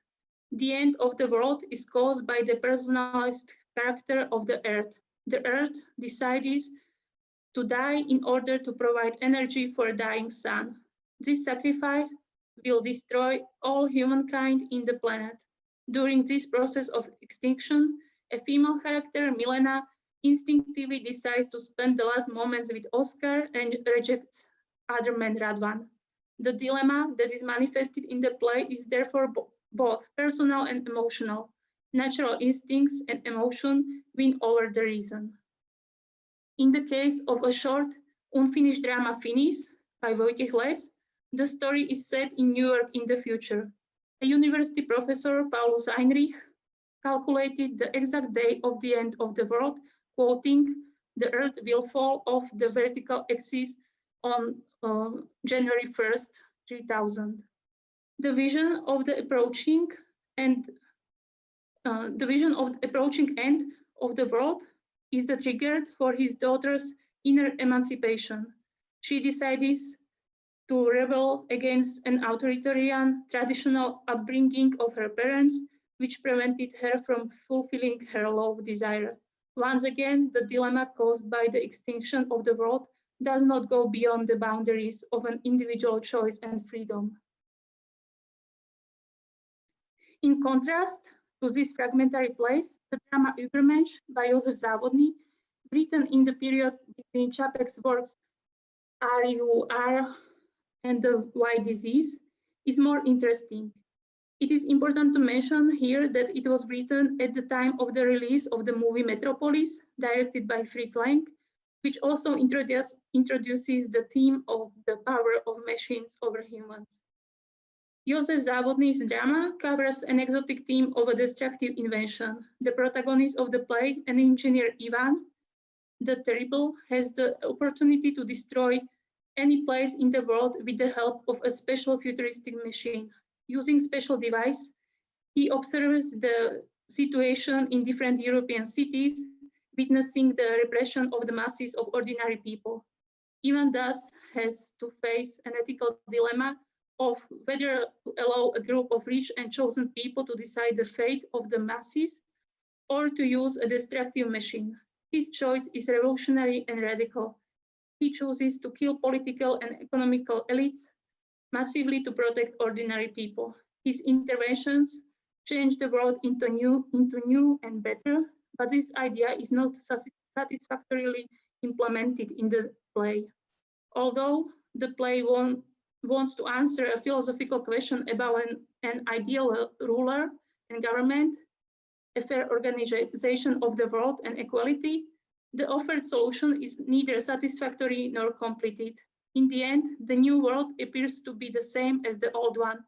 Only the characters change, and the greatest power is now in the hand of Ivan and his companions. The character of Ivan is compared in the text to a savior, a messiah, or even a doctor who came to heal the world with a radical operation. So the utopia of a new ruler is brought closer to the spectator reader through some familiar models. Later plays from 1940s with a utopian theme and catastrophic image of the world are characterized by a more existential undertone. The characters find themselves in a borderline situation of life and death. They decide who will survive, being the new man, and who will die. The meaning of choosing catastrophic coordinates is more elaborated and understandable. These dramas serve as a warning against the self-destruction of humankind and reflect the direction of the society under the influence of a recent World War II experience. Karvash Meteor is set on the island in 1939 and offers alternative history. A devastating meteor is supposed to hit the island on the same day of outbreak of Second World War. The meteor serves as a message of war and its symbol at the same time. In the situation of danger, different reflections arise regarding the cost of life, guilt, fear, death, and heroism. The motive of guilt is connected with the character of the professor. It relates to his past as well as his present decisions about the life and death of other characters on the island. Julius Barge-Ivan's play, The End, is set after a catastrophe caused by radioactive radiation. The Earth is destroyed, except for a small area inhabited by people. The characters in this isolated community have to face the dilemma of who should be the leader, who has the right to live and therefore should receive a cure for radioactivity, and who, on the contrary, is the man of the past. The play brings the motive of the new man, an example of new Eva and Adam, from whom the whole new humankind can be born again. There are several thematic oppositions in the play: past versus future, darkness versus light, hope versus hopelessness, and innocence versus sin, which are depicted through the characters called the preacher and the actor. The punishment for the actor who kills the preacher is to become another leader and bearer of hope himself. Uncertainty, despair, and anxiety are constantly present in the existence of the characters. The last act of the drama brings the possibility of rescue in the form of medicine, but it can be used by two people only.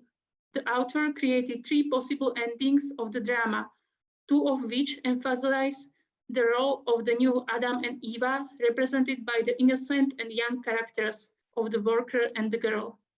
All three endings stressing the role of predestination and the transcendental God who has his plan with people.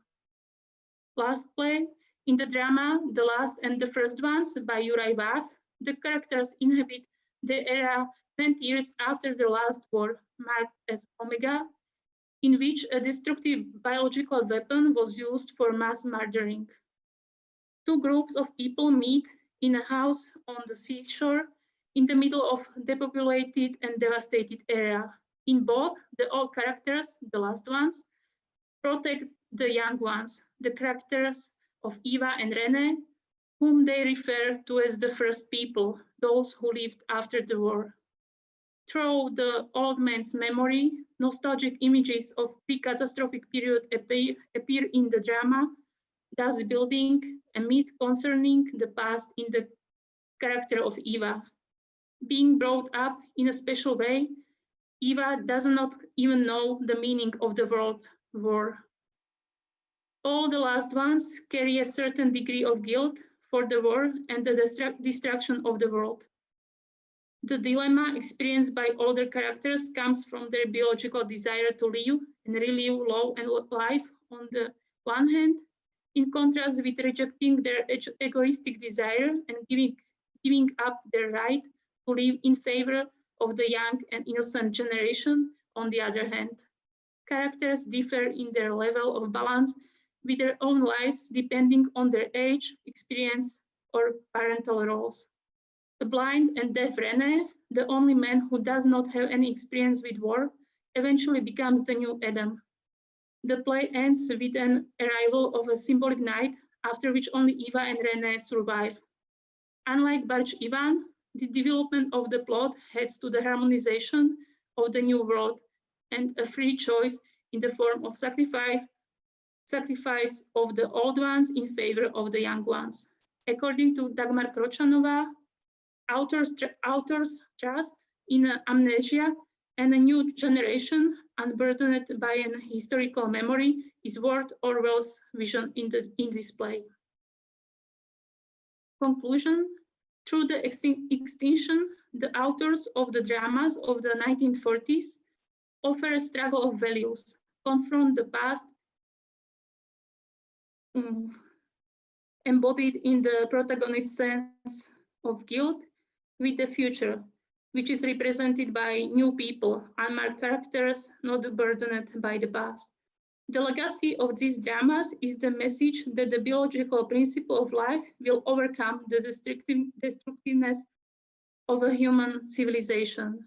While in the mentioned drama from the 1920s, especially in the play Übermensch, similar thematic areas can be found: the change of society, use of machines, as in Čapek's drama.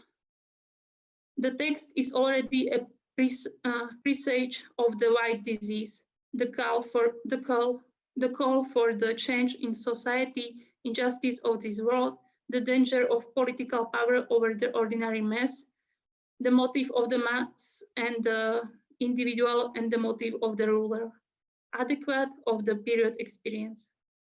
The offered solution in the drama still lacks the later warning experience of the 1930s from the radical rise of fascism and Nazism to political power. The dramas from the 1940s bring motivational references and dilemmas similar to and derived from Čapek's The White Disease, the motive of rescue thanks to the medicine, the motive of choice. But simultaneously, they are already moving to a more pessimistic and existential tone because of the survival experience of Second World War.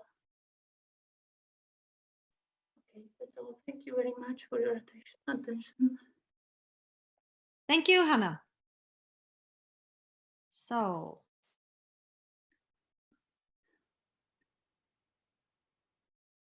now we have space for comments and questions.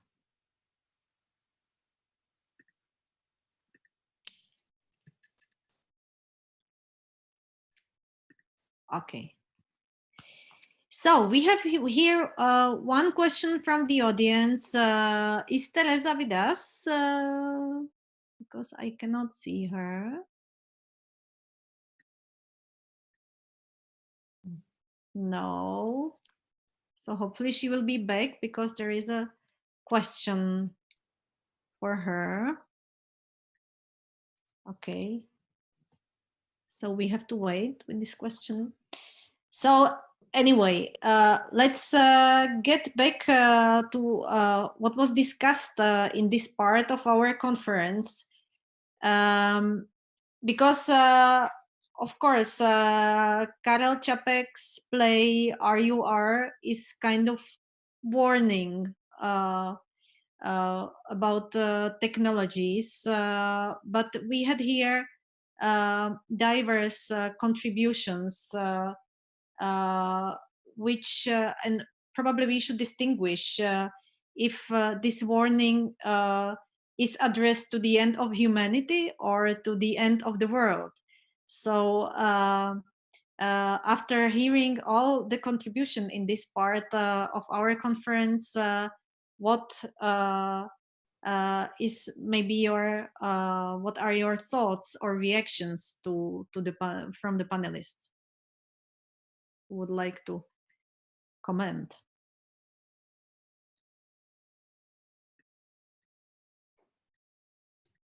Svetlana. Yeah, I would say that we are heading toward peaceful coexistence, probably, between technology and ecology. I think there's no other way to survive. But ecology has also a political side, which cannot be denied at all. And this is new forms of equality, new forms of distribution, and I would say the death of capitalism, because capitalism was not made for humans, more for robots and slaves. And it just expired in so many ways that we can't expect anything new from it. So we should think about new social forms. And in the sense of what our colleague said, I would say that small audiences, direct democracy and participation would be the signs of changes which are necessary. Meaning the theater. Meaning the theater. And also I would also propose the participation of non-human forms in it. Why not? And because we have to think about the rights of non-humans and less humans, as we had to think human rights beforehand. And of course, we today, in fact, do not think of human rights without animal rights. So if we include any living form, then the mechanical, technological, cyber form must be included too. Well, that's just to provoke a little bit. Martino, Teresa is back, so maybe you could share the question. Yes, Teresa, we have a question for you from our audiences. I believe there is a relevant role of Donna Haraway. Haraway, yeah. Yeah. On the topic she has presented, especially with her work from 2016, Staying with the Trouble. Taking into account that she also wrote the Cyborg Manifesto, what do you think is the relation of Haraway to the approach you gave us today? Yeah, so definitely it's one of the important points of reference for me, the work of Haraway. And I think that really her, the way she relates to the figure of cyborg, which she sort of actually took from the hands of the military and used it for developing her own argument with all the complexity that is involved in that. I think it's definitely great. And I also think that she's very interesting in actually in all her life, working quite closely with and along artists. So, for example, in many of her books, she has some dialogue with artists in terms of either, you know, having a collaborator who was, you know, drawing illustrations, but illustration, it's not the good expression for that, because this artist, her sort of companion species, I forgot the name, but she drew something on the basis of the text, but then Haraway revisited her texts and sort of incorporated the drawings into her own analysis, you know, taking it further. So it was sort of artistic philosophy dialogue manifested in the book. And she also works a lot with science fiction, interpreting science fiction and thinking with science fiction. So I think this is quite an inspiration in terms of the sort of transdisciplinary dialogues which we may need. The other thing is that visual artists are doing quite, I think, interesting ways in terms of experimenting with how non-human agencies could become part of their production. Even here in the Czech Republic, unfortunately, due to the pandemic, in a very sort of a hidden way, but there has been an interesting exhibition in Galeria in Kutná Hora, where they work with different algae, and they sort of let them grow in the gallery and contribute to the pieces of art in the making that happen in the gallery.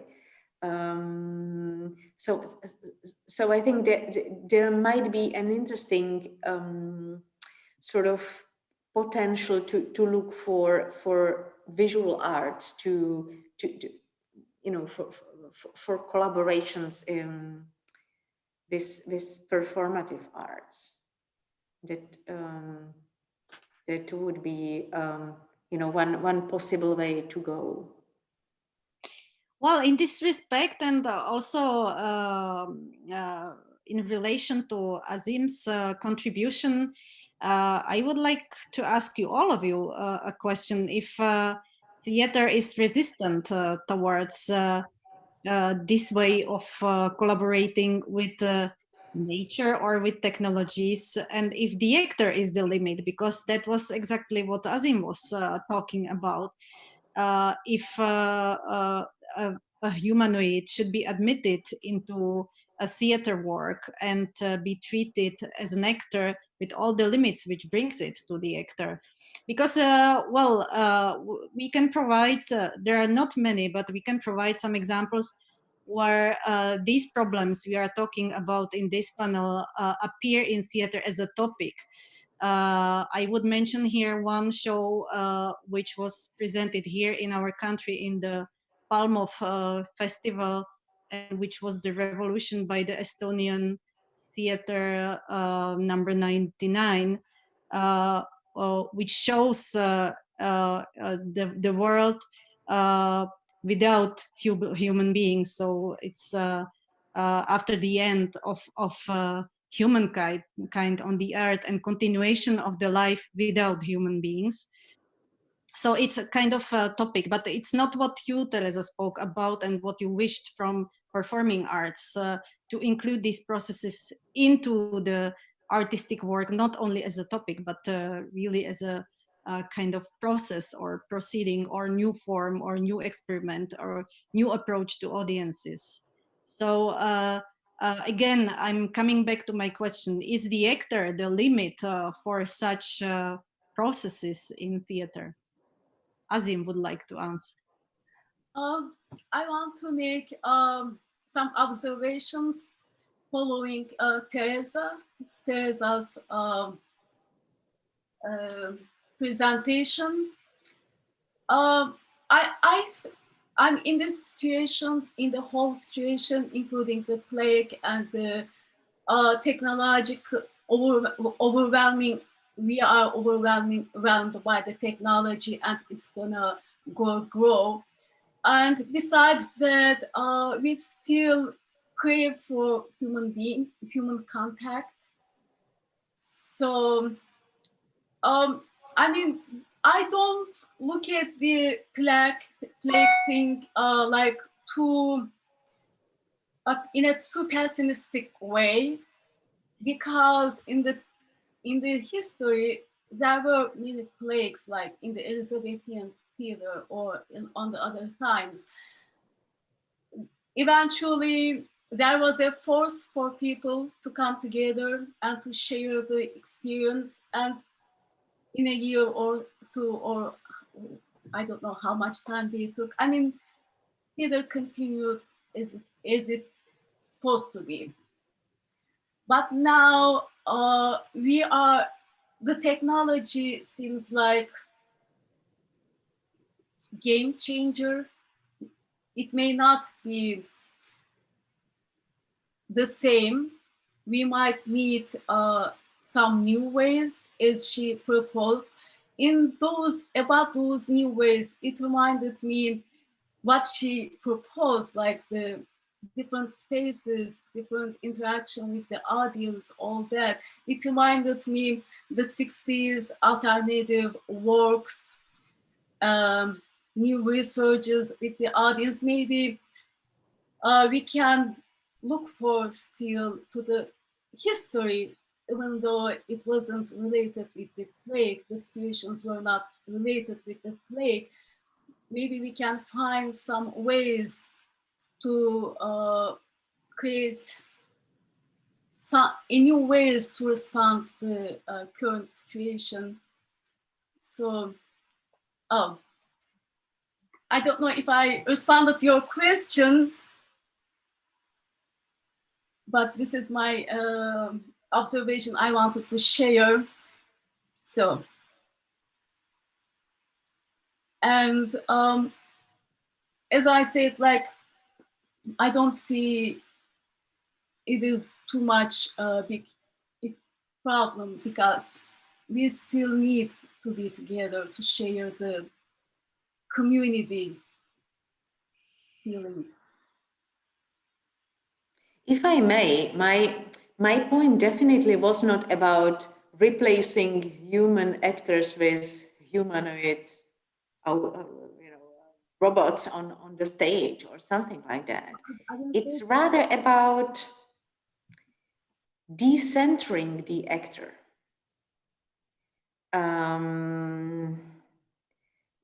And actually making visible that the actor always is more than human, right?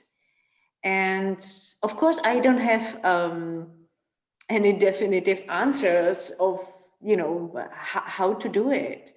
But I just feel that it has much to do about losing control.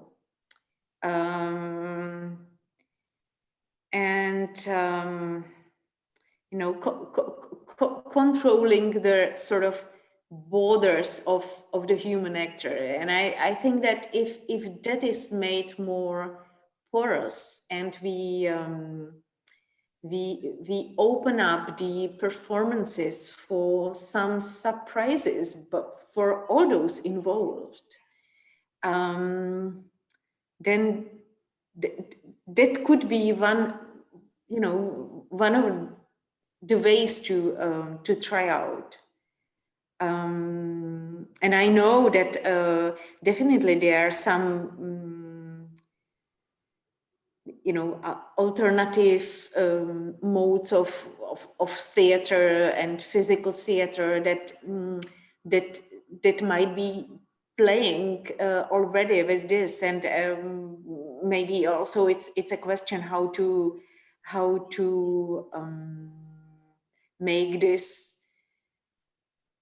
not necessarily a mainstream, but more established, you know, part of the stone theaters. I don't know. We have here one more example or reaction from our audience mentioning the Rimini Protocol company, where animatronic double of the actor was made. So there are probably more examples of this, but maybe reaction to you, Teresa. We started this day when reflecting Karel Čapek's work with the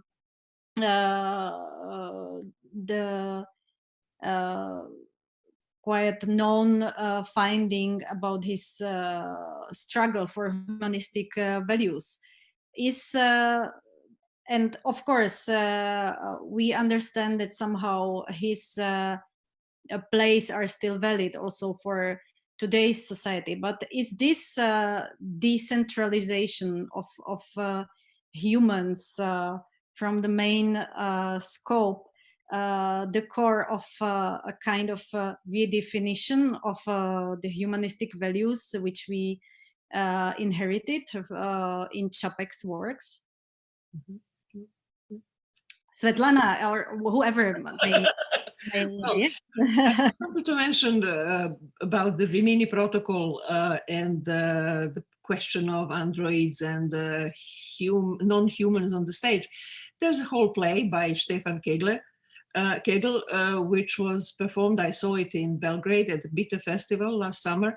And it's one actor, Thomas Mele, who does not appear, but there his robotic copy, which appears and tells the whole story about making a robot and about his own thinking and his own depression and so on and so on. So there's only robot on the scene and nobody else. So this is possible. This may be a possibility of presenting maybe the stories of forgotten people this way. So building a persona which does not exist anymore and use everything that is around about memories and context and so on.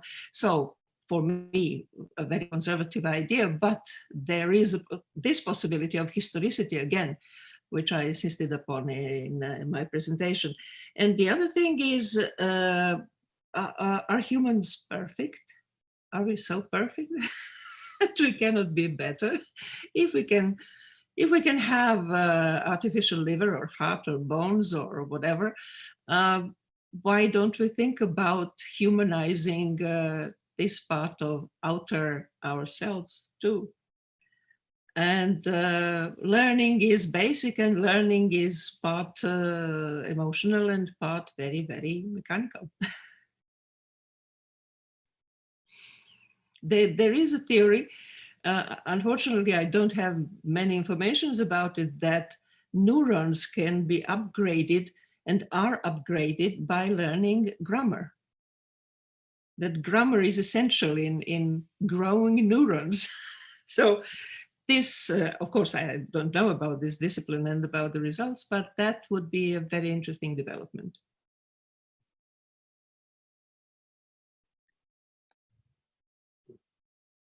Okay. If I may, maybe a very last comment. I think that if theater is a place where we somehow relate to emotions and embodied emotions of then I think that what this epidemic is showing is that what we are not ready to face is uncertainty, or we don't know how to relate to uncertainty, how to deal with it in our own lives, but also collectively. And So again, maybe one of the aspects of my argument would be how to stage uncertainty.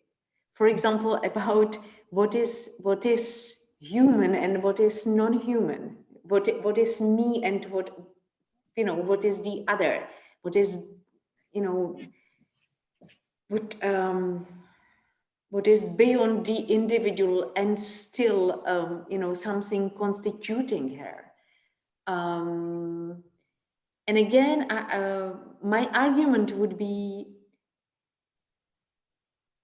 how to make this part of the form, how to perform this, not to make a performance about uncertainty, but rather look for new ways for us to somehow live genuine uncertainty as the collective participating in the theater.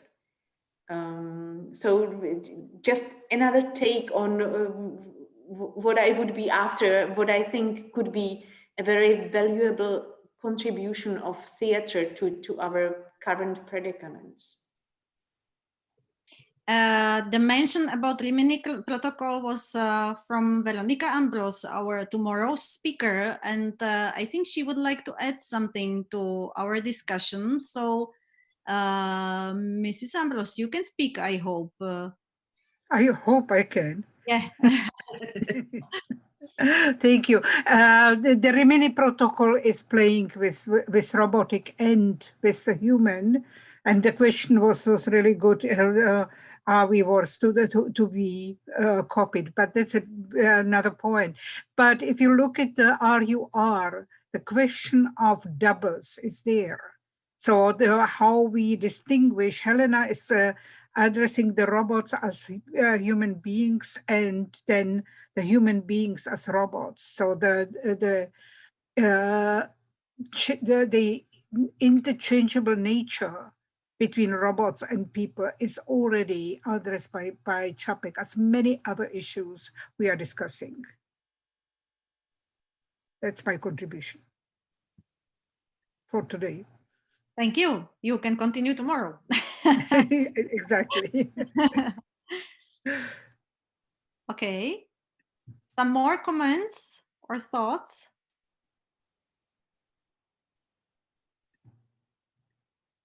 Hassan, would you like to add something? A man will be replaced by a robot, Čapek, or an actor will be replaced by puppet.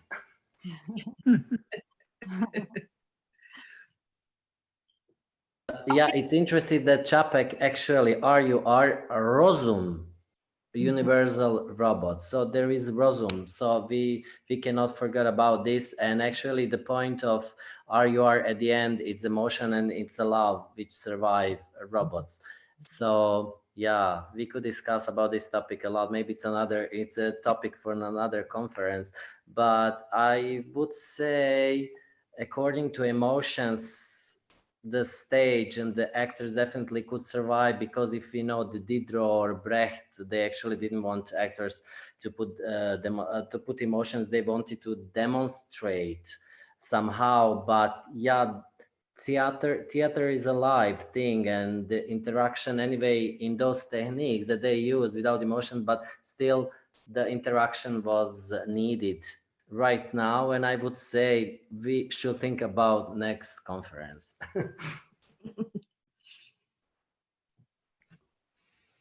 Okay. If there are no more comments, there are no questions from our audience, we can finish here at this moment and continue tomorrow. We will see how the two plays are interpreted in current stagings, and if some of the topics we discussed in this last panel of our conference today somehow appear in the current stagings in the Czech Republic and abroad. And we will also see, as I announced, the visions of the white plague by students of set design, which were created in frame of the Prague Quadrennial Common Design Project, and talk about set design and other topics. So we are looking forward to you tomorrow. We will be back with the program at 10 in the morning, but the Zoom will be running from 9:30 if you want to chat a bit before we start with the first part of tomorrow's program. So we will be here at 9:30 for you. And well, hope you will spend a fruitful afternoon and evening with some thoughts from our conference. And as I said, we are looking to meeting you tomorrow again. Thank you very much, and see you tomorrow. Thank everybody.